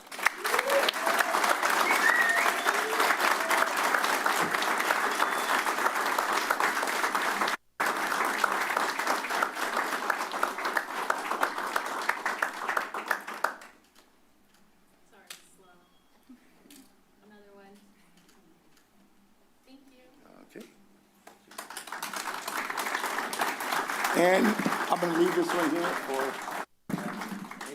Thank you. Thank you.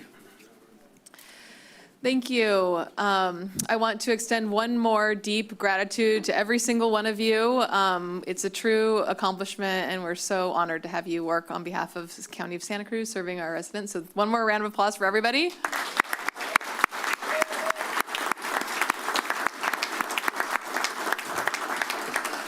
And with that, as CEO Coburn shared, you're all invited to go to the first floor atrium to enjoy a little reception. Unless you're interested in a discussion about budget priorities for fiscal year 26-27, which is what we'll be doing.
lost these two.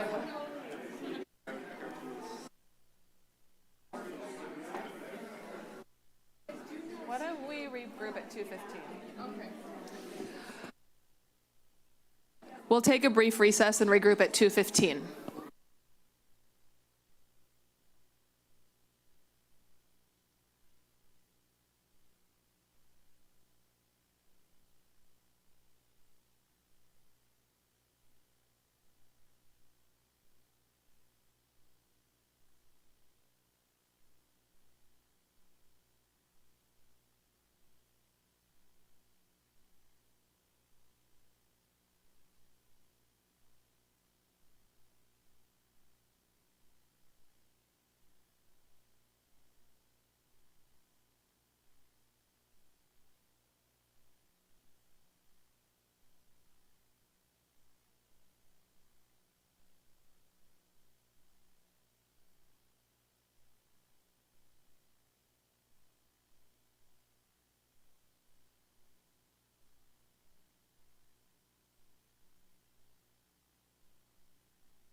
Oh, right, yeah. Right.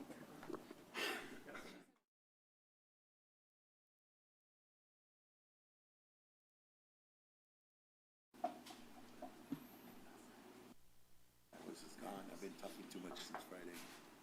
Yeah, it's good for you.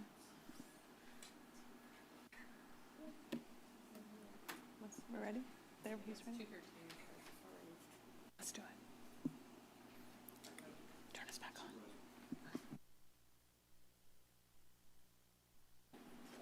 Everyone put their Calm application, or, app on and just meditate.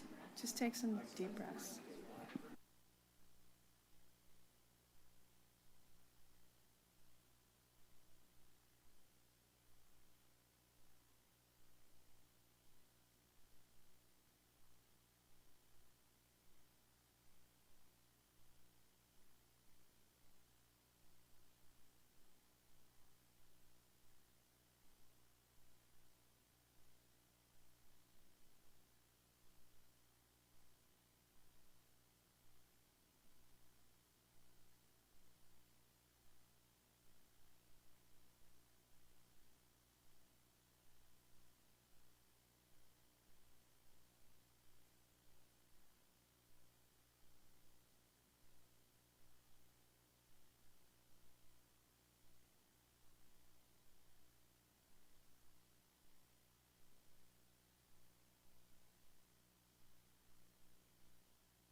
All right.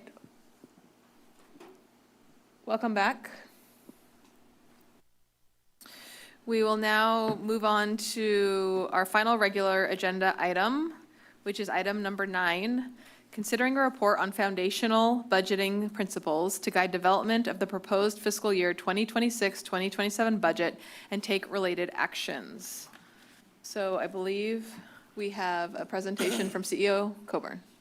Thank you, and good afternoon. So this afternoon, I'm going to be presenting this item with Assistant CEO Elisa Benson, who I think is managing the slides. Almost. Almost. Just wait for them to come up. Oh, there we go. So next slide.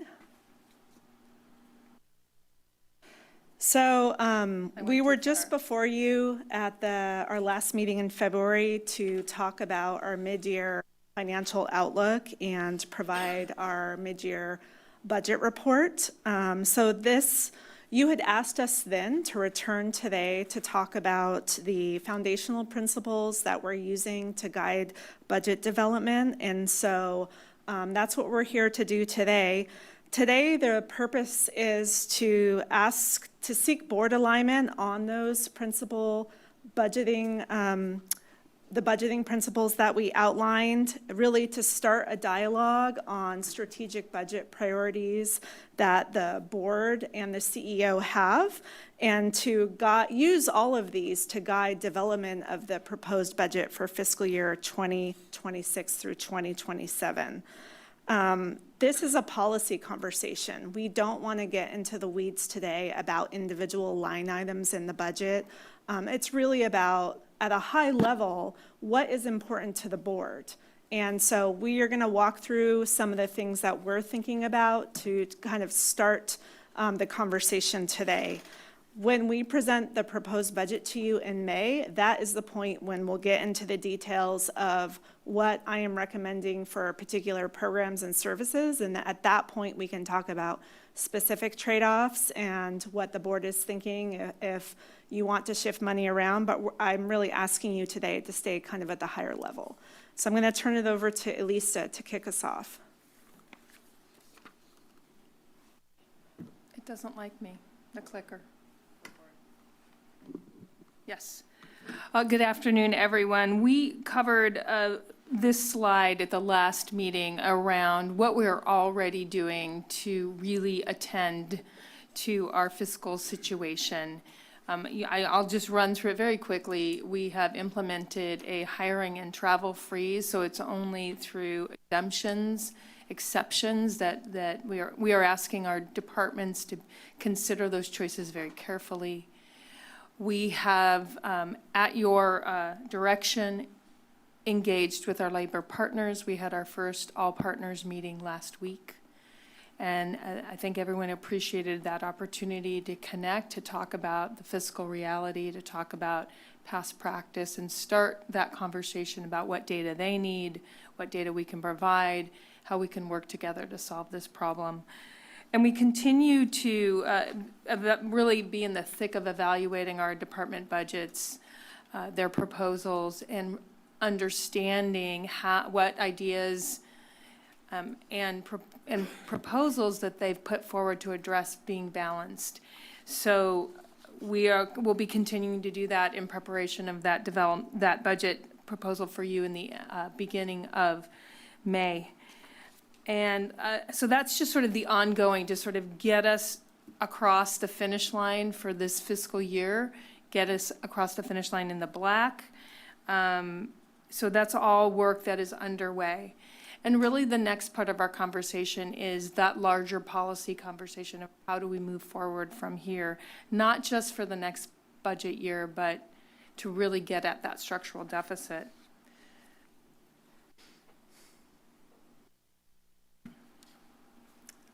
We'll try it again. All right, so we spoke at the last meeting that right now, if we don't make some changes, we are projecting a $23 million approximate gap in the next fiscal year, and that is not including up to a $25 million impact from HR1. we see that, again, if we don't take actions accordingly, going up to, 67 million in the following fiscal year. This is not a single year fix. This is going to take multiple years to work on this larger fiscal structural imbalance. I want to just take a moment to talk about, as we've said, the perfect storm we're in, where we have federal and state pressures as well as local cost pressures that are really impacting this moment. You have a blurry picture of the adopted principles there, and I wanted to sort of contextualize that. That blurry picture of the adopted principles, budget principles, there are 7 different areas of principles in that. There is public input, general budget principles, reserves and contingencies, use of resources, cost recovery, investment policies, and debt policies. 27 different principles. And what we're talking about today is really a synthesis, an interpretation of those principles for this moment. And so we will go through that to really engage you all in that conversation. And I will say, as we get to the pillar principles that we introduced, can you please switch it for me? At the last meeting, a lot of these really focus on the principles within the use of resources category. So we are going to go one by one through these, and really we hope you will want to encourage discussion about these principles and what they mean to you as a board. So with that, I'm going to move to the next one, the first principle. And this is really around our mandates. And we deal with mandates from a local, state, and federal level. So we have a lot of different classifications of mandates.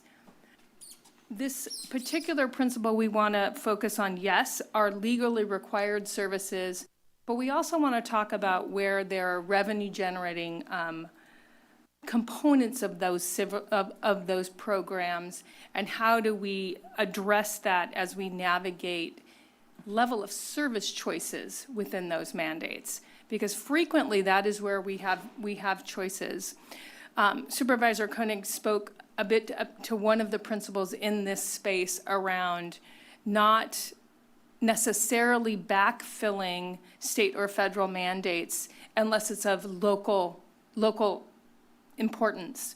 So that's one of the things we want to start speaking to.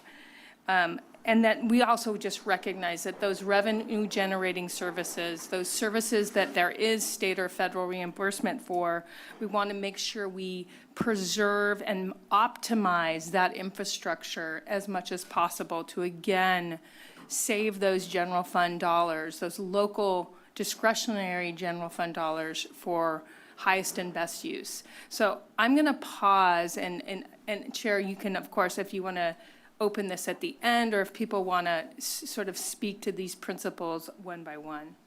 It may be helpful. How many, are you going to go through each principle? Yeah, and there's only 3 more to go. It might be helpful to see the whole presentation Okay. and then go back. All right, so then for our next one, we're going to talk about,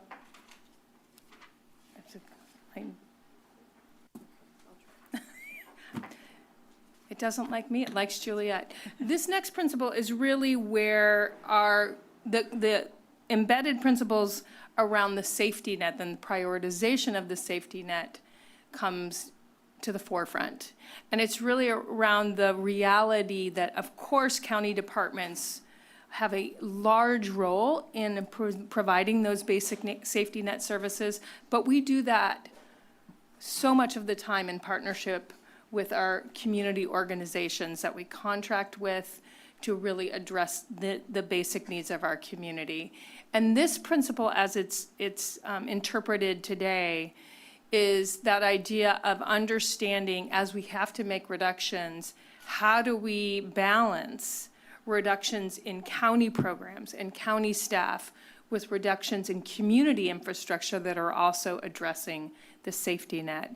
And although I know this is an obvious statement, when we talk about that basic safety net, we really are focusing on health, healthcare, food, and housing as some of the most basic, go back to your Maslow hierarchy of needs. Really most basic fundamental things that all human beings need. So that's the second principle that, and that balance of having to, preserving that infrastructure over time. And I'm going to pass it over to Nicole to talk about the next two. Thanks, Elisa. So the next principle has to do with finding ways to shift workload and costs. So what are those strategies? And this is with the intent to really reduce what programs and services are dependent on the general fund. This could look like a lot of different things. So it could look like us finding additional funding from grants or fees, or other sorts of agreements where there might be some cost recovery. It could also look like identifying tools or ways of doing business more efficiently to achieve that greater cost effectiveness. We think this is really relevant given what we're dealing with HR 1. We really have to find new pathways to do some of our work and get some of the funding. Obviously, we're advocating really hard at the state level to show the state what their obligations are in terms of funding our safety net services and what they really have a role in coming up with a structural solution for funding those health and human services programs that were realigned to counties. But it also provides an incentive for departments to be entrepreneurial, to look for new and different ways of providing services.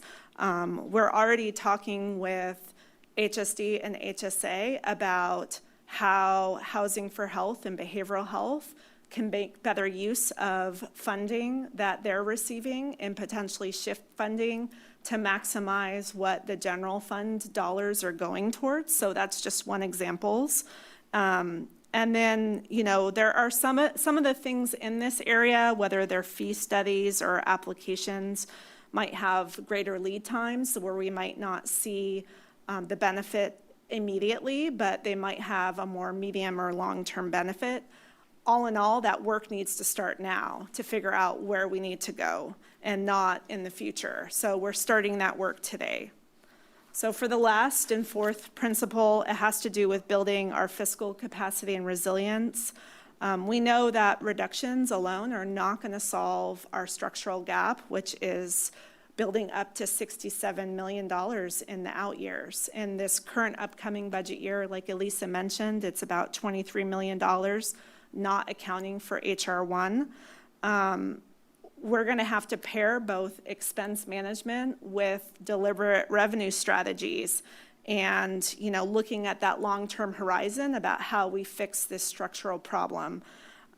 Building that capacity in terms of revenue strategies, it can be everything from what Supervisor Koenig has brought up previously, property and sales tax reform. We are also looking at potentially an emergency sales tax, like we're pursuing that legislation, SB 1078 with Senator Laird. We want that tool. We don't know if we're going to have to access that tool given what the state might do, but at least that's a tool that might be available to us. It could also look like pursuing an increase in our parks parcel tax to raise more funds for the Parks Department that would make them less reliant on the general fund. We're also in conversation with our CDI director about various roads measures and funding that we might want to pursue to specifically fund roads, which would then place less pressure on the general fund. In addition, I think it gets oftentimes lost, but strengthening our local economy, really looking at economic development and what that means and how we can pursue that here in our unincorporated areas. That is something that I am prioritizing with staff that I know the board is also supportive of. So how do we expand the base and build on what we already have and grow, whether it's our existing sales tax revenues and property taxes to bring in something more to the county? These are things, compared to the previous principles and examples we gave, these are things that are going to take some time to develop and have mature. So they're not going to be immediate, but they could be something that 2 to 3 years from now will help us with the structure of our budget and what we bring. This principle also supports the case for potentially declaring a fiscal emergency, which we're evaluating currently in coordination with County Council. We're looking at what it means to do that and whether it makes sense to do that. So with that, if you could forward to the next slide, Elisa. We just want to remind you, we already are pursuing a number of short-term, medium-term, and long-term solutions for addressing the structural imbalance and our multi-year deficits. Short-term, we have that freeze that's been implemented. We're already looking at different reductions, consolidation shifts within county departments and what that looks like. It could look like deferring capital investments in the short term. I've described to you some of the more medium term through advocacy efforts related to HR1, through organizational restructurings, revenue enhancements. So there's a lot here, and it just is a way to kind of get you thinking as we start this discussion today. So if you could go to the last slide. Oh, second to last slide. So what's missing here? If there are priorities that the board has, if there are trade-offs that you want us to consider or questions that you want to pose to us, we are here to answer them today. And today's ask really is to affirm the principles we've presented to you to help us in developing the budget. So if you could go to the last slide, Elisa or Juliet, there you go. Any specific questions that you have that would help direct us in developing the budget would be helpful. If you want to weigh in on specific things related to board-directed priorities that are important that you want us to really keep in mind as we're developing that budget, we would want to hear about that this afternoon. Any other guidance as to whether it's immediate or long-term strategies that we already haven't brought forward to you, we're happy to have that conversation and answer any questions. So with that, we've navigated this before. Like I said at the last budget hearing, we've been through a Great Recession, the housing bubble, COVID. So we've experienced having to right-size a budget, and we know we can do this. It's just going to take some time for some of those long-term solutions, but we have some great ideas. Thank you. Thank you for the presentation, and I appreciate understanding what it is you're hoping to get from the board today. And given that I think it'll be a bit of a dialogue, I'm hoping that we have an opportunity to hear from each one of us 5 on kind of what the priorities are, our priorities are. I think I would prefer to go to public comment now, hear from the public, and then come back to the board for a full discussion and action. So with that, is there anybody in the room who'd like to speak on this topic? Welcome.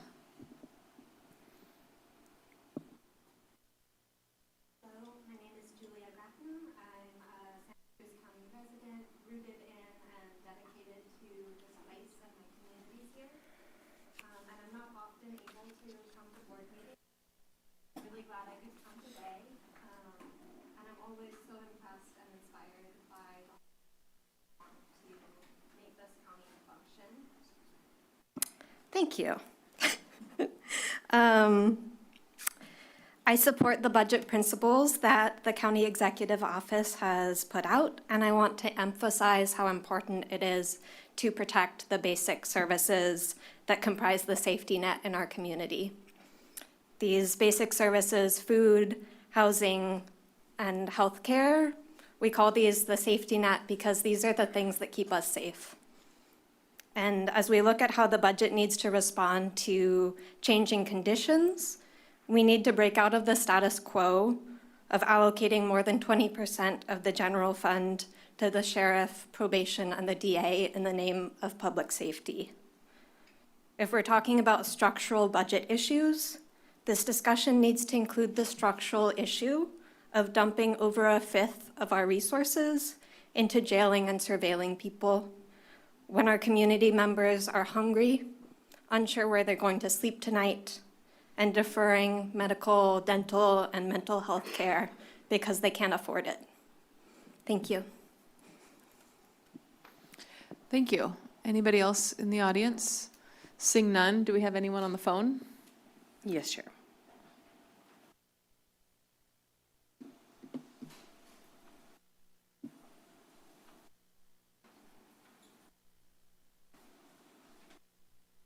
Crystal, your microphone is now available. Hi, everybody. My name is Cristal Gonzalez. I am the Semitas Director at Ventures. As you know, Semitas is the Santa Cruz County College Savings Account program for every newborn in our county. But Semitas is about much more than accounts, and it's much more than the dollars we're investing together. It's about the message we send to our children and families that we believe in them, that they deserve access to higher education, and they deserve equitable access to opportunities for wealth building from the very beginning of life. I understand these are difficult times. Budgets are being cut at the federal, state, and local levels, and I agree that basic needs programs must be protected. But when funding decisions are made in times like these, it is too often our most vulnerable communities who are asked to carry the burden once again. Semitas exists precisely because too many families have been excluded from systems of opportunity for generations. This program is a community investment in prevention, in hope, and in long-term economic mobility. It reflects the kind of county we want to be, one that not only responds to crisis, but also invests in the future of our children. I know core funding has been discussed as potentially being reduced from the agreed 3-year commitment to just 1 year. Before making these decisions, I urge you to consider what is at stake. Reducing support creates uncertainty for programs like Semitas that rely on stable infrastructure, trusted partnerships, and long-term planning to serve families well. We're not asking you to choose between basic needs and children's futures. We're asking you to recognize that families need both. They need support today, and they need systems that create opportunity tomorrow. Semitas reflects a shared county commitment to opportunity and to investing early in the futures of our children.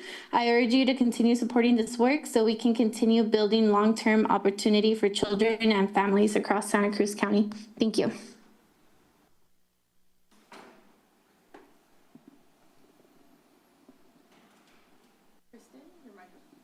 Kristen, your microphone is now available. Hi, my name is Kristen Glenn. I'm speaking on behalf of Dientes Community Dental Care, Santa Cruz County's largest dental provider, serving about 18,000 patients annually, 97% of whom live at or below the federal poverty level. We recognize you're facing an extraordinarily difficult budget year, and we want to acknowledge the weight of the decisions before you. We know these are not easy choices, and we respect the care you're bringing to the process. At Dientes, we're facing our own difficult moment. Medi-Cal cuts at the federal and state level mean thousands of our patients will lose coverage. And unfortunately, with that lost revenue, we're facing some hard decisions too. That's exactly why your support through core funding is more critical now than ever before. As the number of uninsured patients rises, your investment is what allows us to serve those who need us. Dental care is essential health care. Having a healthy mouth that enables you to eat is a basic need. Untreated infections end up in the ER, and the downstream costs of cutting community health services are real. Dientes is a critical part of the healthcare safety net, and we urge you to protect funding for critical health services like Dientes. Thank you for your service, your leadership, and for hearing us today. Thanks. Thank you.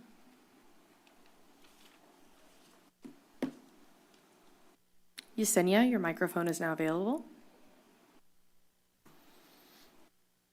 Good afternoon. My name is Yesenia Gomez Carrillo, and I'm the Triple P Program Manager with First 5 Santa Cruz County. First 5 Santa Cruz County has been honored to partner with Semillitas to offer the Triple P Positive Parenting Program workshop series to families in our community.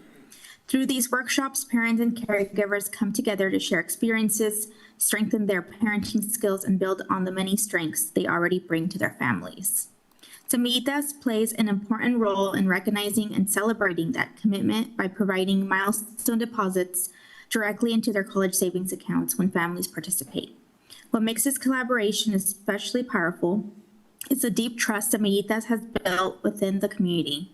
Their relationships and outreach help create welcoming spaces where families feel valued, respected, and supported. Because of this partnership, we've seen strong engagement, meaningful connections, and families leaving empowered with tools and confidence they can continue to build on at home.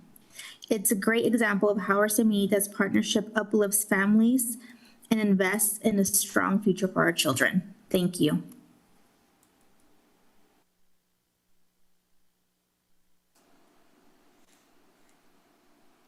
Lorraine, your microphone is now available.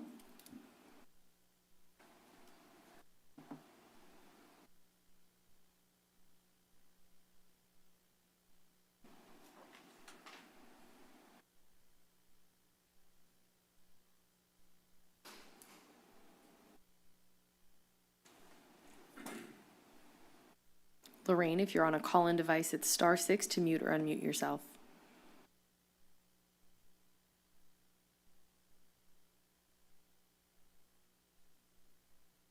Hello, can you hear me now? Yes, we can. Yes, we can. Thank you very much. I'll start again. Thank you. My name is Lorraine Iglesias. I'm reading a statement from Sigolén Ortega, who is unable to read it. My name is Sigolén Ortega. I live in Aptos and work locally in health equity. I want to express my support for Ventures, Cristal Gonzalez, and the Semillitas team and the advocacy to sustain this program. I recently had the opportunity to participate in the Latino Role Models Conference at Cabrillo College, where many young people spoke about what helps them imagine a college future for themselves. Programs like Semillitas are part of that ecosystem. From a public health perspective, these kinds of efforts are upstream investments that shape long-term outcomes in education, health, and community well-being. Moments like these are an opportunity to think about how we must sustain the kinds of community-rooted programs that help young people see a future for themselves. Thank you very much, County Supervisors, for your time and attention to this very important matter.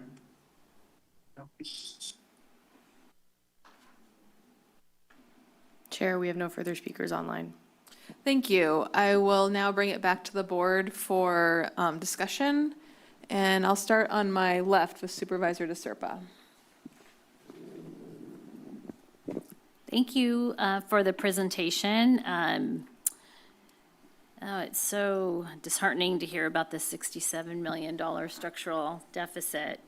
And I think probably for most of the public and most board members, trying to prioritize one service or another is really, really hard, because for most of us, they're all very, very important. But if you're asking me to voice some priority, and these are things that I've already said to you, so this should come as no surprise, but economic development so that this county can start earning some extra money in sales tax and restaurant receipts and everything is very important to me.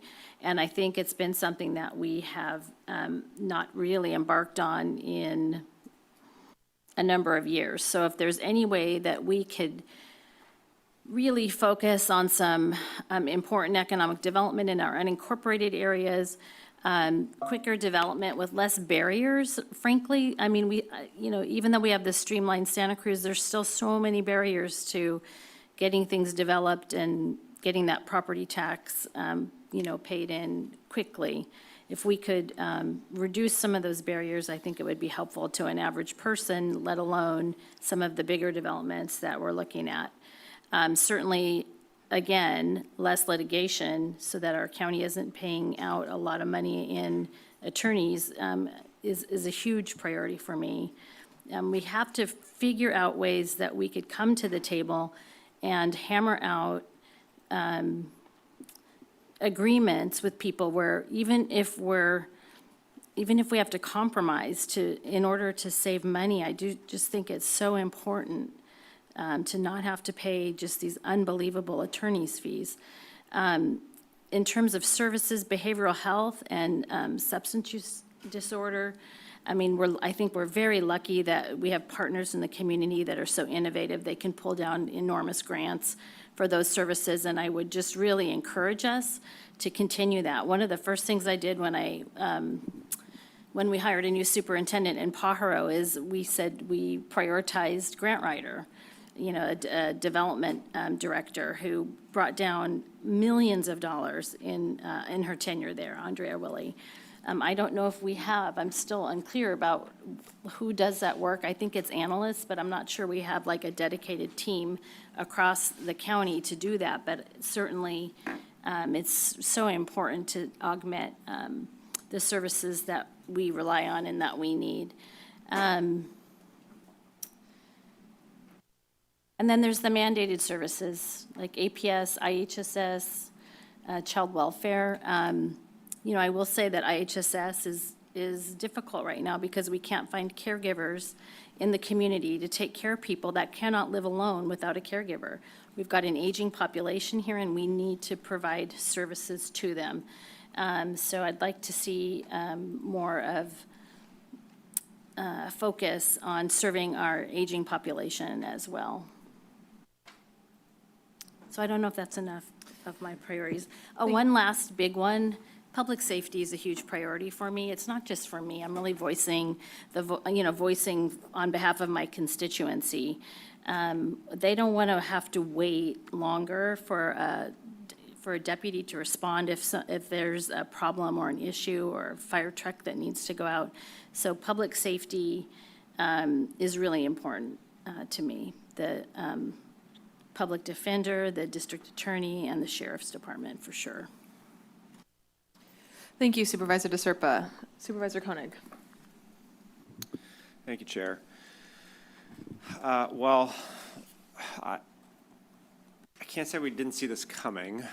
Most of the shortage, the budget deficit that we're seeing now is driven basically by inflation and the need to pay our employees more so that they can continue to be residents in this community.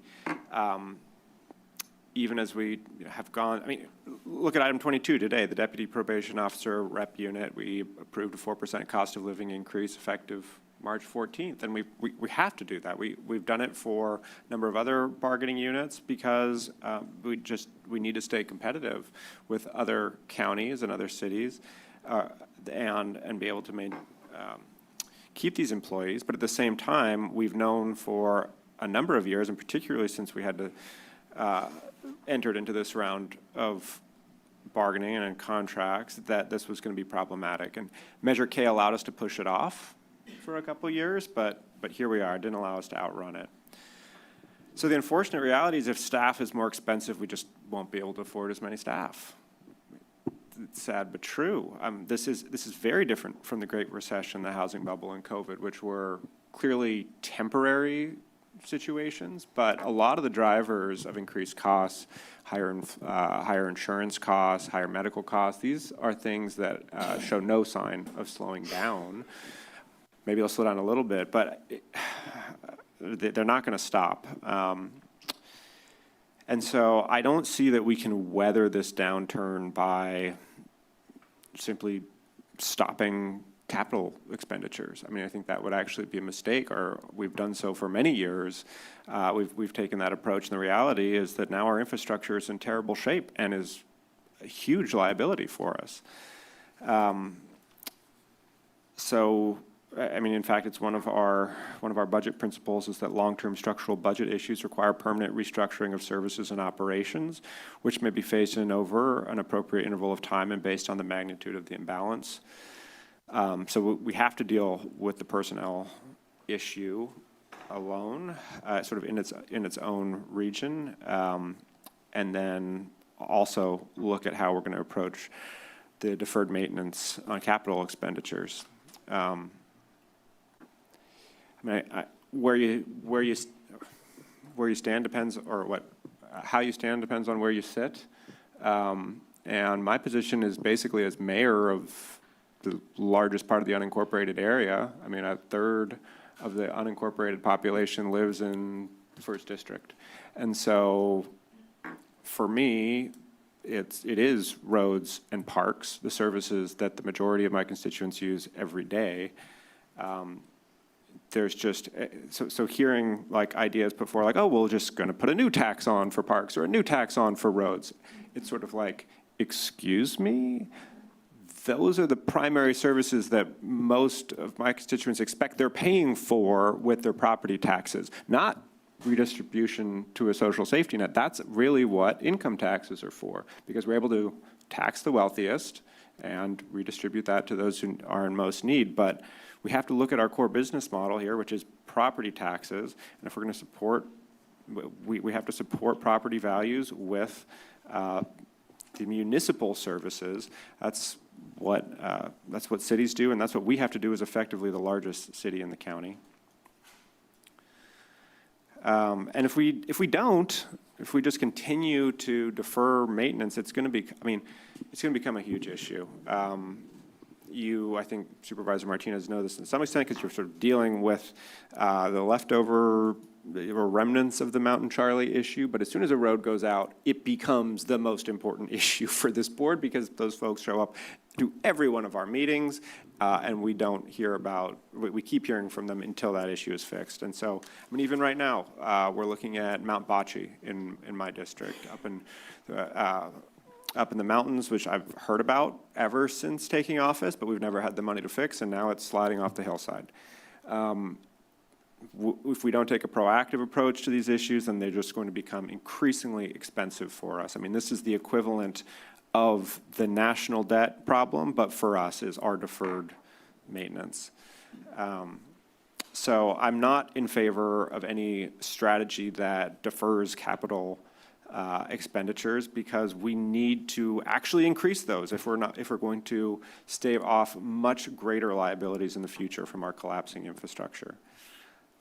I mean, that's probably the most important thing to me. I also don't want to get rid of the Parks Department again.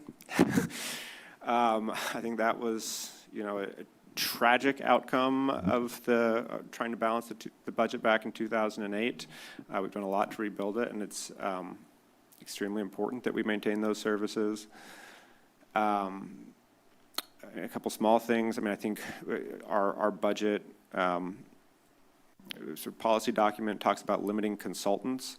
I think that it says the county shall limit the use of consultants where possible and train county staff to perform those tasks. I think we should do that for any situation where we're looking at spending tens to hundreds of thousands of dollars on consultants. That's what we have highly capable, highly trained county staff to do, is those kinds of projects. I know it's a constant refrain I hear is like, why are you guys doing another study? Why are you hiring consultants again?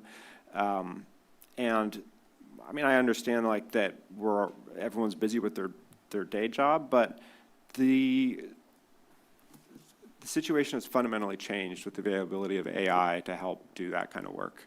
And we should be engaging consultants to check our work, the work of county staff working with AI to put together those kinds of reports and studies and plans. But I don't think that we should be turning to consultants first. Because I'll tell you what, if I was a consultant, I would be gleefully charging governments hundreds of thousands of dollars to do work that I could do over the course of a week or two with the help of AI and maybe a little bit of effort.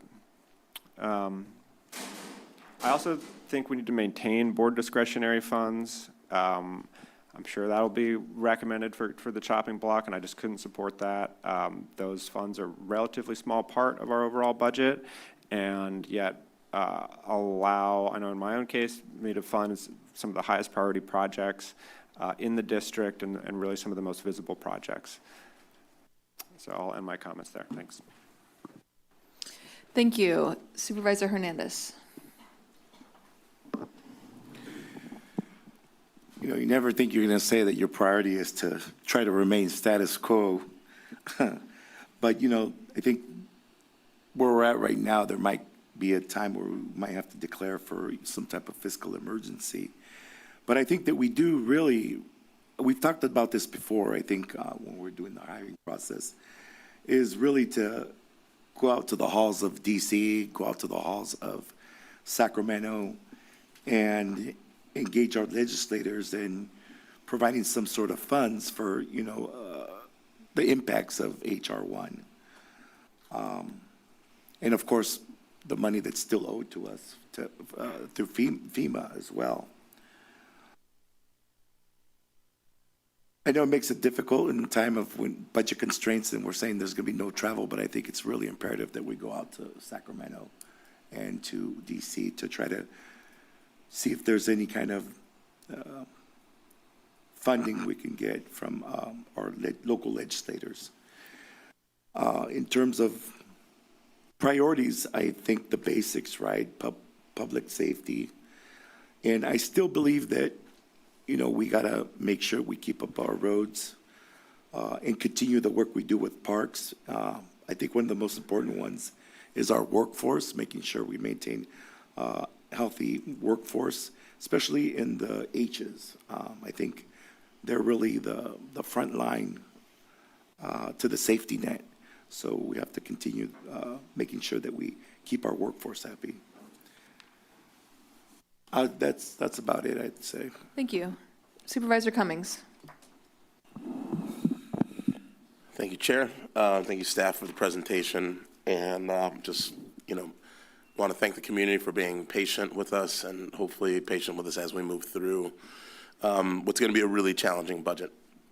I like the priorities and the way that they've been laid out. I do want to just make a couple points around some things that I think are really critical for us to be focusing on.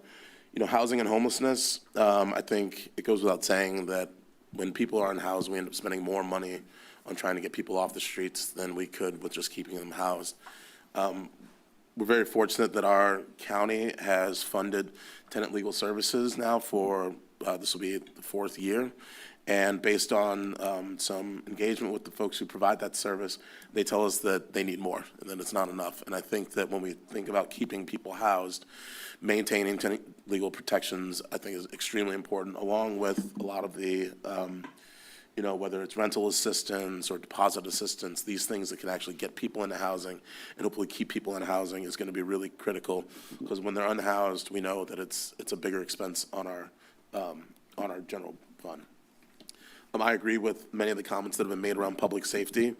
And I know while some folks in the community see the public safety budget as being this really large budget, there are, mandates and responsibilities about, how we provide public safety in our community and the expectation that people in our community have on public safety and response times. And the concern I have is that, if we end up freezing vacancies, what can end up happening is that if people are on mandatory overtime, we're still spending the money. It's just we're making people work longer hours, harder hours. That means that they're going to be more tired, which is, if people are working and they're tired, there's more likely to make mistakes or to get injured. And then if people are on, medical leave, then that's an extra cost and a vacancy. So I think that it's really important when we think about public safety, we try to balance how we can make sure that we're most efficient with those dollars and those positions in public safety. And not just public safety, but other departments where, whether it's, social workers and child protective services, making sure that the people who are mandated to provide a service, that we're not pushing them to a point where they're going to feel like they're burnt out, overworked, and want to potentially even just leave the county because they're just unable to keep up with the demand. I really think it's important that we're working with our bargaining units and our staff. I think our frontline workers, they are our most valuable asset. And they're the ones who are doing the work on the ground, who can provide us with the most input on what improvements can be made to make us, more efficient and save money. And so I really hope that, we are working with our bargaining units, we're working with our frontline workers to come up with innovative ideas on how we can, create opportunities for efficiencies. In terms of board funding, in terms of our discretionary funds, we have very little discretionary funds that we have at our disposal to meet the needs of our constituents, especially when something comes up and there's a demand for that need to be met immediately, or there's a public safety concern. In my district, for example, Shark Fin Cove, we have projects that are already initiated there and with Cement Plant Road, and I would hate to see us take away funding that has been useful at helping those projects move forward and then having those projects stall. And then we'd have to be responsive to the community. They're going to ask, what's going on? Why aren't we doing anything? And I think we need to maintain the little funding that we have from Measure Q and Measure K so that we can continue to be responsive to the needs and concerns of constituents. That being said, this board did unanimously vote to notify core recipients that they may not have funding moving into the next year. And I think that if the funding for core were to be considered for helping to backfill or helping to one-time fill certain needs, that the board would allow the subcommittee to work with staff on what programs may need to be cut. We're moving forward. We have direction from the board to start looking at basic needs. We're going to be coming back with that proposal. And I think that that is one of the areas where there are programs that are very nice to have, like after-school dance programs. Those are great programs that I think are really nice for kids to have. But do we want to, but the trade-off is, do we fund dance programs and not fund food programs for seniors? You know, do we fund dance programs and not fund Dientes, where we're improving the health and lives of people within our community? And so, you know, I think that there's an opportunity, if that's a direction that we want to pursue, there is an opportunity for us to look at some of the programs that have been funded and bring back recommendations should we want to reallocate those funds. It's not a guarantee that we're going to do that, and even if we were to, it's not, you know, it may be that there's 6 months into next year's budget cycle, what have you. There's opportunities for us to determine what it might be if we're going to use that as a pocket of board funding. But if that's the case, I would just ask that the board allow the subcommittee to work with staff to bring back recommendations that the board could then take action on.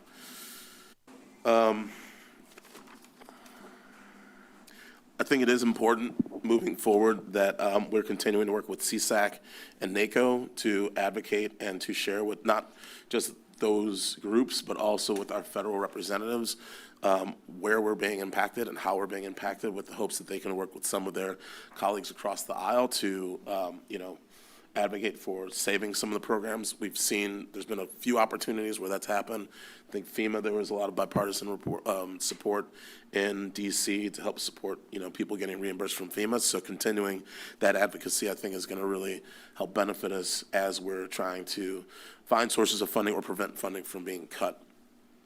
And then in terms of revenue generating opportunities, I agree with some of the comments that have been stated around that. I mean, my office has been working with staff and the other cities throughout the community on how we can prepare for the World Cup, with the hopes that we can attract some people over, which potentially could help increase sales tax revenues. And I know some people out there might not like, you know, a lot of people who come over from other places as tourists, but trying to do what we can to advertise Santa Cruz and encourage people to come to Santa Cruz to spend money, I think will potentially help us address some of these issues. I know being on Visit Santa Cruz, it was indicated that last year with the Trump administration, we did see a decline in visitation, and a lot of it is people who are maybe Latino or undocumented, not wanting to leave their communities and not wanting to travel. International travel, for example, from Canada was almost to zero. So, you know, when we think about why we are seeing reductions in our sales tax revenue, in part it's because of the administration that took office and has made coming to the United States or even like traveling just, you know, something that people don't want to do. So I think as we're thinking about the solutions, let's not forget that Santa Cruz we were doing well before this administration, and what we've done in the past has been successful at attracting people and at raising our revenues. But, you know, because of the circumstances that we're in, we just find ourselves in a very different place. And then finally, I just hope that there's an opportunity for us to think about what these potential funding reductions may mean, with just keeping in mind that, you know, there may be opportunities to go out to the voters for a sales tax initiative. There may be opportunities, and it sounds like there's some funding that may have come through with AI and tech companies that the state's sitting on, trying to tap into that and advocating for those funds.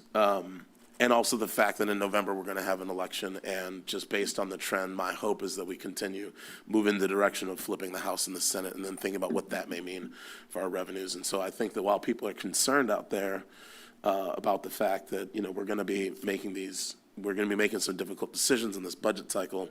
My hope is that it's a one-off or maybe a 2-year off, and that moving forward, we will be able to make ourselves whole in the not-so-distant future. And so I just want to recognize all the hard work and the difficult decisions we're going to need to make, but I'll end my comments there. Thank you. Thank you, Supervisor Cummings. Thank you for the presentation and for just really giving us this opportunity to provide guidance early in the budgeting cycle. I think it's a really strong reflection of your proactive work to engage us and listening to what priorities are coming from the 5 of us. I want to start off with just a couple questions. The first goes back to the concept of revenue generating programs. I understand the simple ones like billable services and that type of reimbursement, that kind of worker who does that type of work. What about like the work of Streamline Santa Cruz that is reducing redundancy and hopefully moving projects forward faster? Would you put that in the category of revenue generating? When we think about those kinds of effects, it's really around the economic development of, one, the jobs that are created through development, through the increased assessed values that are created through development. So to the extent that we can continue to find efficiencies and not be a hindrance to appropriate development, that's where we see the sort of longer term effects. Now, recognize also there's a quite a bit of cost recovery that goes on in our planning department in terms of folks pay for services there. And we're always trying to balance that as making our costs not, that's not the major piece that drives the cost of development. It's really time. And I'm sure that Matt and Stephanie could talk more to that. So it's always a balancing act in terms of revenue generation towards fees. And we want people to come for permits and get them in a reasonable time frame. But we absolutely don't want them to avoid coming in and making sure that the development is appropriate and safe. Mm-hmm. Okay. So it's kind of. I say that because I do, as we think about priorities, and I understand revenue generation is on the priority list. Streamline Santa Cruz, to me, I think also stays on the priority list because of everything you just stated.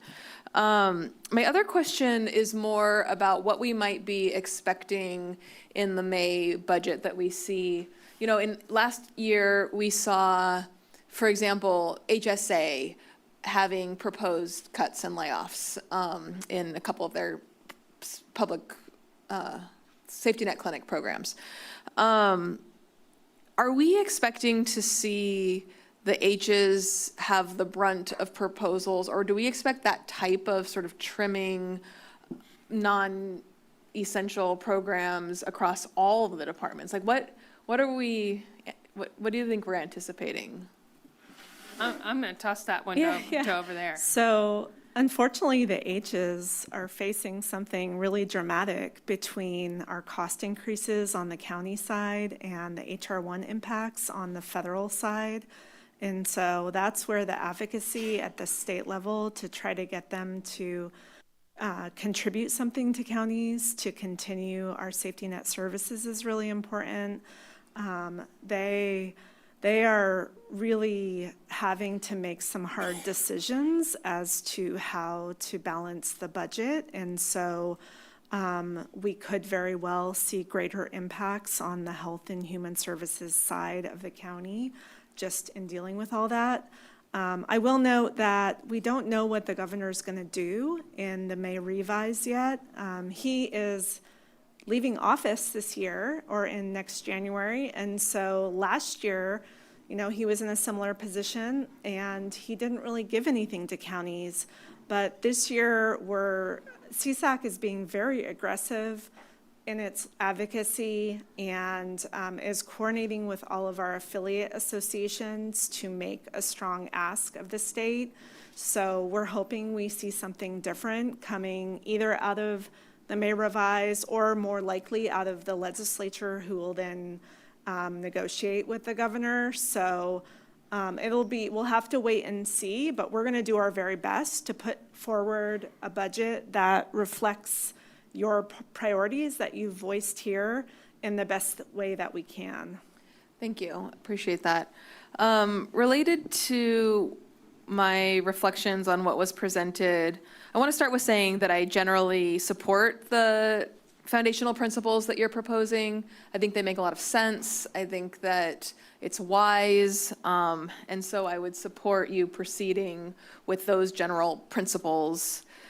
I particularly like that you're looking at sharing the impact between, whether it's our county workforce and also our community-based organizations, and just trying to ensure that no particular areas taking the brunt. Like, I understand based on everything you said, there are certain areas that just frankly are going to have the greatest hits at the federal and state level. But just ensuring that, we are all dependent on each other. It's very interconnected. And so trying to share the pain, balance out, I think is something that I would support.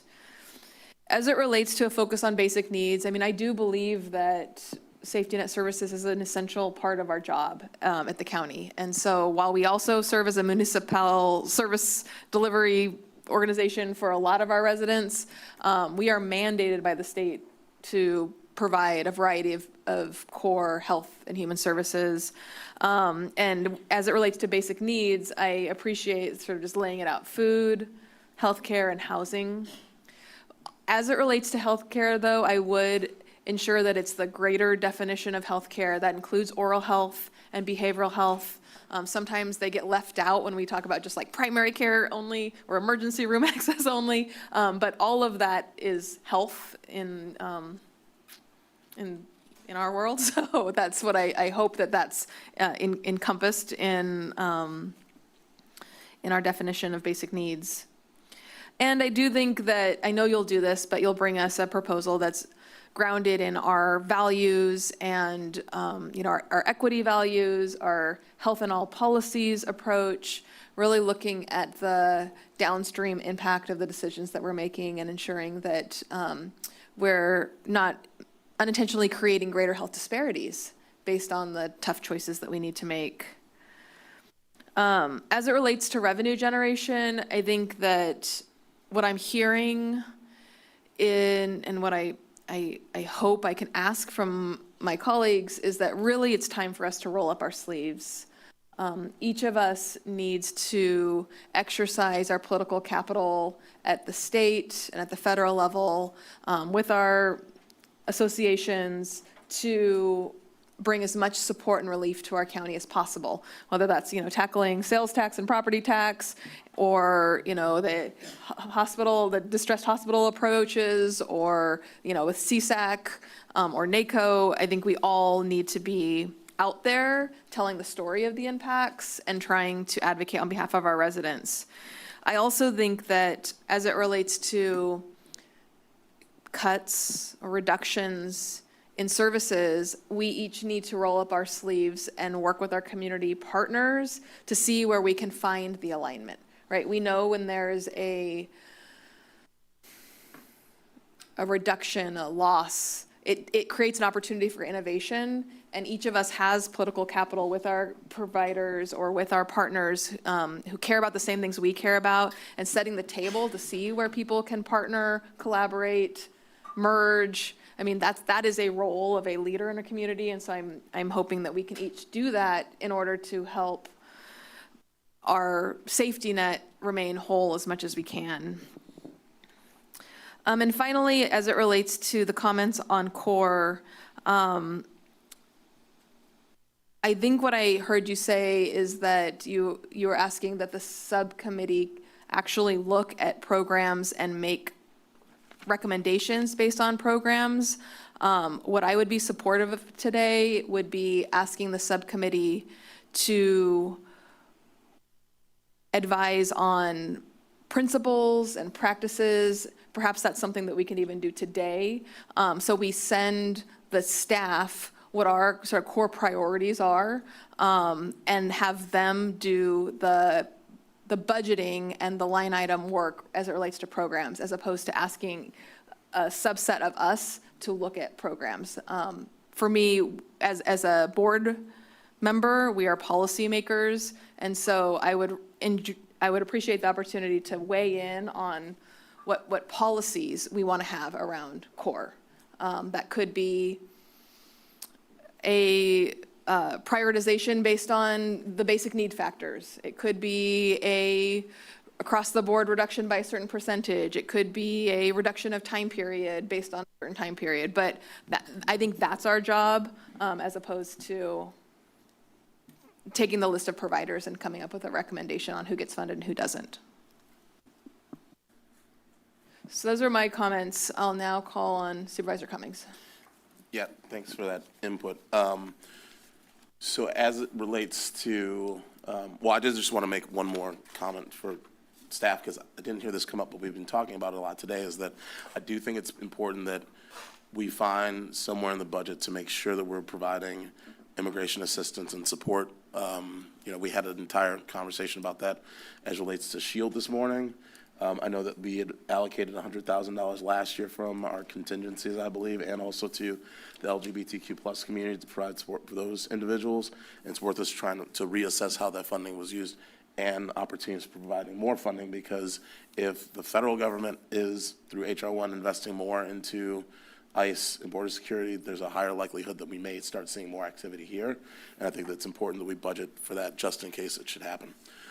As it relates to CORE, I think that what we're really discussing, and we can bring it to the board, I mean, we don't have to make this decision on today at all, because Supervisor DeSerpa and I have been working on, you know, what are the, you know, as we come back with another process for CORE, what do we feel based on the conversations that we have are the basic needs, and what are the programs that really we would want to be funding, and then that would come to the board for their recommendations. I think what we're trying to say with this is that if we're putting in all this work on that with staff already, then, and staff makes the recommendation that we should use funding from CORE, which we have not actually said we would do. If we're already working on trying to change those values, would it make sense for us to work in tandem with the staff on, if we're going to make reductions, then are the reductions going to be aligned with the subcommittee, and if and what the timing would be. And then that would be a discussion for us to have. But what may be more appropriate is that we continue doing our work and we bring back an item that's on CORE, and then we can make a decision on that rather than trying to debate CORE today, which is actually not really on our agenda.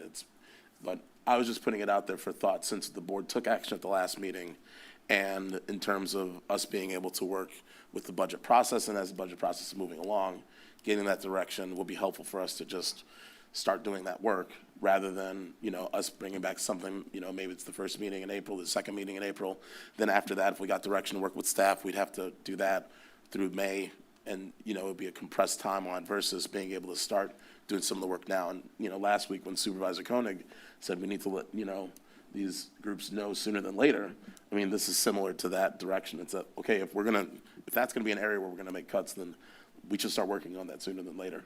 And since we have a subcommittee, it's an opportunity for us to at least be able to start looking at this with staff, and given the sentiment of the board, to see, you know, are there certain programs that are gonna, you know, that we would want to cut, and what's the timeline for that, and how does that fit in terms of how it fills the gaps? I mean, there's just a lot of discussion, and given that this has been a moving target, it's just trying to figure out, if we're gonna go down this route based on the direction last week, then we should be thinking about, as the subcommittee, you know, what are we gonna do here? So, you know, it's really trying to be efficient with our time, and given the compressed timeline of the staff with budgeting.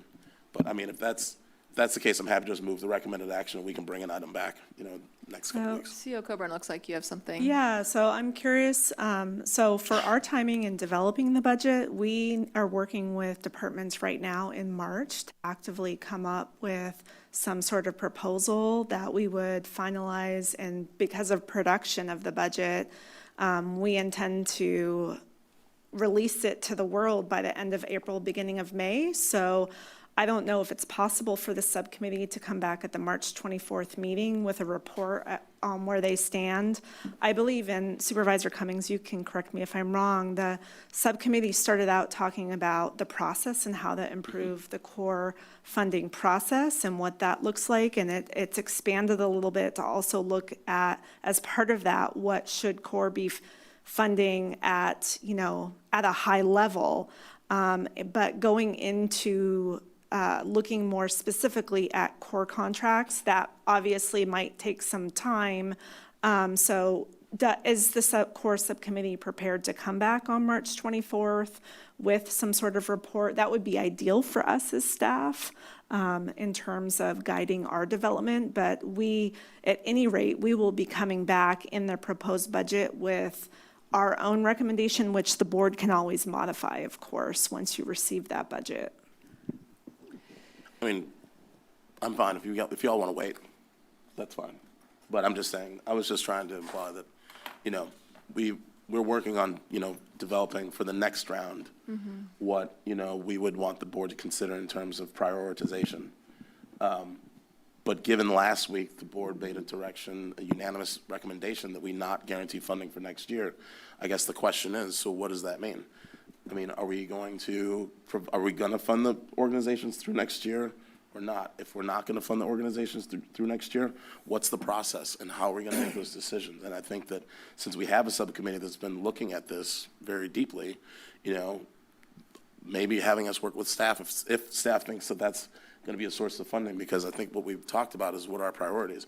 If we're not going to cut board funding and we're going to fund all those programs through next year, so be it. But that means staff's going to have to come back with another source of funding, how we're going to have to backfill some of this $23 million. But if you're looking to the board for where we might be willing to make sacrifices, and given the direction that was made at the last meeting, I'm just suggesting that since we already have a subcommittee, we can have conversations about, based on our priorities, here's where we might be comfortable with these cuts being made.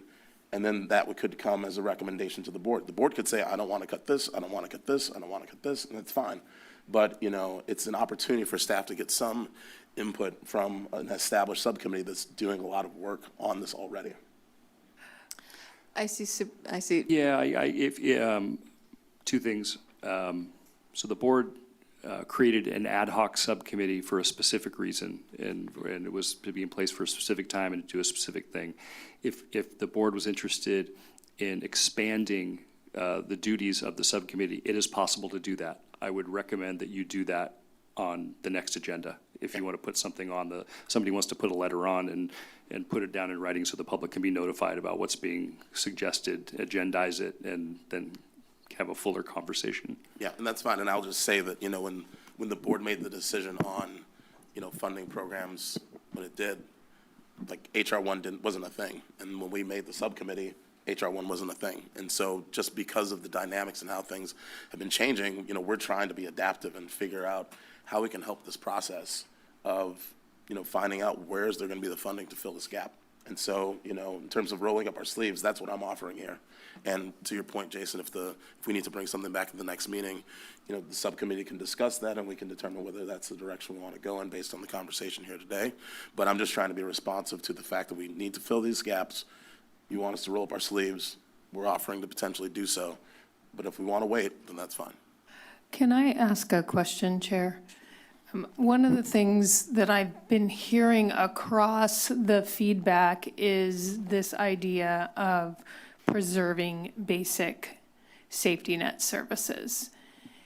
And there's a question as to where the core funding decisions, and probably quite frankly other contract decisions, align with that core,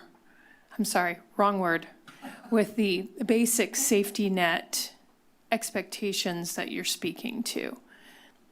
But implicit in that is that at least a portion of those dollars should continue to be placed in basic safety net services in community. And I think one of the things that is helpful for us to know right now from this board, if you can tell us, is yes, we expect that some portion of that general fund discretionary dollars to continue to be invested in that way and not used to fill other gaps. That is, I think, a help. If that is, or you can say, we're not ready to make that decision. We want, Nicole and our team to make our best. I mean, we do this. We know how to do this work, make our best recommendation. But if there is clarity around that decision, that definitely narrowing the choices helps us solve problems. Thank you. And this is where I think hearing back from the subcommittee would be helpful. My hope is that we hear back from the subcommittee about policy guidance, like how much of this general fund goes to future basic needs services? How are we defining basic needs services? We got a little bit of that done today. That to me feels a lot more comfortable than tasking the subcommittee additional tasks to decide which nonprofits are funded or not funded. That to me feels outside of the scope of the subcommittee. Can I make a recommendation? And I don't know if this is possible, but in my former governance with the school district, and we had something that was like this, that we really wanted everyone's participation, but we were precluded from doing that because of Brown Act, we would schedule a special meeting for 3 hours. Like, can we do that? That way we can talk about this, not in the context of a greater board meeting. Yeah. And I know, some people might be cringing about that, Does it show that I'm cringing about that? Not you. I'm thinking more of these two. But I do think that would be a good use of time so that we could really discuss some of the things. Because Supervisor Cummings and I have really, I think I can say this out loud because we're Brown Acted here, but food, healthcare, and housing, we know that too. We understand what basic needs are, and we've been trying to figure out ways, but also we're dealing with an unknown situation. We don't know how much is going to be pulled back from our core funding. And I guess we really need to hear that from our administration, what the planning is. I mean, Manu and I had $75,000 pulled back from us. Nobody ever once talked to me about that. It was just not there anymore. So I'm cautious about this because I don't want to lose our core funding. I think it's important for this board to have discretionary funding, and I'm totally willing to talk about this in an open way, but there's an unknown here, a question mark. I don't know how much you're hoping to pull back from us. So I don't know if you want to tell me now or later. We will take that back as feedback and think about how that fits in with our plan for bringing the budget to you. Thank you. And so, Supervisor Cummings, I heard you suggest you would move the recommended actions. Based on this dialogue, does that still feel like the right fit? Yeah, I mean, it sounds like if we want to bring something back, we should just put something on the agenda. Right. And so I'm happy to do that. We can bring an update and, to your point, yes, our intent with this was to bring back policy options and, recommendations. But the fact that the board voted to potentially cease funding, it's like, well, what is that? What do we want to do there? So happy to bring an item back, but I'll just move the recommended actions and, including the feedback that has been provided by the board today. Great. We have a motion from Supervisor Cummings. Second. Second from Supervisor Hernandez. Any further discussion? All right, Madam Clerk, will you please call the roll? Yep. Supervisor DeSerpa? Aye. Koenig? Aye. Hernandez? Aye. Cummings? Aye. And Martinez? Aye. Motion passes 5-0. We are now adjourning the meeting at 3:29. Our next meeting is March 24th at 9 a.m., and that will be located here. That'll be located here in the basement of 701 Ocean. Thank you so much, everybody. Recording stopped.